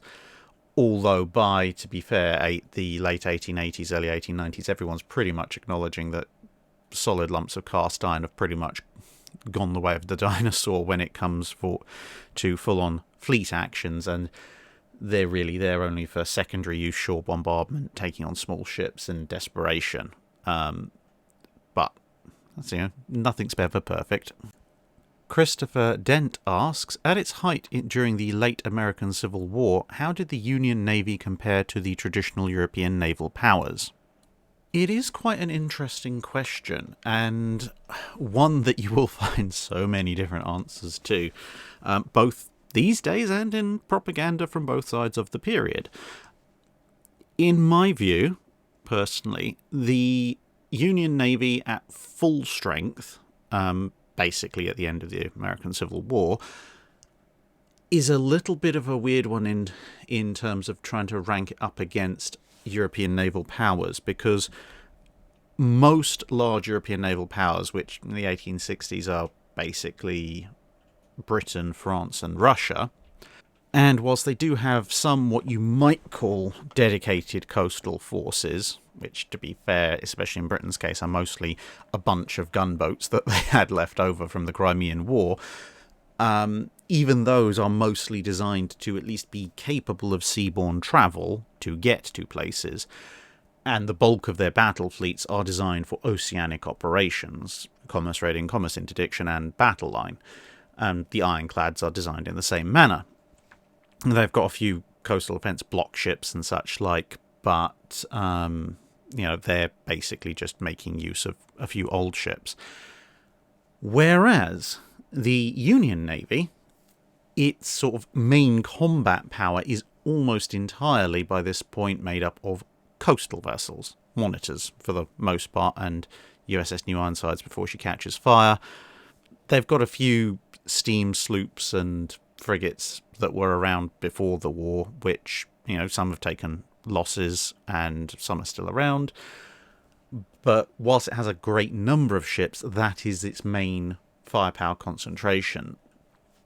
There are a lot of ocean-going Union warships. However, the vast majority of them are basically ships that have been grabbed and converted. So they're mostly civilian ships. They aren't full-on warships. They aren't particularly heavily armed as warships go. They're all right for taking out Confederate raiders and blockade runners, but that's really about it. The flip side is that because the US is at war and has been doing wartime construction, and monitors are quicker and easier to put together than full-on ocean-going ironclads, the US technically has the most ironclads of any nation at this point. They just can't go very far or fight in particularly deep and choppy waters. And yes, I know one or two US monitors did make it across the water. However, if you look at the reports from people who actually met them at the quayside, they were not going to be in any kind of fit condition to be fighting. US Secretary of the Navy statements to the contrary regardless. Anyway, what it effectively means is that by the end of the American Civil War, an oceanic conflict between Britain or France versus the US Navy or the Union Navy, if everyone else stayed out of it, would result in US commerce and patrol vessels, frigates, sloops, converted merchant ships, etc., being swept off of the seas pretty quickly. Both Britain and France had far larger, far better equipped, far more, actually designed warship fleets for that kind of mission.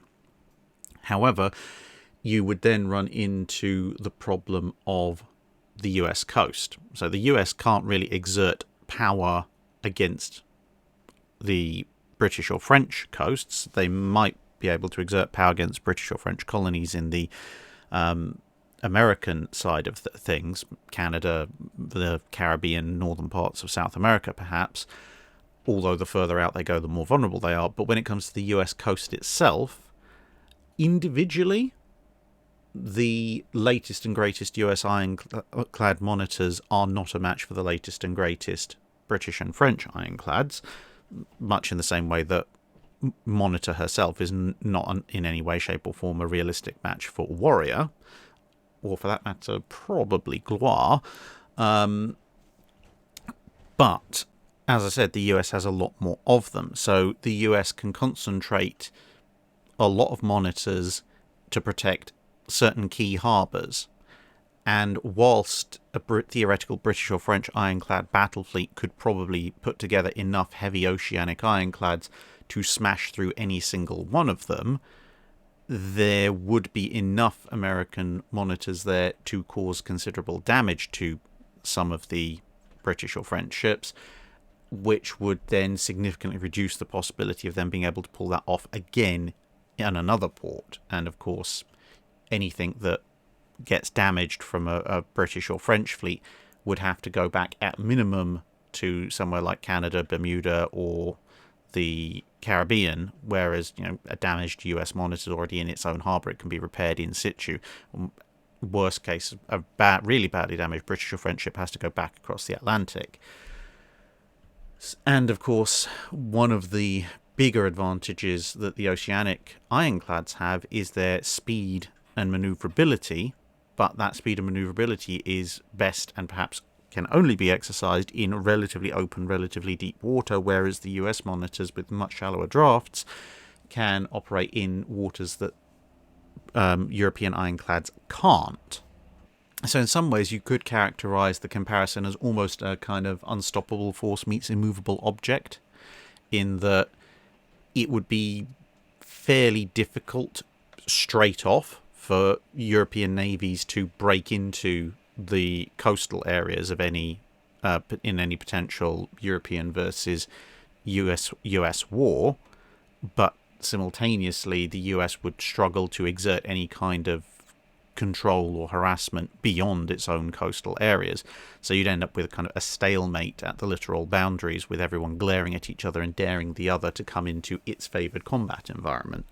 Of course, the flip side to that is that despite the fact that America does have a fairly large degree of industrial power in the 1860s, it's still not got anything close to the industrial might or indeed the technological advancement rate of Britain and France in the 1860s. The Britain and France are about 5 to 10 years ahead, technologically speaking, which means that you might end up in a full-on war situation with something akin to the Crimean War situation, except instead of building gunboats en masse, Britain or France might end up building a bunch of ocean-capable but mostly coastal monitors, something akin to Cerberus, and then sending those into play within the US coastal areas, which means they then don't have to risk their large, expensive oceanic ironclads either grounding or being mobbed if they try to go in.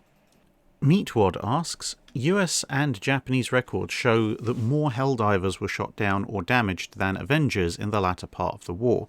in part due to improvements to the torpedoes and tactics that allowed Avengers to drop from relatively safer distances and elevations, whilst Helldivers still had to be over their targets. Why were there fewer improvements to dive bombers and their tactics, and why are there still media depicting late war aerial torpedo bomber attacks that still portray them pressing in low and close to their targets? With the Helldivers, basically there's not a tremendous amount more you can do when it comes to dive bomber tactics. As you say, they've got to be right over their targets, they've got to be coming straight down, and they've got to come in relatively close, which makes them somewhat easier targets for anti-aircraft firepower, at least for anti-aircraft guns that can elevate high enough. Fundamentally, the point of dive bombing is to increase the accuracy of your bombing. You can drop bigger and heavier armor-piercing bombs from a conventional bomber high up, and they'll accelerate down and hit something, probably the ocean. The whole point of the dive bomber is to get the bomb closer, but still at an appreciable speed before you release it, in such a way that effectively you are a human guidance system so that the bomb goes in. So, unfortunately, whilst with a Helldiver, yes, in theory, you could release your bomb higher up and it would fall and it would attain armor-piercing velocity and it would smash into something. The higher up you release it, the longer it has to fall, the more chance the enemy has to evade, the more chance there is that your own sighting is off, and therefore the more chance you're going to miss. So fundamentally, dive bombing requires you to get in relatively close to the enemy, and there's not a lot you can do about that until you get to a point where you can drop guided munitions.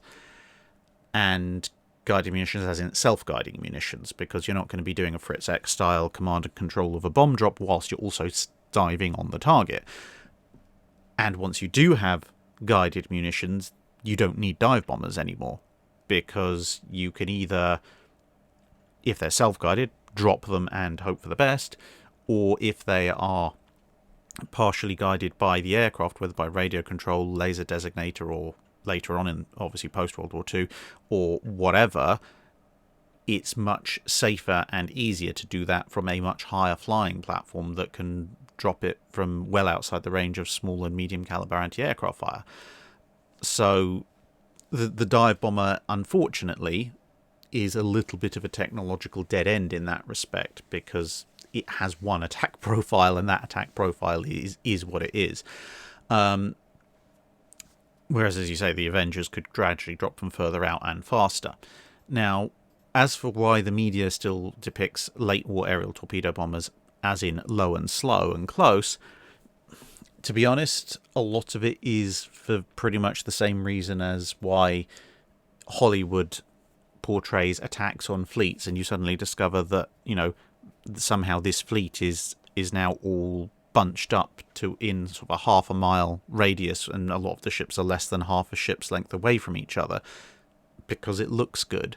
If you are filming a torpedo bomber going in, and what do you see? A torpedo bomber at a couple of thousand feet, it drops its torpedo, the torpedo goes miles down and down and down and down, there's a little tiny splash, track starts, and then maybe at the edge of the camera's range of clarity there's a little smudge, or maybe a slightly bigger recognisable smudge that's a ship, and then the bomber turns away. It's not particularly exciting, is it? Whereas if you've got the bomber going at 50 feet down right across the ocean, and the target is like 200 yards away, implausibly close, the target's big, it's in your face, it's spewing anti-aircraft fire left, right and centre, there's an immediate thing from the torpedo drops, and the torpedo's now in the water, there's a big splash of water, off it goes, the aircraft's pulling away, it all looks very spectacular and dangerous, and so it just looks better on screen, and that's why most people go for it. It's pretty much the same reason even with aircraft flying in formations and such, and any kind of military operation always tends to be much, much more compressed than it historically would be in most cases, just because it packs all the stuff that's going on into a small concentrated area that everyone can look at and go, ooh, pretty explosions. Vokir asks, it's become something of a running joke that Montana has never been able to get a battleship named after it. Even ACR-13 had its name changed and would survive longer as Missoula than it did Montana. Are there any other names that have been similarly snubbed by circumstance? I don't think there's anything that's got quite as bad a record as Montana, but there's a few that come close. So Gascogne was a name that was selected for one of the Normandy-class battleships and for one of the variants of the Richelieu-class battleships. In neither case was the ship that would bear the name Gascogne actually ever built. So that's a little bit of a cursed name for French capital ships. They never had one called Gascogne. For the British, there aren't really many because pretty much all the names that they planned to use did get used, even when ships were cancelled. And on the very few occasions that ships were cancelled and the names didn't get put into something else, it happened so rarely that, at least in the Dreadnought era, that there's nothing where there's kind of multiple attempts to name a ship. So of the ships that in the Dreadnought era for the Royal Navy, capital ships that were cancelled, you've got Agincourt, which was then repurposed to a ship that they'd taken from the Turks. You've got Resistance, which was going to be the final R-class. That didn't get reused, but no one tried to name another ship Resistance during the Dreadnought period for the Royal Navy. Renown and Repulse obviously got repurposed into battle cruisers. And then you had the Admiral class, the other three follow-ons to Hood. Two of those probably got recycled into Nelson and Rodney. And you've obviously got Anson and Howe, eventually got repurposed as King George V's if they were planning on using those names. We don't know for certain what the G3 or N3 class battleships and battle cruisers were going to be called, so we can't give a particular call for those. And then, of course, the 4 Lion class, whose names we do know, well, of those, Temeraire, Conqueror, and Thunderer had all been dreadnoughts of the First World War. So, they missed out once, but that's not awful. And then you have Lion, which, of course, was a battle cruiser, and, obviously, again, missed out once. Although if you wanted to make any kind of argument for British dreadnought capital ship names, you would probably possibly make an argument for Lion, in as much as Lion got to be BT's flagship, then it got to be a cancelled battleship, and then the name got downgraded to a cruiser. So, it's not awful as a fate, but compared to, Montana just never getting a ship named after it for ages, but that's about the closest you can say for the British. For almost everybody else, to be perfectly honest, they just weren't building enough capital ships for it to matter all that much. Obviously, everyone had ships cancelled, but again, there weren't enough big build-ups, ship cancelled, big build-up, ship cancelled, to really say that a name got really, really hard done by. Because, of course, the Germans had a bunch of ships that were cancelled either by World War I or at the end of World War I, but they didn't have any ships further cancelled, at least whose names we know for certain, in World War II of the capital ship range. As the H-39s were laid down, we don't know exactly what they would have been called, though, and they probably wouldn't have reused the names that Imperial Germany had selected for some of its World War I ships. The Italians, likewise, the Francesco Caracciolo's were cancelled, but the names were never particularly reused. And so you probably may be looking at the Japanese with some of the cancelled ship names for the Washington Treaty period, which one or two may have then been subsequently brought back for some of the Yamato class as they were building up, or Super Yamatos. But again, we don't know exactly what later Super Yamatos past Shinano probably would have been called. So again, we can't really make a call on those grounds, similar to the way that Montana had repeatedly got its name put forward and then cancelled, and put forward and then cancelled. Bill Cunningham asks, if we define a warship as a naval vessel purposed for combat, be it ship-to-ship, amphibious or otherwise, when was the first time and situation in verifiable recorded history that 2 warships engaged in battle? And similarly for an amphibious naval assault. Well, that's a bit of a difficult one. We know that purpose-built warships were being constructed quite a way back, and of course they would have been used in combat, but recording those battles, who they were against, and if the other side had actually also built what could be described as purpose-built warships is much, much more difficult. I mean, for example, we've got evidence, at least somewhat, of naval combat going on in the Nile Delta in sort of the 1400s odd BC between the Egyptians and the Hyksos.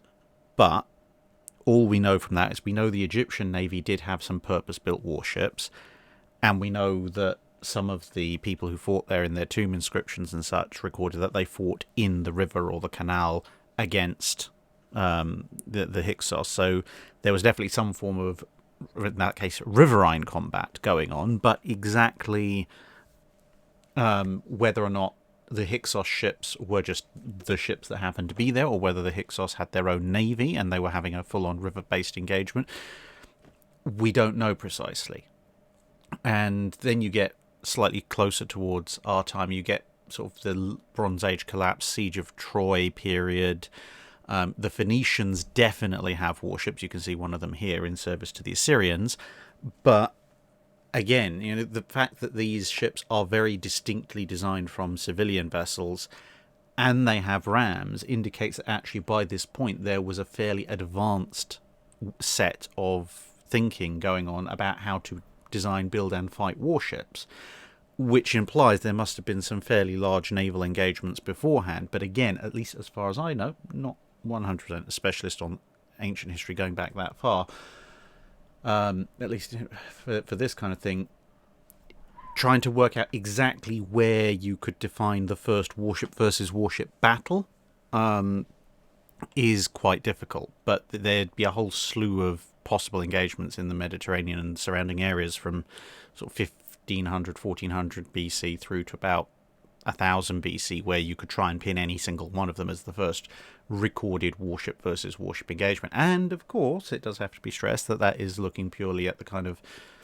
European, Middle East, North African history. As I've said before, no real expert in ancient Chinese, Korean, or other Asian history, but I'm pretty sure there's probably some account from China or Korea or possibly Japan that will probably talk about some form of naval combat from around about that same period, maybe slightly later, slightly earlier. But that would be kind of broadly where I would say, hand on heart, I can definitely say there was a warship versus warship engagement at that point. Don't know about earlier though. As far as naval assault goes, well, a lot of warships at the time, especially obviously before the deployment of even basic artillery, they rely on a mixture of ramming and boarding, so they carry a fair number of soldiers, so they are almost implicitly, in most cases, also amphibious assault vessels. The Siege of Troy, for example, would be a good example of an early amphibious assault. In fact, it would be an amphibious assault on contested beaches, for that matter. It's probably the first sort of fairly extensive record, albeit somewhat, probably somewhat embellished, of that kind of activity. But again, the fact that the landing at Troy is written about in such detail, again, it implies that by the time of that siege taking place, whenever exactly you choose to say it took place, 11th, 10th, 12th century BC, there must already have been a fairly advanced concept of how to launch warships with soldiers aboard and then run them up the beaches on a hostile coast and engage in some kind of amphibious assault, because, otherwise it would all be a bit of a mess. So there were almost certainly going to be amphibious assaults taking place earlier than that, but again, what records we have to show that provably they happened at this particular location between these two particular sides is a bit up in the air. Coos Army 0001 asks, what was the practical value of calling ships like South Dakota by code names such as Battleship X? This basically comes down to a slightly paranoid level of US operational security that was implemented during the Second World War. As you probably know, the US had a relatively large immigrant population from Japan and other areas of Eastern Asia at the outbreak of World War II, who were not treated particularly well at all. But one of the major concerns that the US had was the possibility, at least in their mind, that if they reported various things happening in local news, national news, papers, etc., on radio broadcasts, that presumably Japanese American immigrants who were still loyal to Japan would hear about whatever was going on, and then presumably via some secret radio transmission method send back messages to Japan and tell them what was going on. Turns out that doesn't actually happen, or didn't actually happen, because there were a few operational security slips, like, for example, a whole slew of fairly important information about the Battle of Midway got published in a newspaper, and Japan never heard about it, because it turns out, that whole secret transmission to Japan thing wasn't actually happening. But through, as I say, a mixture of paranoia and a lack of intel from the Japanese side, because the Americans didn't have physical spies in Japan very much either, it meant that they named ships like South Dakota Battleship X. Now, you couldn't name something like North Carolina or Washington in that manner, because everybody knew what those ships were. They'd been very much publicized during peacetime, but South Dakota was a ship that came active during wartime, along with obviously other ships of her class and then the Iowas. So for a while, by referring to just the actions of Battleship X, the idea was that if no one knows exactly what Battleship X is it one ship? Is it just a generic name for a US battleship? Does it refer to multiple ships? Are there possibly Battleship Y and Z? You could then talk somewhat about what Battleship X was doing, but without giving away any precise details about what Battleship X was, what its capabilities were, or even how many Battleship X's there actually were. William Bradley asks, which ship or ships have the biggest gulf between how effective or well designed they were and how much you like them? Preferably in the direction of a ship that you're fond of but was really a bit of a disaster. I think the prime example for me would probably have to be the Tegethoffs.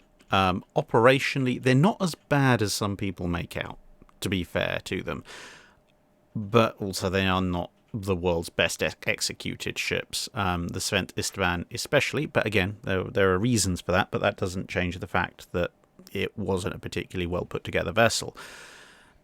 Now, I still have a certain degree of affection for them. They represent a fair number of technological advances, surprisingly enough. I mean, triple turrets for one. I know the Russians put them in as well, but the Tegethoffs were one of the first ships designed. In fact, they were pretty much the ones that cracked the triple turret, although the Russians would do so simultaneously shortly thereafter.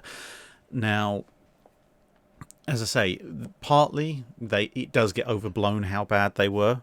For example, the ventilation issues with their main turrets, they appear to have shown up during the bombardment of Ancona on one ship, and then they're not mentioned again in other operational circumstances, so it seems that there was an issue, but that it was probably rectified before other uses of the vessel.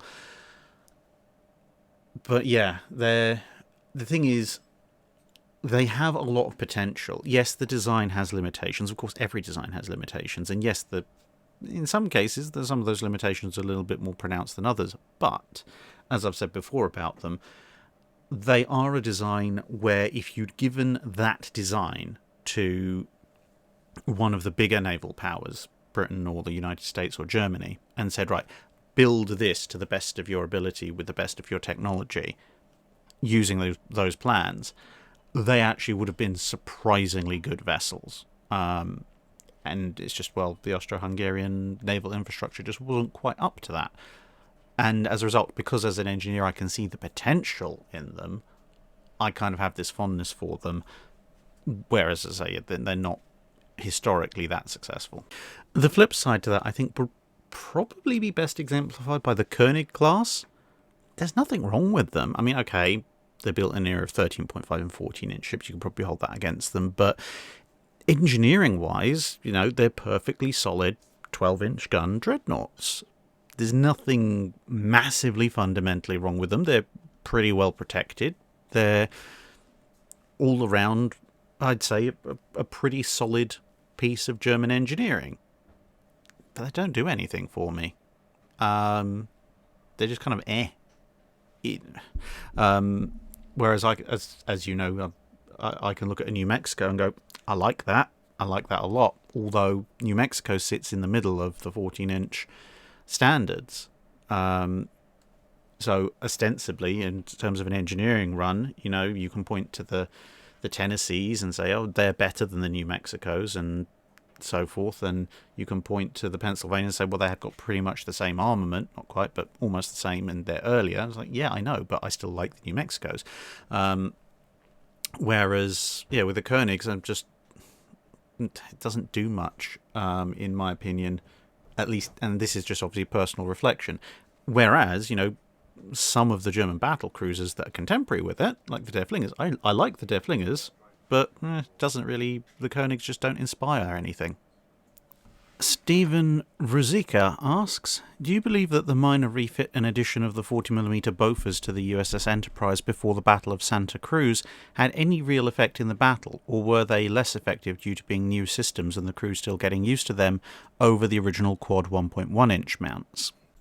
I think probably they would have had a slight overall beneficial effect on the battle. There still was at least one 1.1-inch mount, possibly more on Enterprise at the battle, as can be seen from the fact that whilst just over 3,000 rounds of 40mm were expended, somewhere on the ship someone chucked 500 rounds of 1.1-inch at the Japanese. But, when you look through the post-battle report, there's a lot of stuff that is said that's negative about the 40mm. They don't depress far enough.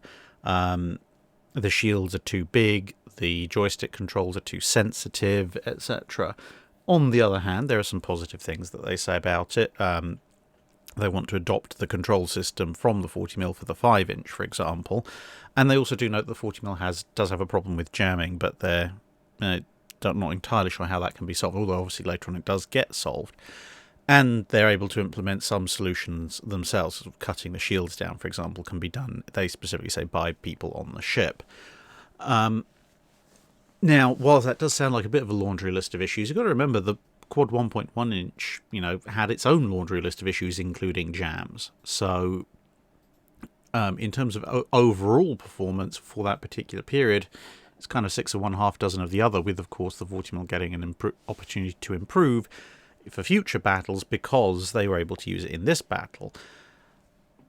However, even with all that said, the 40mm is still a more capable weapon in terms of throwing a heavier shell further and faster than the 1.1-inch, so all else being equal, having even somewhat finicky prone to jam 40mm Bofors is better than having somewhat finicky prone to jam 1.1-inch.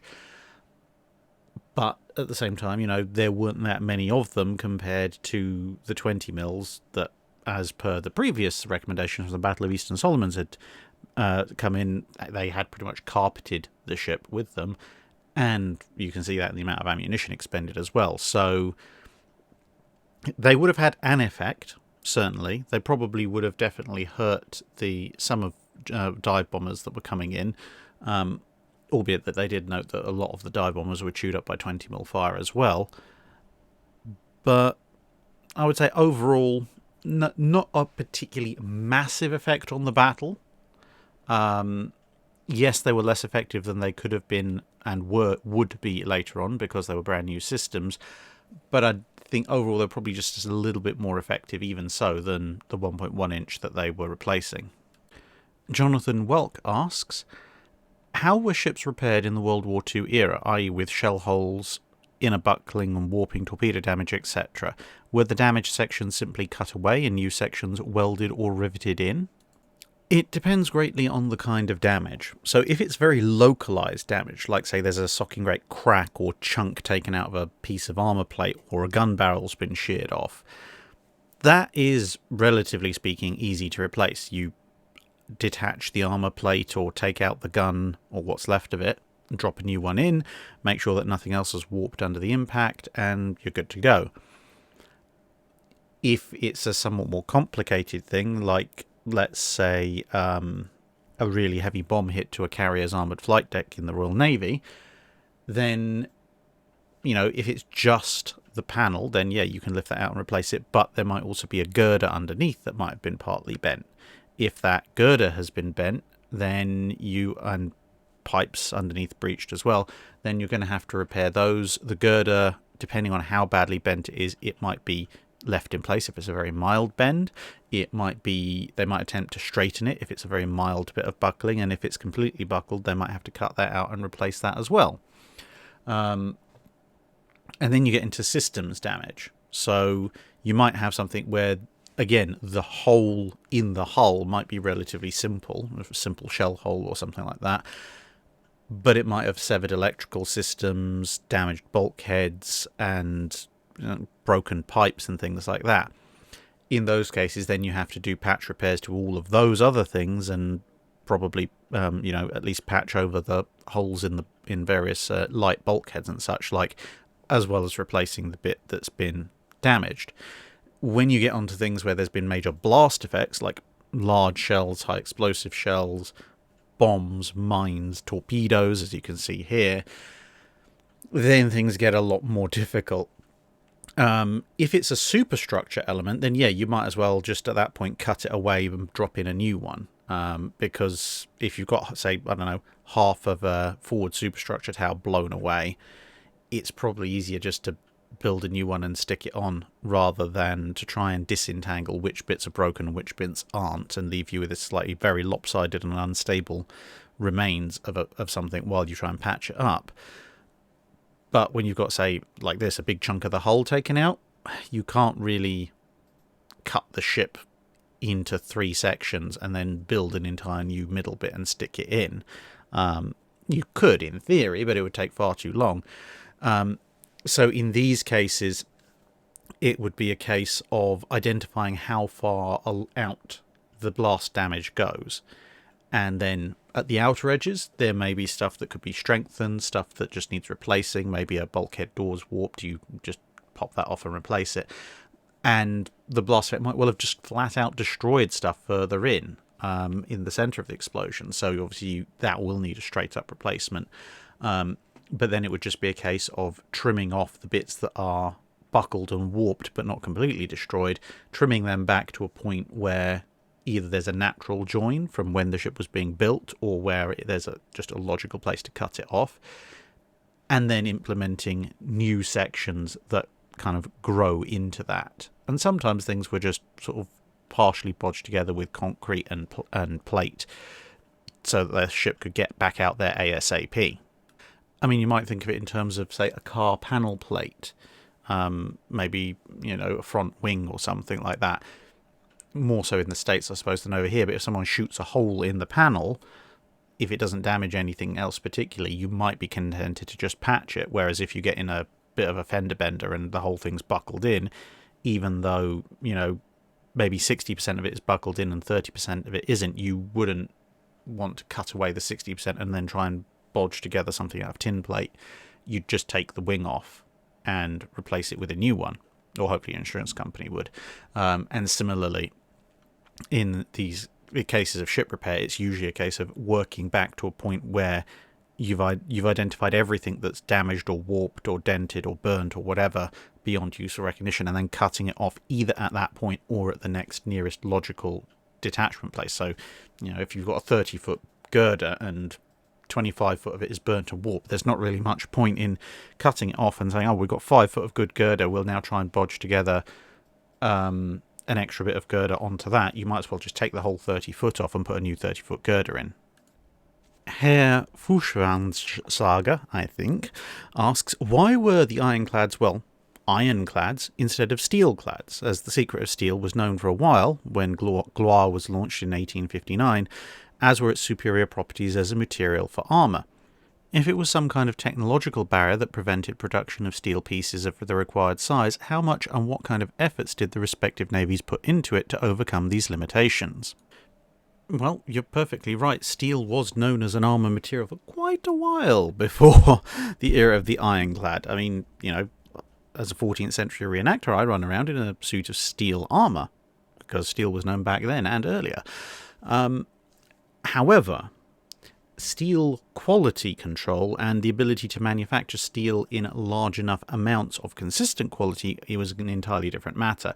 It's one thing to hand forge a sword or a gun barrel or a suit of armour out of steel. It's quite another thing to put together a sort of a dinner table or larger sized plate of steel and guarantee that it'll do what you want it to do.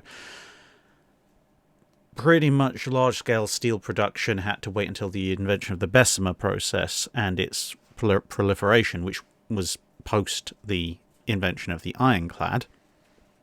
And the other element with early uses of steel was that at this kind of size and volume that they were needing to produce it in for military use, it did have some rather worrying initial material properties. So steel was very, very hard, very strong compared to iron, but the early grades of steel were actually quite brittle. So one of the initial experiments with steel was actually very, very soon after, almost contemporaneous with the invention of the ironclad in the early 1860s, at least in Britain and France, was the deployment of steel shot. And the French took quite a lead in the development of steel in the 1860s and 70s, even though the Bessemer process was invented in the UK. And the steel shot, at first, it seemed, much better than iron shot. It would be harder, it would therefore penetrate better, etc., etc. But the first few attempts, it just shattered like glass when it hit, or cracked and broke up into large segments that didn't have any particular penetrative power. They managed to refine that a little bit, so by the mid to late 1860s, steel shot was becoming a thing in certain guns. But even a steel shot for a large naval gun is a far cry from volumes of steel that you need for armour plate, and of course, just because it won't shatter as a shot on impact with iron doesn't mean that it's necessarily going to work particularly well on a very large scale when it's being shot at by something else, especially when it's going to be fairly cold. Remember the whole brittle ductile transition element of armour, iron armour, that they had a problem with early on, and steel would experience similar issues. So eventually, with the more widespread deployment of the Bessemer process, they managed to get steel produced in reliable quality and quantity enough to make armour plate, which was good. But that's what then led to the development of compound armour, because the iron was just too hot. The steel was just too brittle, but they could get it in fairly large amounts. So the idea was you put the steel on the front, you sandwich it with iron, and then you get this compound armour. So you get the benefits of the resistive power of the steel, and the iron is kind of holding it all together at the back. And if you think that sounds familiar, then yes, the reason for that is that's pretty much the same reasoning as to what went into face-hardened steel armour development later on. So there was a fair bit of effort trying to get steel in as armour, especially once iron armour went above the double digits in terms of thickness, because it was very rapidly becoming apparent that the amount and weight of iron armour that you needed on a ship was beginning to seriously affect how you designed the ship. So if you could get steel, which promised better protection for less weight, in, then obviously you could return to somewhat more sane ship design principles. So there's a lot of effort going in, but a lot of development during this period still depended quite a lot on individual private enterprises making significant breakthroughs, and that's why, as I say, the French, especially Crusoe, were one of the leaders in steel implementation in naval terms for a fairly long period during the latter part of the 19th century. Although once you got Crusoe steel in, it was then pipped to the post in terms of being face hardened by Harvey steel, Harvey nickel steel, and then obviously by the Germans with Krupp steel. Snowstalker 36 asks, in the battles around Guadalcanal, just what was it that made US Navy heavy cruiser captains and admirals seem so incompetent? Over and over again, we see destroyer and light cruiser captains clearly aware of what's up and acting or asking to act accordingly, whilst the heavy cruisers and the overall commanders stumble around somewhat like blind and deaf elephants. Partly, it's luck of the draw. Partly, there are some rather odd decisions sending very inexperienced admirals out to take command literally in the day or two before a battle begins.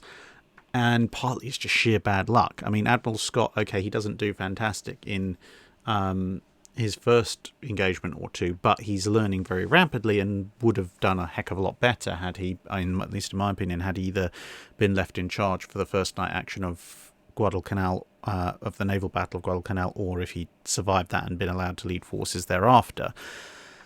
But of course, he gets killed, so we don't know what he could have accomplished. So there is some of those random factors, but another element of it, to be perfectly honest, is simply, at least in my opinion, the era of when these officers have come from. Because the vast majority of the admirals, in fact, I think all the admirals who are leading US task group formations that get badly worked over in the Guadalcanal Campaign, all graduated Annapolis before World War I. They're products of the 1900s and early 1910s. Now, granted, obviously they've been learning and developing as they've worked their way up the ranks since then, but their formal and foundational education in tactics has come from an era before anyone really knew even how effective destroyers and torpedo boats could be. The last big live fire event they could have learned from is Tsushima, which of course is all about the big guns. It's well before radar, it's well before even aircraft, and although some of them drop back to Annapolis to either further their studies or in some cases to become instructors, they're still out there with the fleet, and there is a certain amount of, this was the foundation, this is what you learned, and people can be slow to adapt. Now, obviously, some people do adapt much faster than others. These ones apparently maybe not quite as fast as the people who really saw where the future was going. But that's just simple human factors. Whereas when you look at, obviously, people slightly further down the food chain, if you like, they say destroyer and light cruiser captains who are less senior, who have had far less time in the Navy, whilst the US's experience in World War I in terms of combat experience wasn't exactly that great, they are products of the 1920s, and in one or two cases, even the early 1930s classes of Annapolis, which means that they have grown up and been trained in an era when everyone knows how dangerous destroyers with torpedoes could be. They'll have seen from Jutland and such like that night actions could definitely be a thing, and so that will have been part of their foundational training. Then you will also have gotten the fact that they've effectively grown up, if you like, in the Navy, with aircraft also being a thing, aircraft carriers as well for the most part. So they're just that much more conscious and that much more immersed, I think at least, in the idea that there are all these extra dimensions to warfare. Now, whilst their seniors have also obviously been through that period, they've also been through a long period before, as I said, also their foundational period, when those things weren't a thing. And it does take a little bit of a more specialist officer, I think, to go from a position where your method of warfare is only involves one or two major technologies, and to fully take on board the implications of what happens now when there's 4, 5, 6 or 7 major technologies all competing for your sort of key elements of naval warfare. And unfortunately for the US Navy, some of those who didn't adapt quite as well, or perhaps a little bit too wedded to interwar doctrine, ended up in command until the brutally Darwinian process of naval battles meant that they were no longer available or had provable failures on their records that prevented them from being assigned further commands, and then other officers, ones who were better able to adapt or ones who were just younger, were able to come up the ranks and take up the mantle. Guz Riesbos asks, I've recently gone through Shattered Sword and noticed something in the latter part of the book, namely that there were no incidents where Japanese sailors were picked up by US ships. I was always under the impression that Japanese military personnel would do everything in their power to not become prisoners of war. Was this something that only happened later in the war? And if so, when and why? Or did the author of the book not deem it necessary information to pass on? Well, one of the things you've got to remember when it comes to something like Midway, a big carrier battle, is that unlike Savo Island or any of the Guadalcanal close-in fights, or a lot of all the World War I fights like Jutland and so forth, these fights are taking place with enemy ships dozens, if not hundreds of miles away from each other. So it's not the case of, one side is victorious, is in the area, and therefore can hop over the 10, 20 minutes or so it is at full steam to where the enemy was to see if there's any survivors and pick them up. Even if they wanted to, it would be a journey of maybe half a day at full speed for a faster ship, possibly more, in order to even just reach the area where an enemy ship has been sunk. And again, it depends on exactly which ships you're looking at, and what the distances involved are. Plus, you've got to bear in mind that Midway was not a battle where one side just turned around and left with loads of survivors in the water. The US fleet was withdrawing, even though it had won the battle, because they didn't want to get hit in a Japanese night action. So they were going in the opposite direction from any Japanese survivors. And then, of course, they also had to deal with Yorktown's damage and being sunk. So the US fleet wasn't advancing over Japanese position, so they wouldn't have found any Japanese survivors just because they weren't there. And even if they'd got there, they would have got there probably 2-3 days later, at which point the chance of anyone still being alive is pretty remote. Plus, of course, the Japanese, whilst they lost a lot of ships, they did have other ships in the vicinity, so most, if not all, of the survivors of the various Japanese ships would be able to be rescued by other Japanese ships and taken away. You're right in that overall the Japanese sailors did not want to become prisoners of war for the most part, in part because of their honor code and in part because of propaganda telling them what might happen to them if they did fall into US hands. And you do see this during the Guadalcanal Campaign, albeit that, as one US sailor notes, they went and tried to rescue some Japanese sailors. The Japanese sailors said, no, we don't want to be rescued. So they left them in the water. 24 hours later, the ones that were still alive were much happier to be rescued when they came back the next day and said, do you want to be rescued now? Oh, yes. It turns out, actually, maybe I do. But, it's very difficult to save someone who doesn't want to be saved. Whiskey Delta Golf asks, destroyer, escort, frigate, corvette, sloop. Why were there so many different designations for World War II escort ships? And what were the practical differences between ships of different types and the roles that they played? Effectively, it comes down to the fact that this kind of convoy escort operational vessel had not really been a thing prior to World War II. Obviously, there had been convoys in World War I, but they just used destroyers. And so you had everybody trying to build these new escort ships, but there was no unified agreement on what they were called. So, for example, a sloop was a pre-existing type of vessel, a small warship, smaller than a destroyer, less capable than a destroyer, that fell into the kind of uncategorized, unlimited number that you could build under the various naval treaty systems. But when it came to building whatever kind of convoy escort you were building, because there was no pre-existing designation, everyone was reaching into their own naval grab bags. So for the US, it was like, well, they're not a destroyer, because, we know what a destroyer looks like. It looks like a Fletcher. This thing is slower, it's less well-armed, etc. So we're going to call it a destroyer, brackets, escort, close brackets, because that's what it does. It's a kind of a destroyer, but it's a little one that we just use for escorting convoys. Whereas for the British, they started off with the Flower class, and they were looking at it going, well, it's not a sloop, because a sloop is built to military specifications by our definition. So we need to resurrect some older form, because, again, it's not a destroyer. So they chose corvette.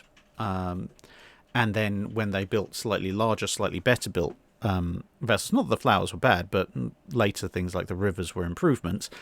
Initially, they were going to call them twin-screw corvettes, but someone thought that sounded stupid, so they decided to bring back frigate. So now you had corvettes, frigates, and sloops, and then, helpfully enough, escort destroyers, which were separate to US destroyer escorts. So the British now had 4 different designations going on, and then the US also had their destroyer escorts going on, so they have 5 different designations, all, and then possibly you might also have an actual destroyer or 2 floating around. And then eventually, well, nothing was particularly resolved during World War II, although eventually destroyer escort lost out to frigate during the Cold War. But in terms of the differences between them, they're all convoy escorts, apart from the destroyers, which might also go off and do fleet stuff. As I say, the sloops are the pre-existing, built to military spec, but don't count as a destroyer because they're relatively small and relatively slow and relatively not heavily armed under the Washington Treaty and London Treaty systems. The corvettes are single-screw merchant spec built hulls. Frigates and destroyer escorts and escort destroyers are larger, usually twin-screw, in fact almost entirely twin-screw, and most of them are built to military spec in some way, shape or form, although there is a little bit of variation on that. But basically the corvette is the small one, and then the frigate, destroyer escort, and escort destroyer really are pretty much all names for the same thing, broadly speaking. Andrew Waite asks, when is a battle not a battle? On the 9th of April 1940, the engagement between Renown, Scharnhorst and Gneisenau seems to be called the action off Lofoten rather than the Battle of Lofoten. Is there a difference between a battle and an action? To be honest, sometimes it can just be semantics. At other times it can be if the engagement, if you like, was part of a larger overall engagement that might have been going on over a few days, which is kind of a meaning of battle that has begun to take effect in the late 19th and early 20th centuries, and then obviously thereafter.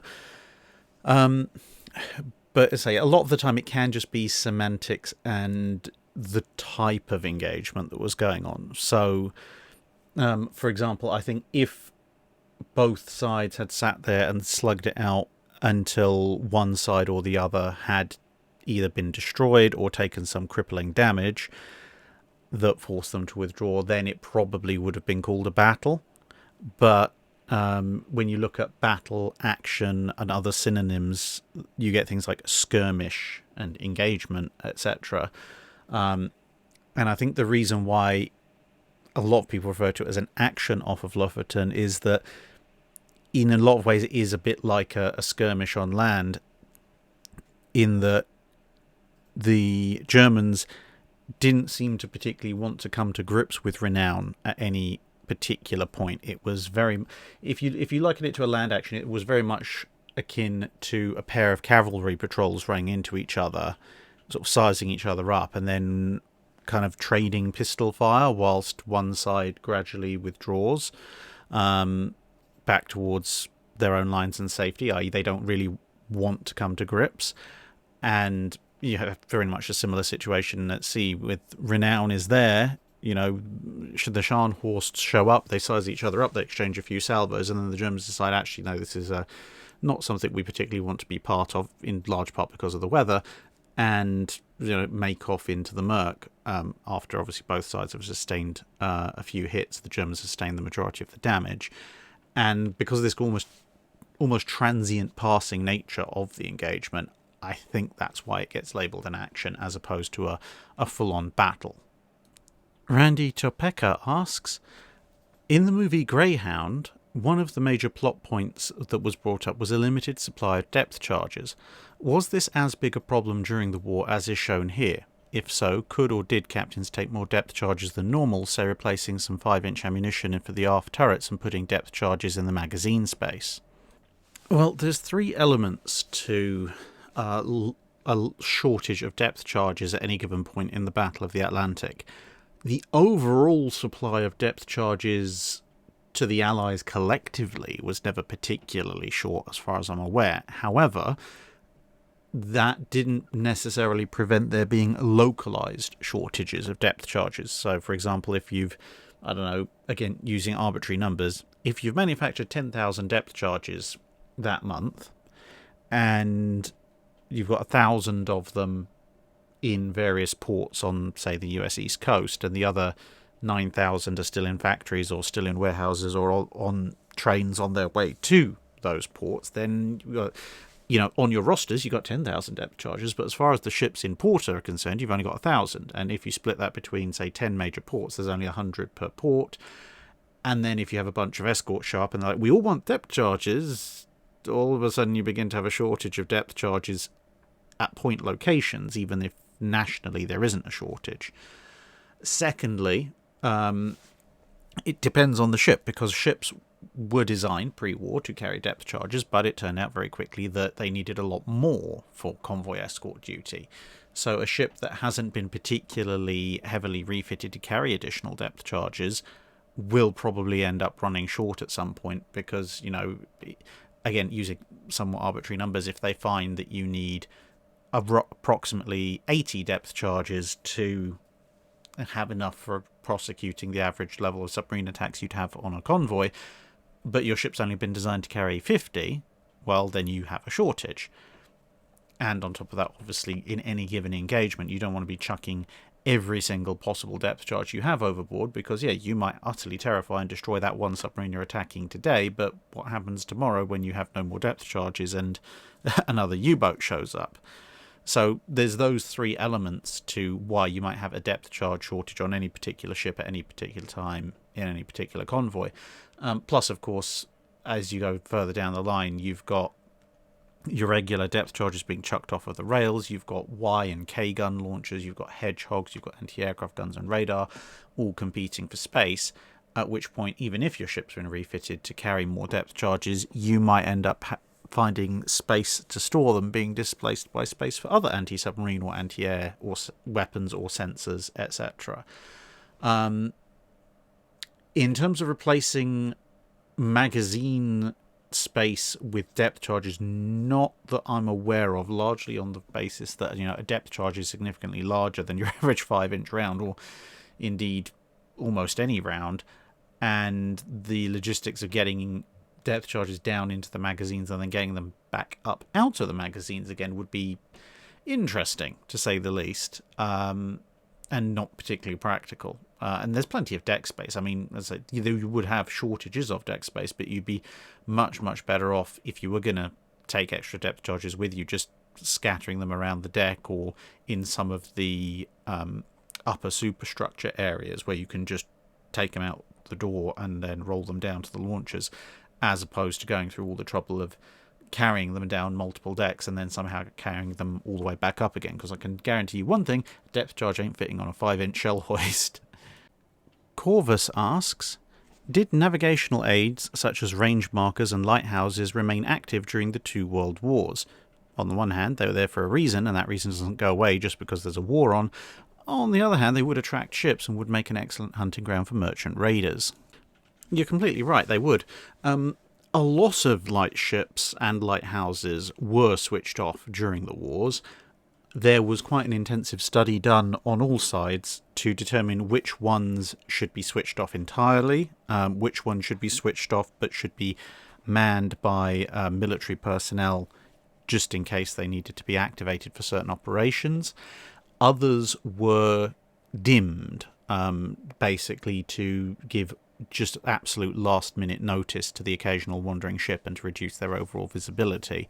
And one or two would remain in full operation, but that was fairly rare in Europe.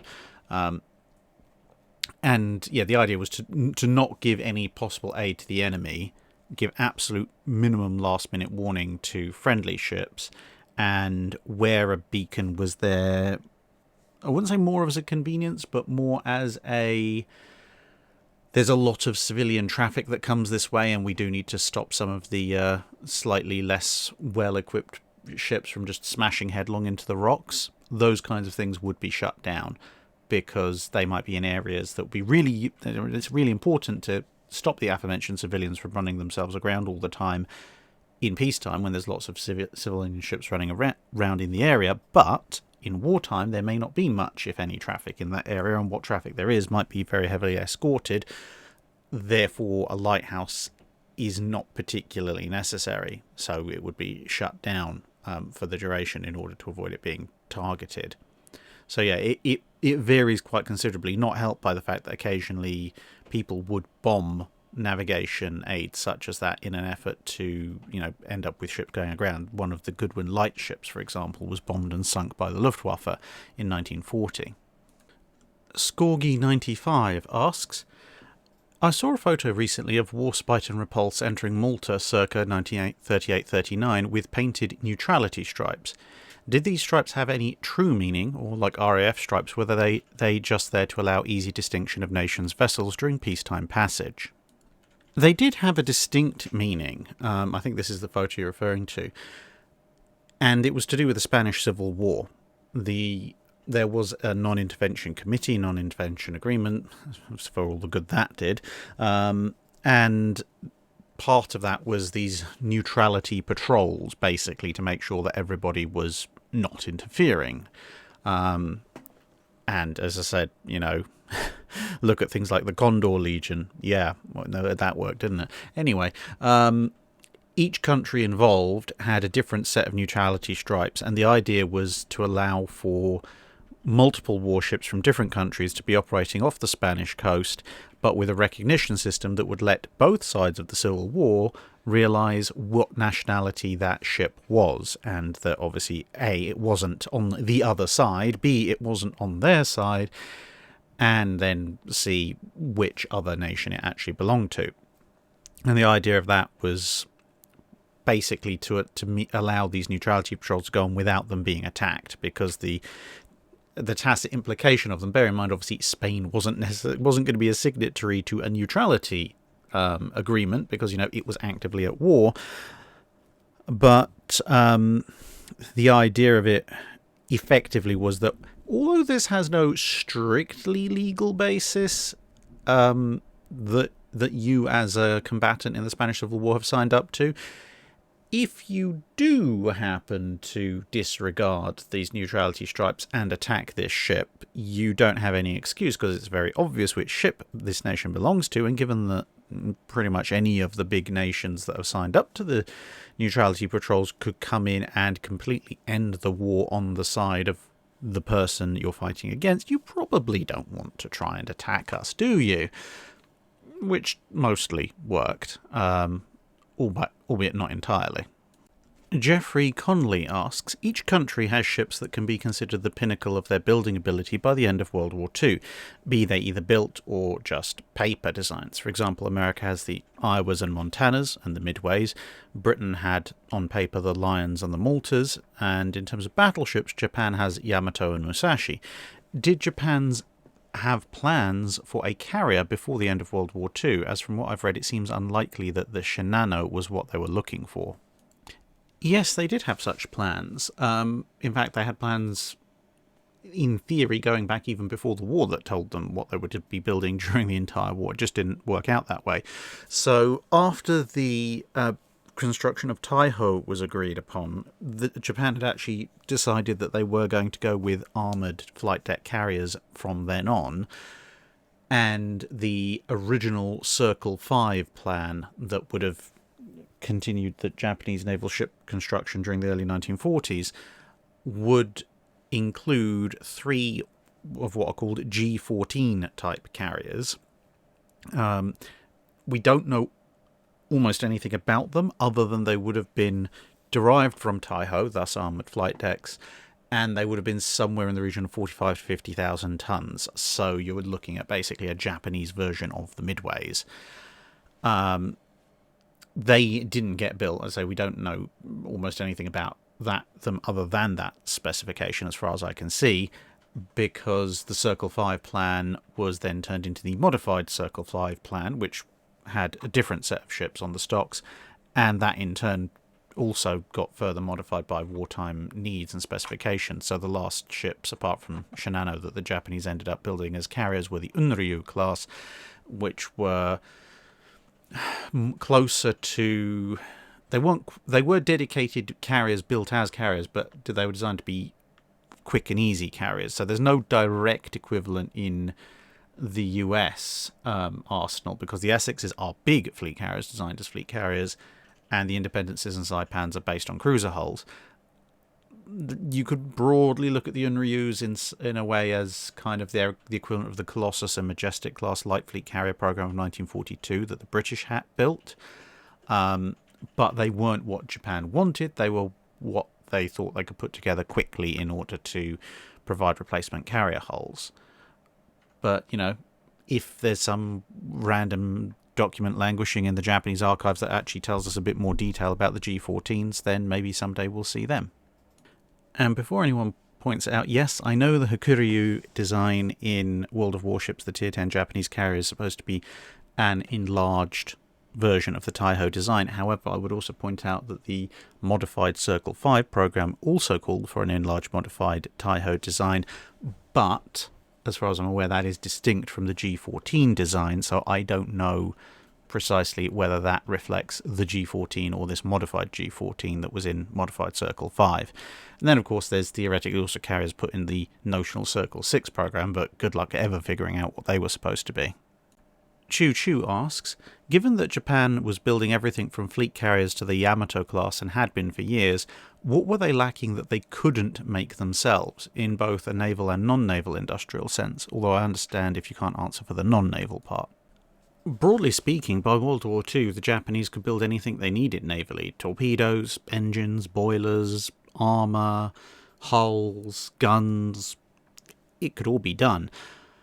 What they lacked was bulk raw resources. Oil to run the ships, in some respects high quality raw materials for making armour steel and such.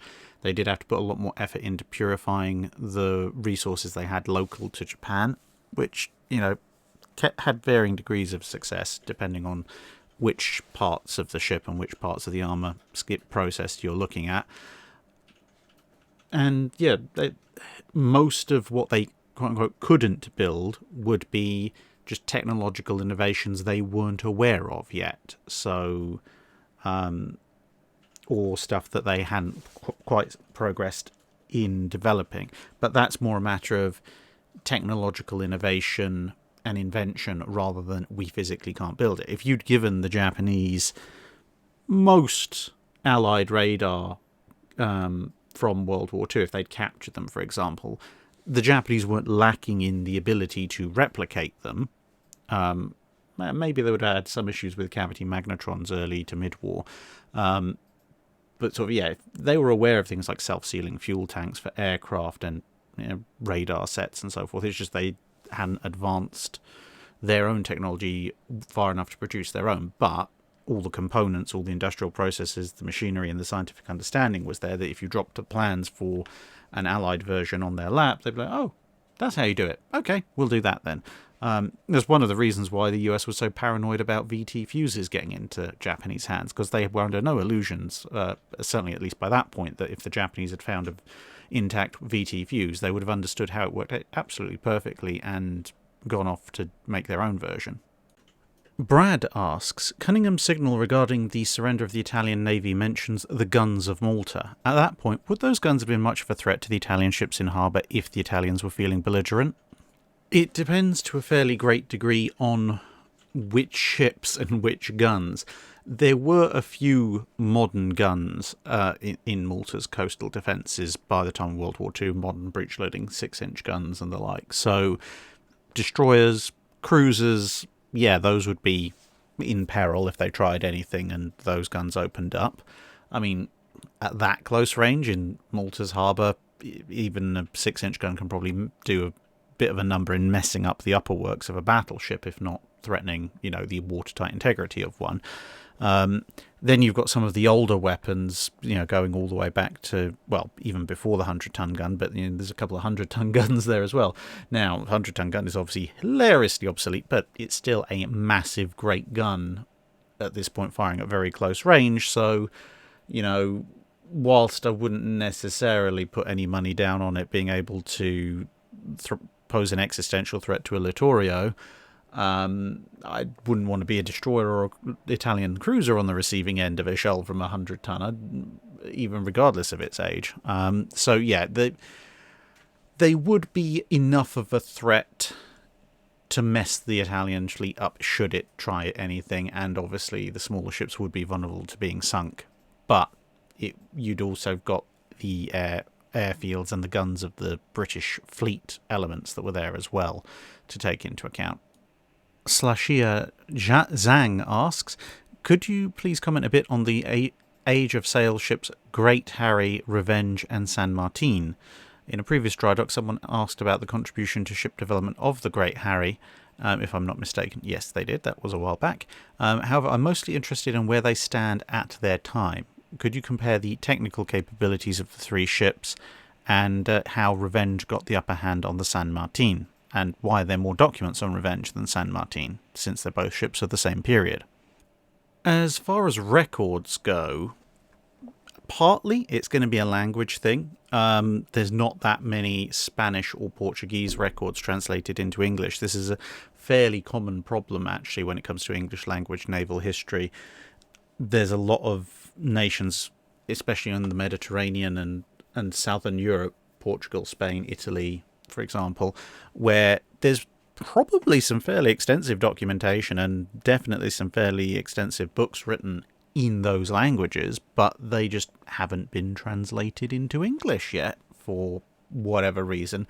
And so for an English-speaking historian, they can be hard to find, as opposed to German and to a lesser extent French stuff, where there is a fairly wide amount of translation going on.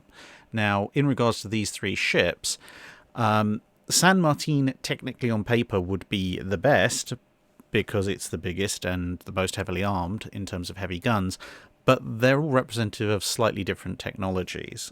So the Great Harry, or Henry Grâce à Dieu, is a generation earlier than either San Martin or Revenge. And she's a great ship, she's a prestige ship, she's literally, that's what she called, a great ship. She's quite heavily armed, reasonable combatant, but she's very much of the floating castle galleon design style, and being a carrack, something of a slightly older design and manufacturing process. You then have the San Martin, which is actually Portuguese, although it was the flagship of the Spanish Armada because the Spanish took over Portugal. And she's even bigger than the Great Harry by about 15 feet. Has 2 gun decks, but is still of the floating fortress style of galleon design. So she's designed to batter the enemy with a salvo of a couple of dozen heavy guns, and then close in and board. And then you have the Revenge, which is Drake's ship, which during the Armada battle, and that is only about half the displacement and significantly shorter than either the San Martin or the Great Harry, and commensurately carries about half the armament, about 24 heavy guns, and as with San Martin and Henry Grâce à Dieu, a bunch of other lighter pieces. But she's a race-built galleon, and so she's faster and more agile than the San Martin.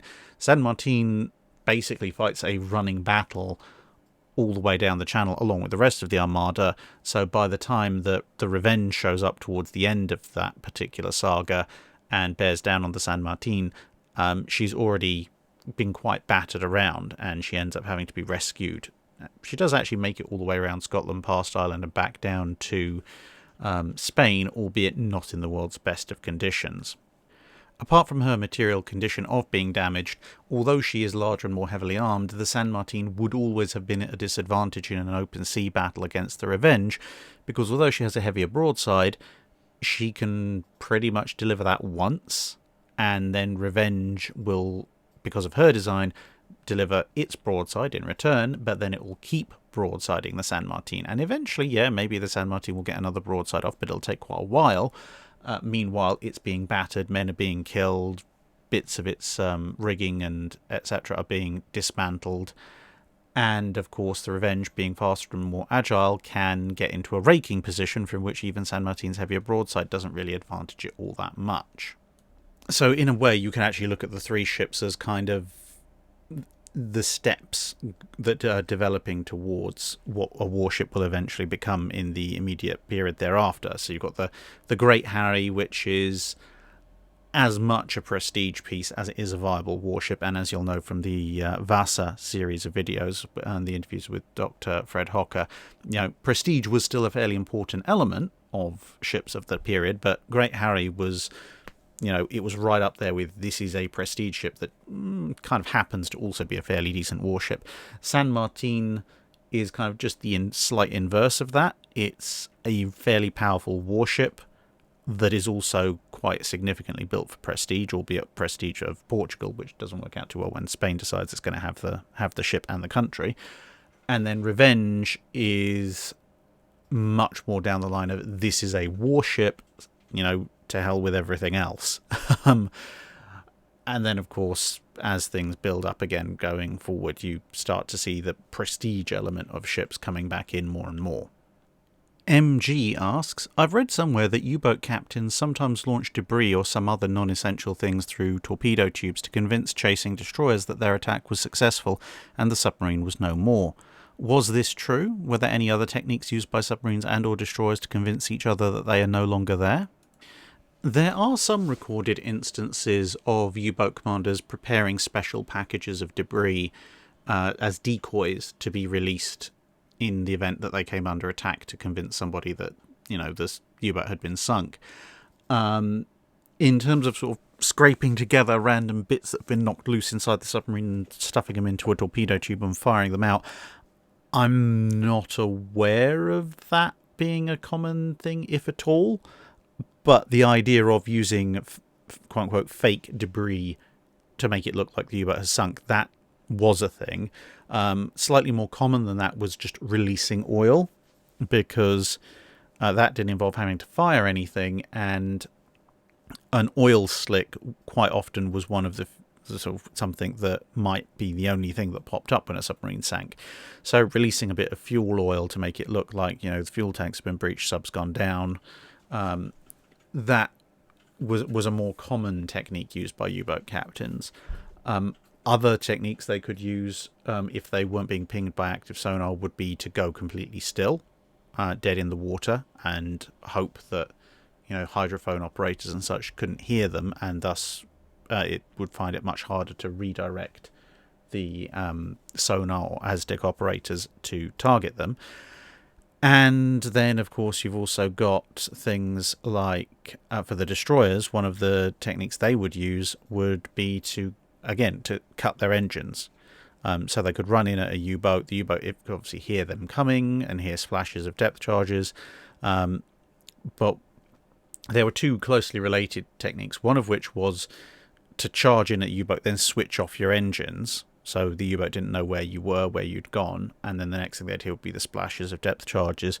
The other thing that they would use would be to have two ships come in very close together, and then one ship, it would require a bit of coordination and skill, but one ship would then shut its engines down and coast, the other ship would turn and head off at high speed, and then everyone would think in the submarine, yes, okay, that ship that was chasing us has gone away, and then the next thing you hear is the engines of the other ship starting back up again and depth charges coming down on you. So there were a number of measures and countermeasures, and there was some initial development of ideas about where to hide in terms of water layer depths and such, although that wasn't anywhere near as advanced as it would be in the Cold War. Gabriel A. Hawkins asks, do you think that Tiger would have made a better and cheaper Alaska than Alaska? Was any consideration given to keeping Tiger, and might doing so have had some advantages as opposed to keeping Repulse? If you're in charge of a hypothetical refit, would you have done anything different in refitting Tiger as opposed to Renown? There wasn't much consideration to keeping Tiger at the time because the London Naval Treaty said she needed to be scrapped, so she needed to be scrapped.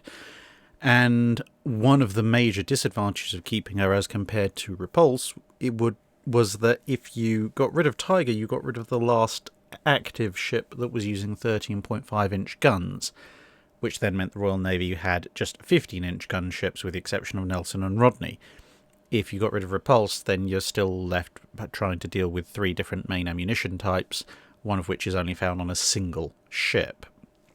Also, she was a lot older than repulse.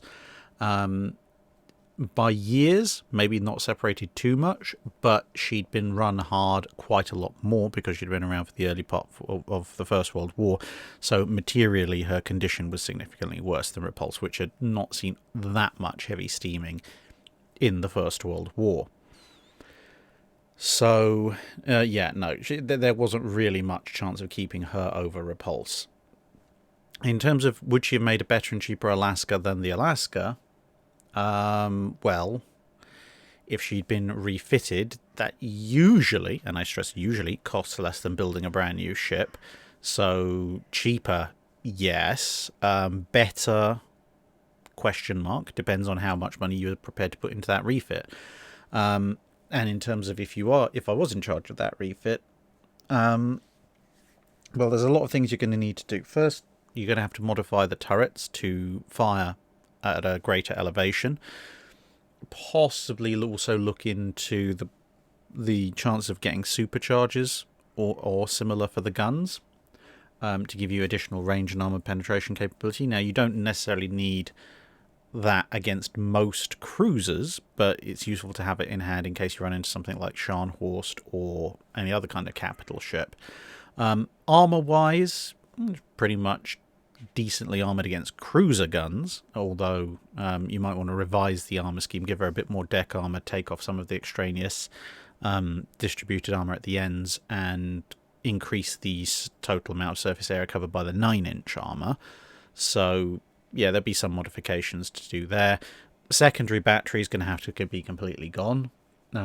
Replace it with twin 4.5-inch turrets. And, of course, light and medium AA. That's going to be an interesting exercise because at the moment she's just using all casemates. So you're talking about sort of a Queen Elizabeth Valiant style full refit. And the biggest issue is she's a part coal, part oil ship, which means you're going to have to completely rip out almost her entire propulsion plant, replace it with new boilers, all running on oil, convert the existing coal bunkers into oil tanks, plumb them all in, so she now becomes a pure oil ship. You might get her up to a little bit faster as well. That's going to be the main issue, is that although she made 29 knots on trials, it's going to need a fair boost of power to get her up to a point where she is as fast or faster than your average cruiser of World War II. And to be a cruiser killer, she needs to be as fast or faster. So, yeah, I mean, it's entirely doable. If you're putting in small tube boilers at higher pressures plus oil firing, it is possible, but it's going to be a fairly expensive process, at the end of which you will get something that, broadly approximates the capabilities of Alaska, may have cost slightly less, but will have this interesting scenario of having to run around with being the only ship in the world with 13.5-inch guns that's in a major navy at this point. Eric J. Van Dooting asks, I've read that the B-5Ns, which were part of Zuikaku's third strike during the Battle of the Santa Cruz Islands, were armed with 800-kilo AP bombs, presumably the same weapon used against the inboard moored battleships at Pearl Harbor. My question is, why would the carrier even have these on board at that time? It seems like a very odd weapon with which to fill finite magazine space unless a raid against stationary ships is planned. In the actual event, they did get to use the weapons against the stationary Hornet, but that seems based more on luck than planning. I mean, there's nothing strictly wrong with using the converted battleship shell bombs. They're bombs just like anything else. Granted, the B-5N is not the Val, so it's not a dive bomber. It's not going to place them as accurately. But, if they hit, as Arizona would tell you, they hit pretty darn hard. So at that point, why not keep them around? You can use them against mobile ships just as well as immobile ships. As I say, granted, with a B-5N you might not get quite the same level of accuracy you'd get out of a Val, but if you've got them and they've got this capability, then you might as well give it a shot.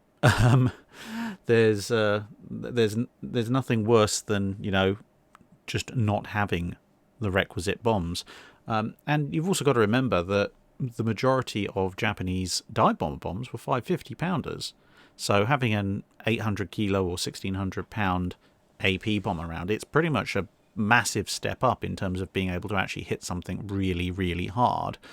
So in the interim, before anyone deploys anything else that's considerably large and has considerable AP power to the Japanese air fleet, you might as well keep them around, because they're pretty much the only things you've got that'll really crack something heavy like a battleship's deck armour.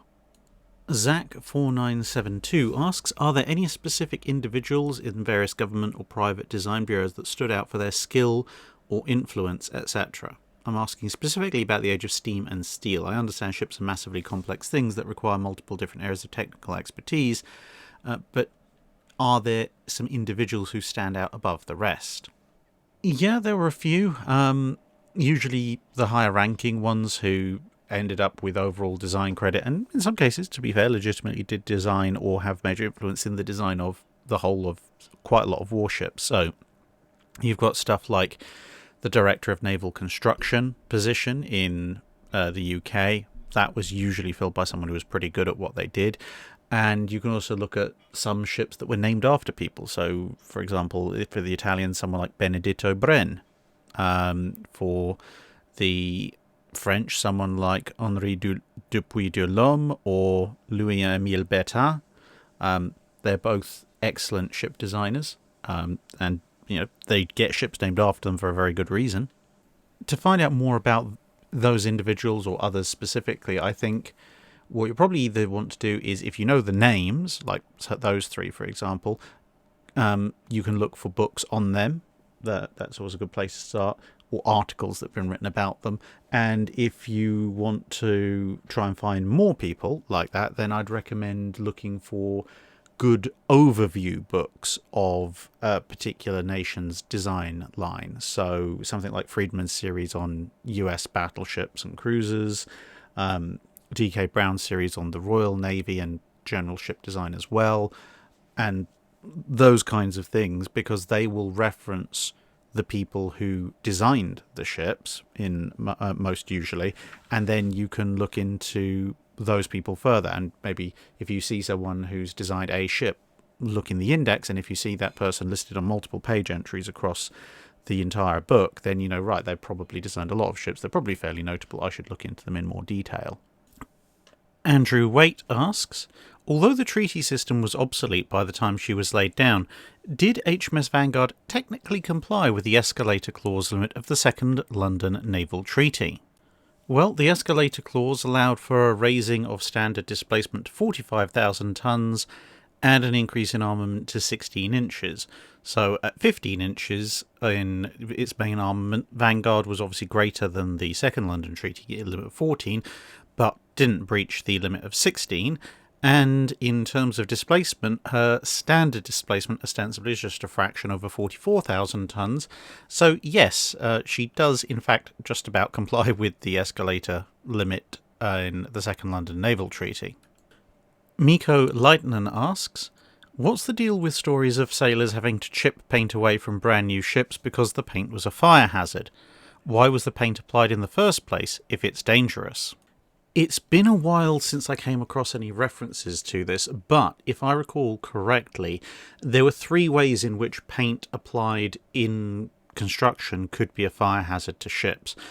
Firstly, they just used the wrong kind of paint. I mean, different formulas of paint have different levels of flammability, and if the dockyard gets it wrong and they use a non-regulation set of paint, then that paint might be a lot more flammable than Navy issue paint.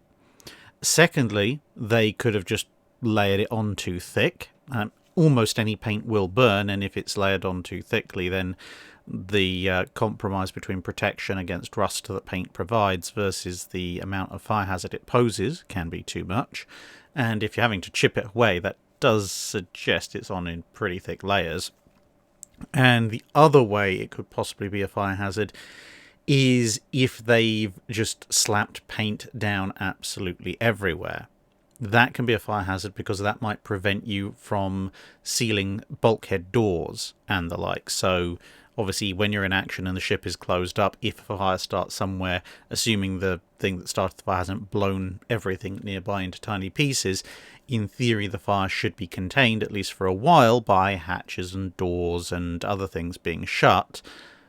But if you go and paint things like hinges and joints and the interior frames and the edges of bulkhead doors and such like, you may end up with them being painted, again, somewhat too thickly, but also in the wrong place, such that when you try and close those, they either won't close completely, or if they do close, the seal is not perfect, and thus it is a fire hazard.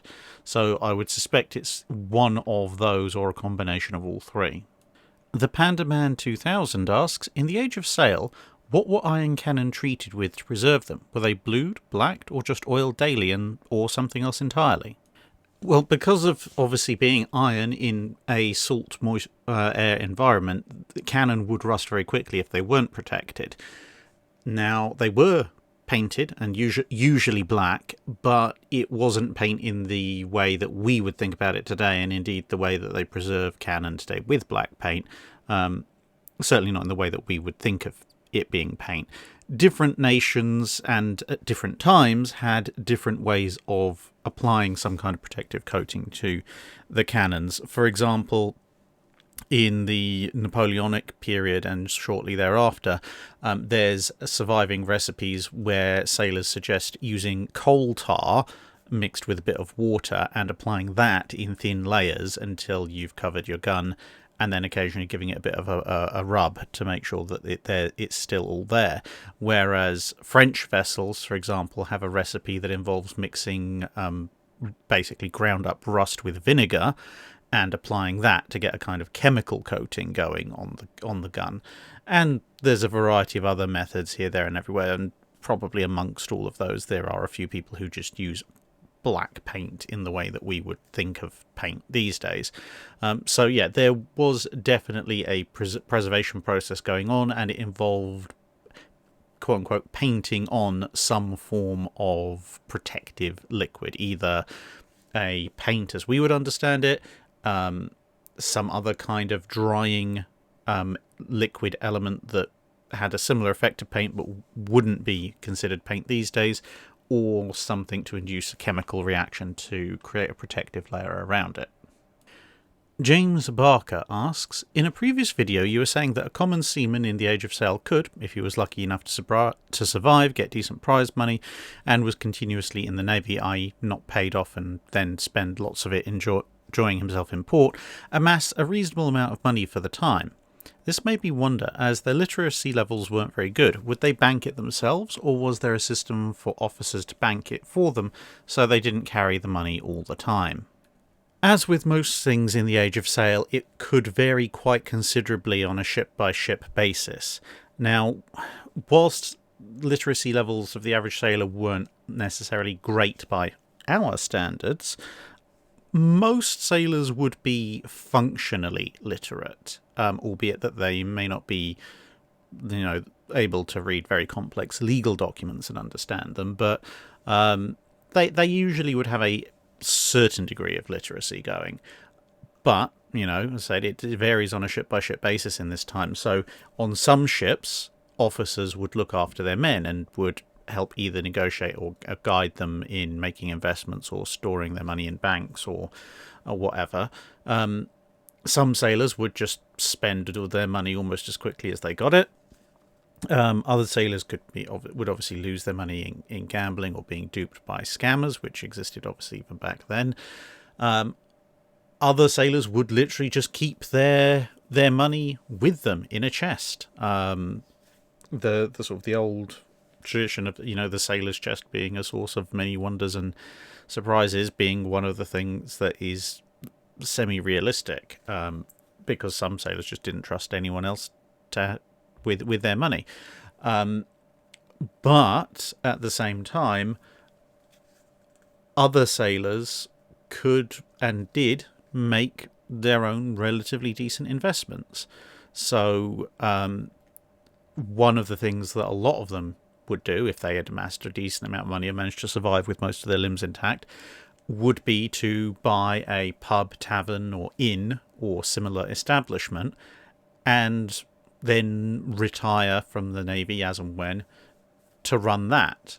And sometimes that would be left in the care of somebody they trusted, or they'd invest in it with the intention of buying it out later on. And obviously those documents would all have to be signed and notarized and witnessed and so forth. But, as long as they had them, then they were all right. And so sometimes they would kind of almost part purchase an establishment like that or some other form of establishment if they had picked up a particularly good trade. And then when they eventually came out of the Navy, they would use what money that was left that they'd saved to make any final payments and purchases and go to running that. And that's why, amongst other reasons, especially if you're in the UK, you'll see a lot of older pubs and inns and such, even stuff that's miles from the sea, will have nautical themes, assuming it's not just been renamed by some chain group at some point later down the line. But very often things like the ship or the Admiral or the Admiral Nelson or the Ben Bow or something like that will usually signify that the owner at some point down the line was a sailor who'd managed to do relatively well for himself, but obviously not being a commissioned officer couldn't be introduced into the higher ranks of society, clearly, because he's not a highborn person. Wonderful thing, classism, isn't it? But they run an establishment like that. They usually quite happily live off the mixture of whatever savings they had left after the purchase and the income from that establishment.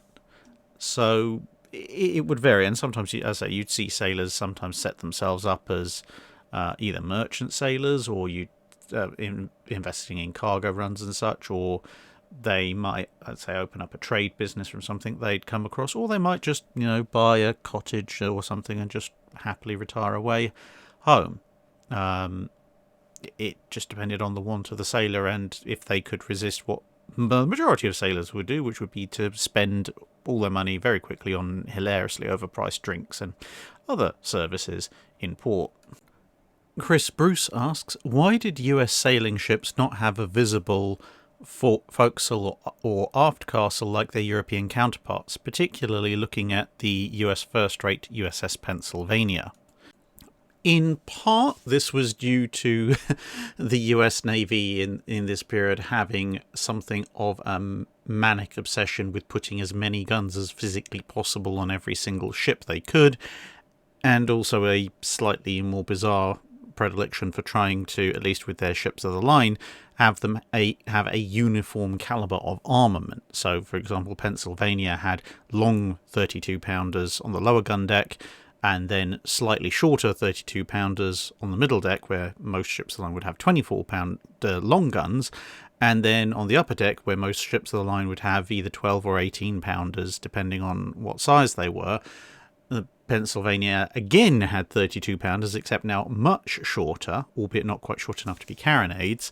And then, as you can see in this illustration, just above that, they also kind of filled in parts of the upper deck with some basic bulwarking in order to allow them to place 32-pounder carronades.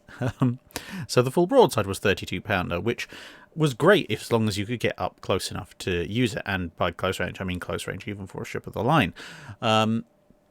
So because of this obsession with putting as many guns on as you could humanly do without the ships rolling over, you ended up with, if there was a distinct fore and after castle section, with that quite often being partly filled in. But also, the other thing you've got to remember is that the US ships of the line started to come down the slipways in the 1820s and afterwards, and even the US heavy frigates like Constitution, etc., weren't that much earlier than them.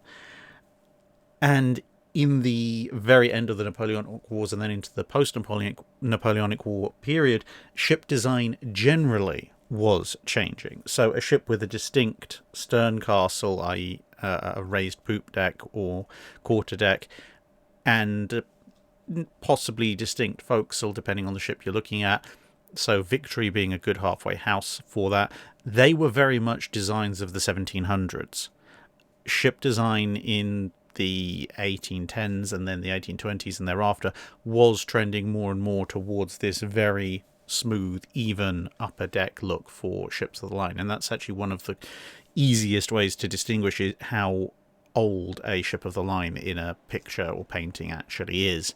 So, yeah, it's a combination of the US got a little bit late into the game for ship of the line production, and so their ships of the line most closely resemble the much newer, later ships of the line, which we don't tend to see that often because they, generally speaking, didn't get involved in too many major wars, and the ones they did, again, generally didn't involve that many major sea battles as opposed to the Napoleonic era stuff. And so they just resemble that kind of design style. Plus, as I say, the need that the US Navy seemed to have to put 32-pounder guns of some description absolutely everywhere, which did lead to them filling in almost any gap they could find with some variety of 32-pounder weapon.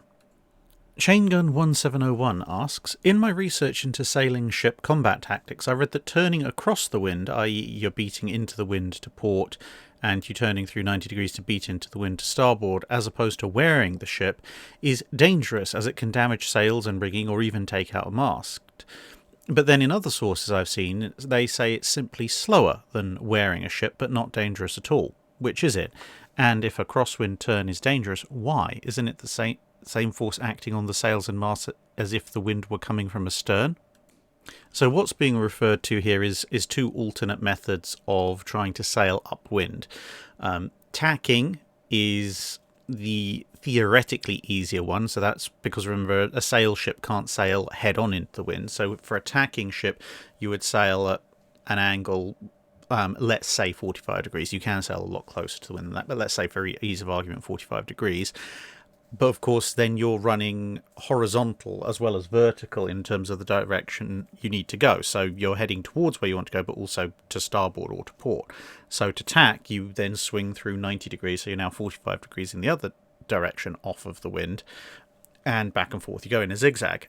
So that's tacking, which is, why is this so dangerous? The other option is wearing, which is, you're still sailing at 45 degrees, but instead of turning across the wind, you turn with the wind and basically do a 270 degree turn in order to come back on the other heading. That obviously has the disadvantage of you are temporarily sailing with the wind, so you'll lose some of the ground you've made, and it will take longer for you to turn around and head off in the other direction. But it is held to be less dangerous. Now, the reason some sources say it's just slower tacking rather than other sources saying it's dangerous, it comes down to the kind of ship and the kind of rig that you have. And yes, in theory, the force acting on the sails and masts is identical if you're sailing into the wind or away from the wind.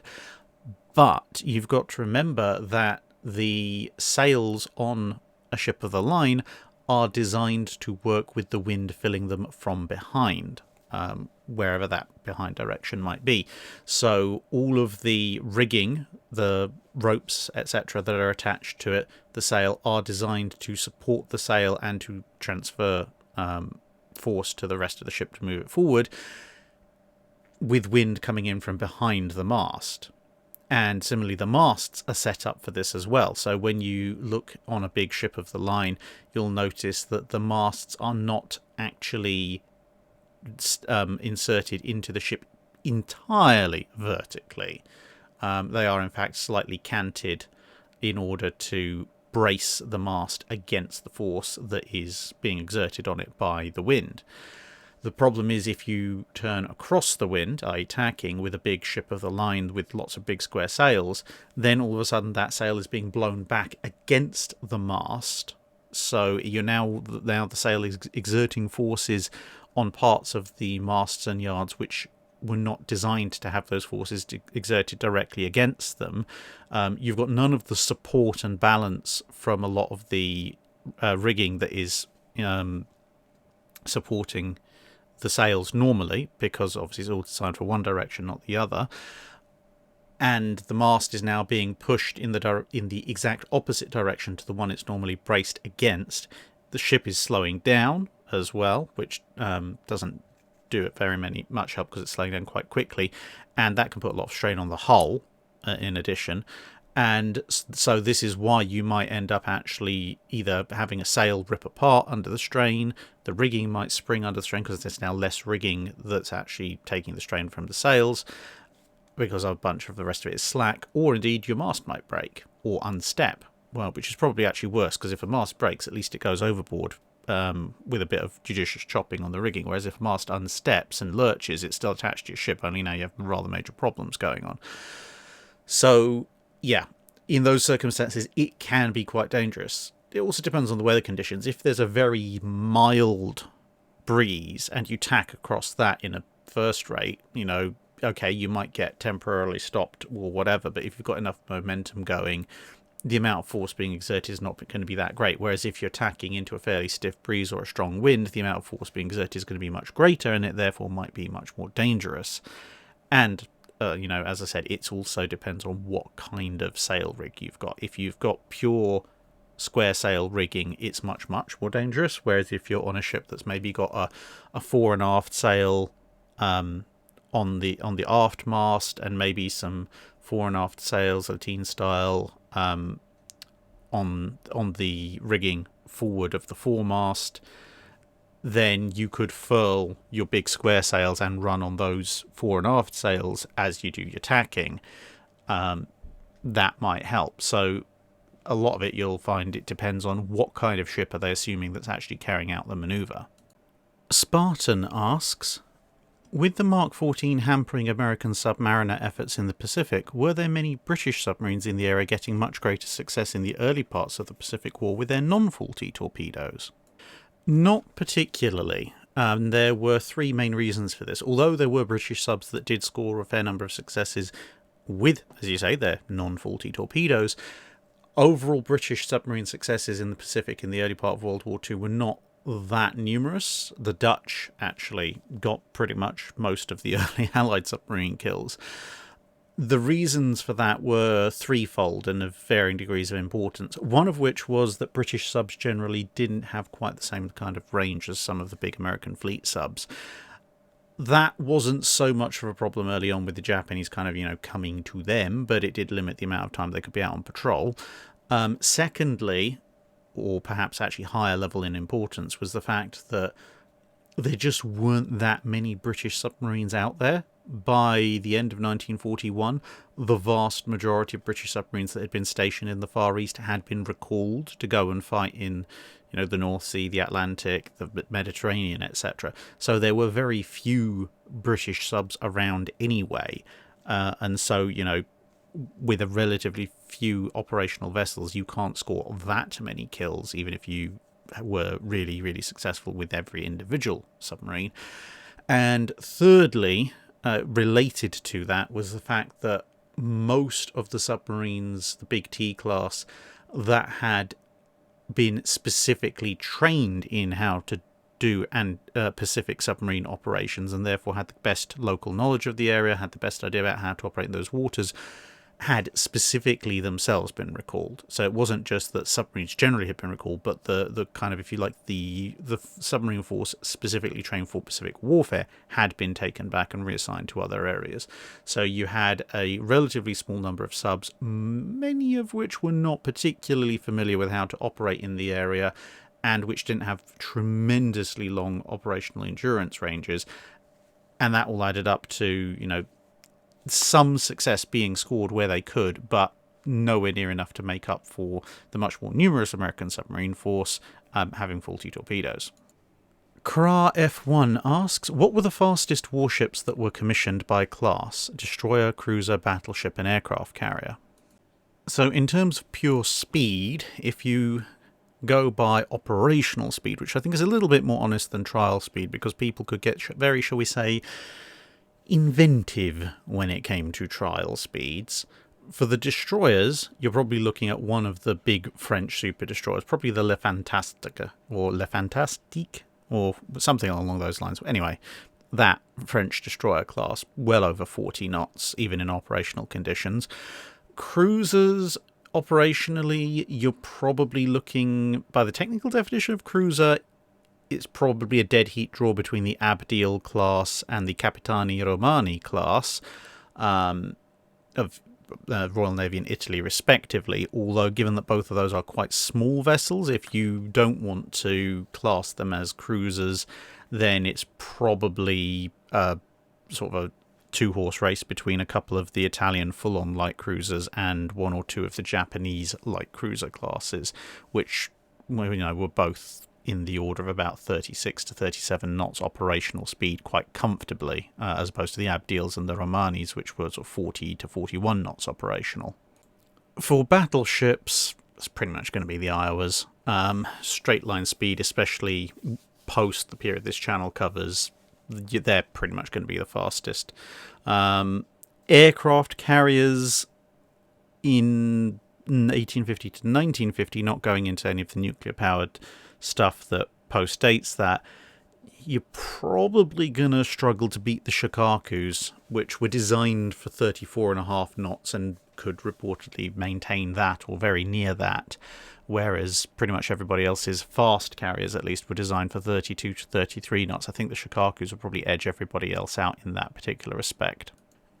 Christine Pizan asks, would you describe the Army-Navy rivalry of Japan as a distinct phenomenon above and beyond that in other countries, or is it more just a reflection of the particularly chaotic nature of the Japanese armed forces?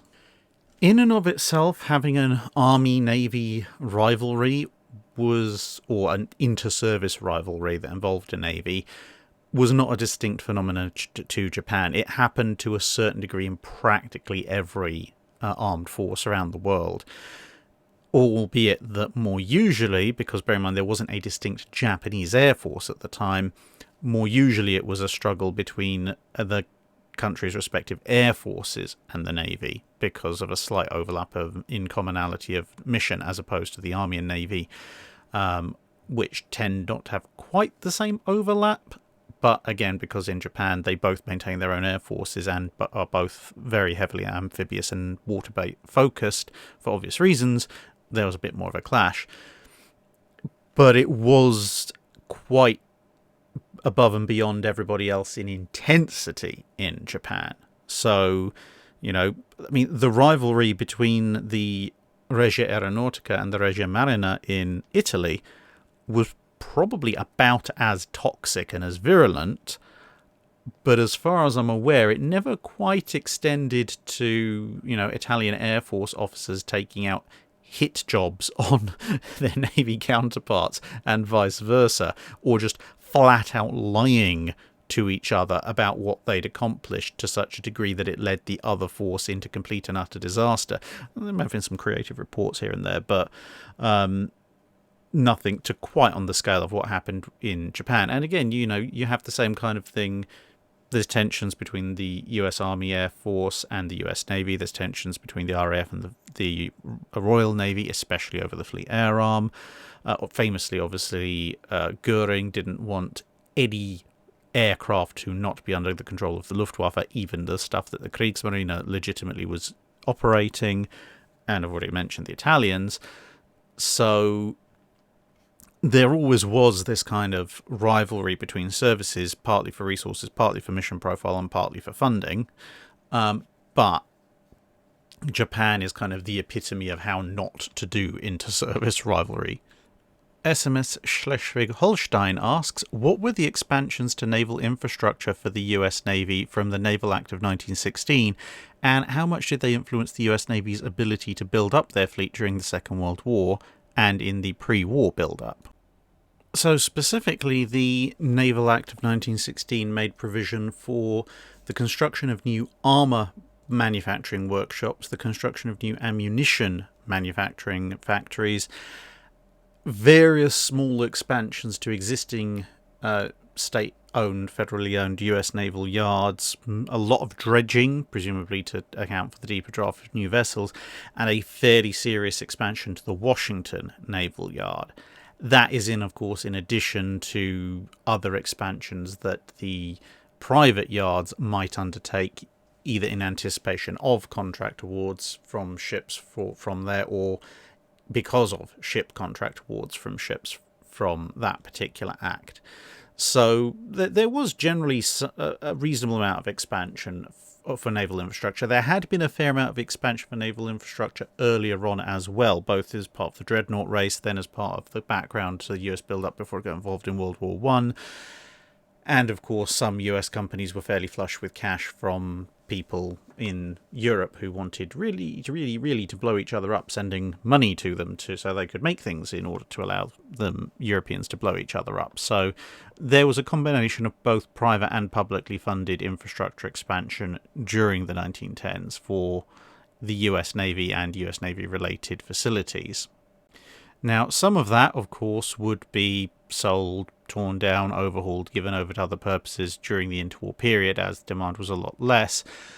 But it did mean that in the run-up to World War II and then during World War II, not only was there a number of yards which could then be brought back into shipbuilding service, but there was also sort of the best of the best, the updated and the new that had been built during the 1910s, and in some cases specifically because of the 1916 Act, which was able to be retained. So the US Navy was able to sort of keep the either personally or in terms of keeping on retainer the private yards, some of the best and most modern yards, which certainly helped with the initial build-up.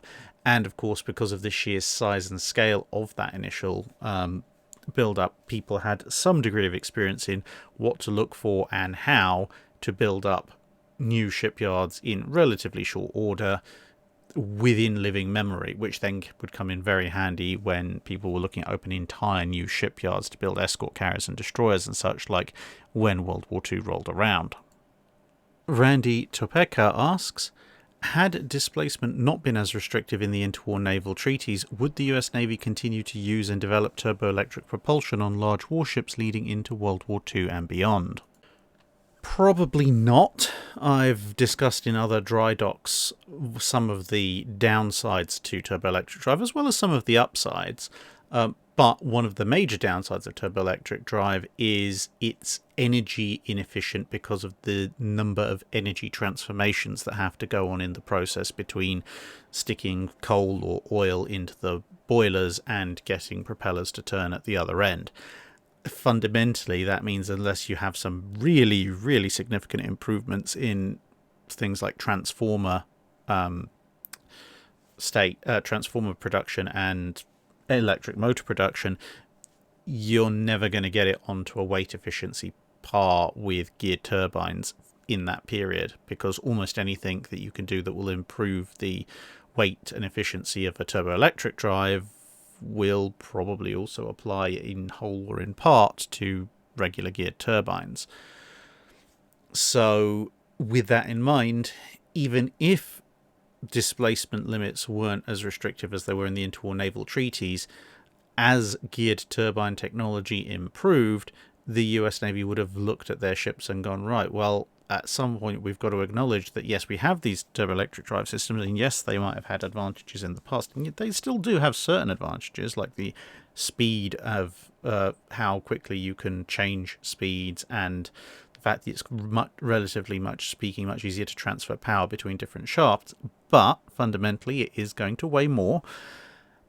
And if, let's say the treaty limit had been 40,000 tons or even 45,000 tons, you'd still be left with the problem, actually, and larger ships possibly an even larger problem, that a good chunk of your displacement, maybe several hundred, maybe even several thousand tons on some of the larger ships, would be unnecessarily devoted to your propulsion system. And once you're talking about very high levels of tonnage, then especially on things like battleships, that could be tonnage that's going into armour, it could be tonnage that's going into guns, it could be tonnage that's going into more fuel to maybe make up for the fact that perhaps geared turbines haven't quite caught up with turboelectric drive at that point or whatever.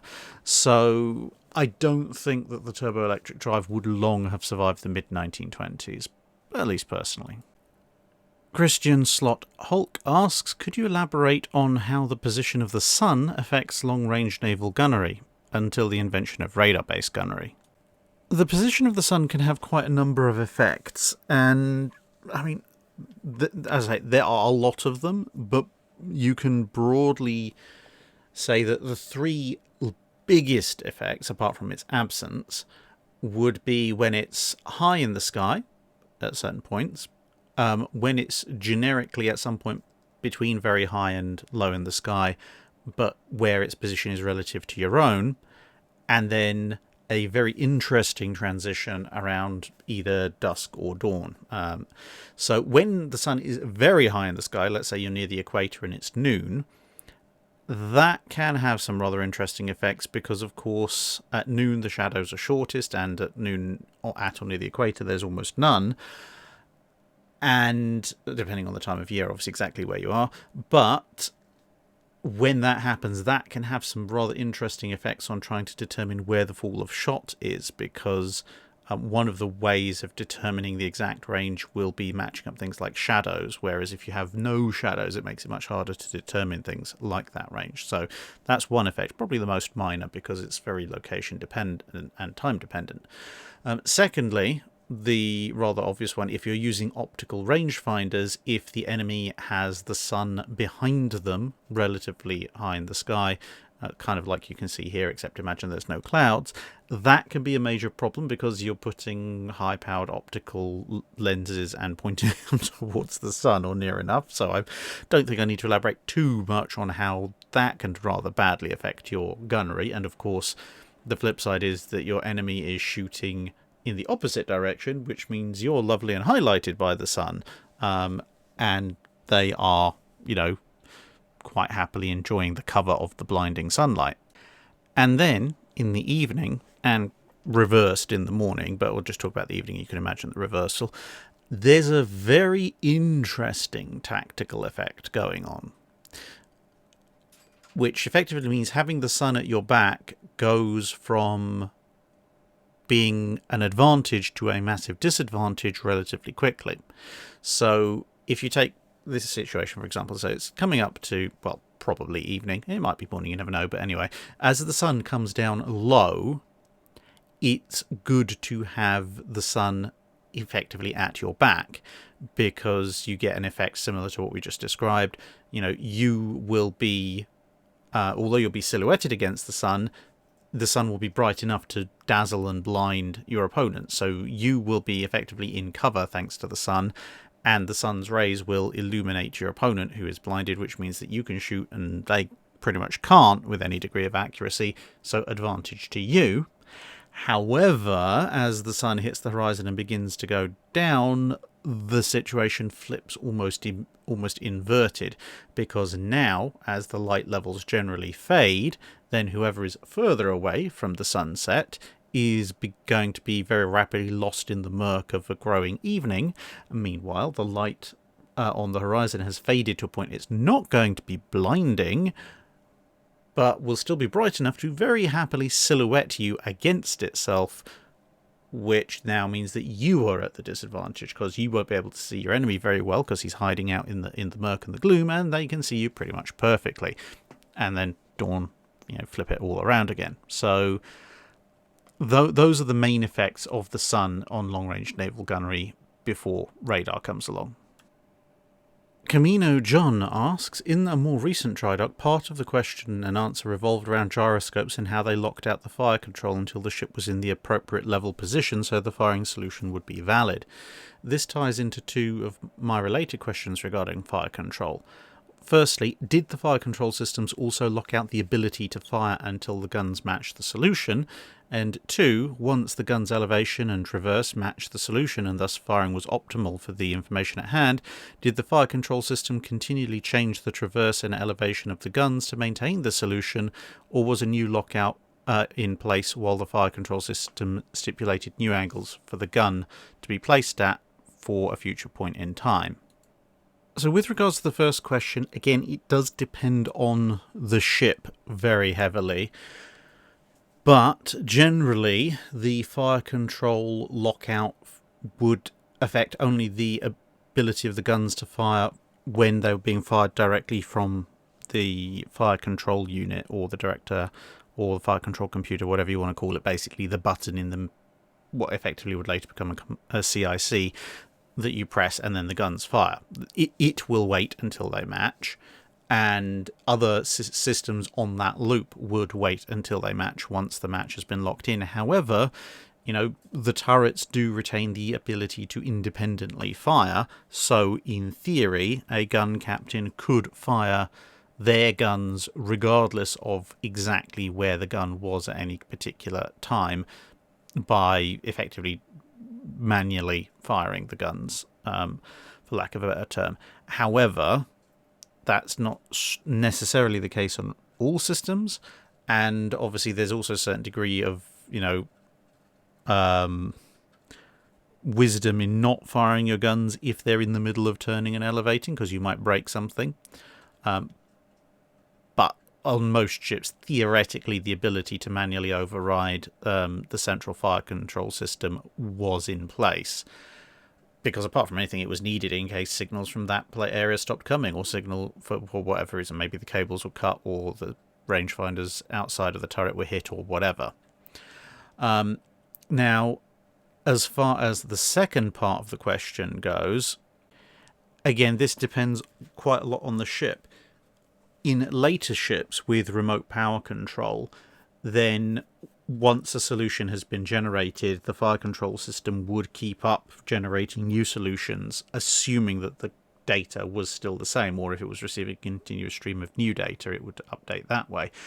And it would keep the guns on the move, training for the data input that it had. So if you'd worked out a fire control solution at that particular point for that particular set of course and speed data for the two ships involved, then let's say the two ships are at roughly equal speed but on diverging courses, the fire control system, assume you've got remote power control, would keep the guns gradually elevating as the range drifted further apart. In older systems with partial or no remote power control, then the trackers that the gun crew were supposed to then adjust their turrets to follow would continuously change, but of course the gun crew weren't forced to follow that. It probably should be a good idea if you wanted to hit anything, but you didn't necessarily have to. And of course some guns would return to a lower elevation to reload anyway. And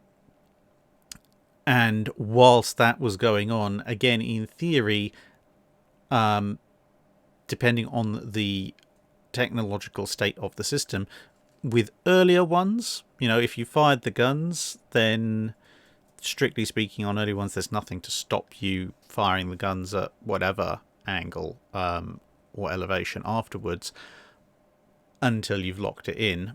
And then obviously the later ones with more advanced remote power control and everything would have much greater control over that. But no, you could then fire the guns at completely random bearings thereafter. And you sometimes would see that in things like half salvo firing, or ladder firing. So the fire control might say, okay, well, according to the fire control solution, you need to aim, you know, I don't know, 17 degrees ahead of your current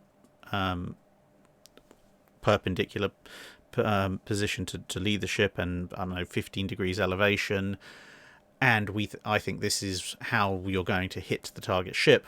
But if the captain doesn't necessarily trust that level of accuracy on the system, he might then order, okay, well, we're going to fire, let's say you've got a ship with 8 guns, we're going to fire 4 guns at 200 yards below that solution and another 4 guns at 200 yards above that solution. So you would be able to adjust the guns for those different elevations and then fire, because in the earlier fire control systems, all that did was give you a recommendation, and if you were firing centrally, it would account for things that the ship could track, like roll and everything. But as I say, the turrets weren't actually forced to comply with that data.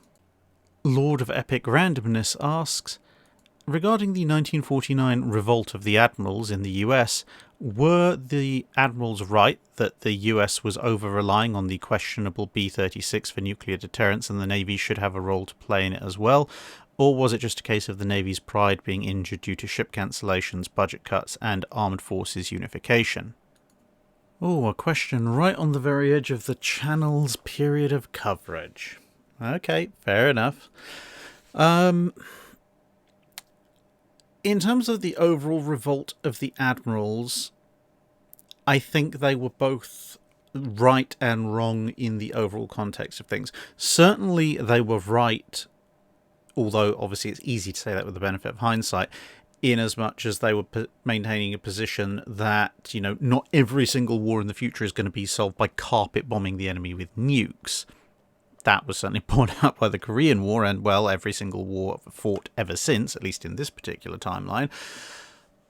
On the other hand, the attempt to build USS United States as effectively a seaborne strategic bombing platform for the carriage of nuclear weapons was probably a fairly big mistake, and the fallout as a result of the whole fiasco, obviously resulting in the cancellation of the ship, was probably also a good thing, because that probably would have set the Navy off in completely the wrong direction, trying to act as a strategic weapons platform first and everything else second, which, you know, would have posed a few problems going forward.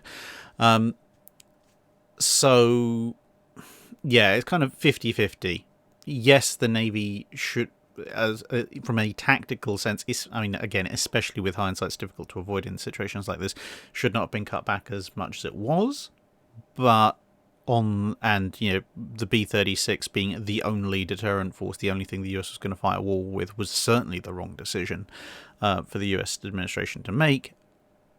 But on the other hand, it wasn't like the Navy had made a few questionable decisions of its own in terms of what ships it wanted to procure, that it was kind of shaken loose of and forced to do something differently in the aftermath of that whole event. And so, once again, we reach the end of a Patreon Drydock. Well done, if you got this far. No particular channel admin for this week, other than to say check the community post for the 250k subscriber competition rules, which at last should have been published. Sorry about that delay. Blame DHL. I'll explain that later. Anyway, thanks very much, and goodbye for now.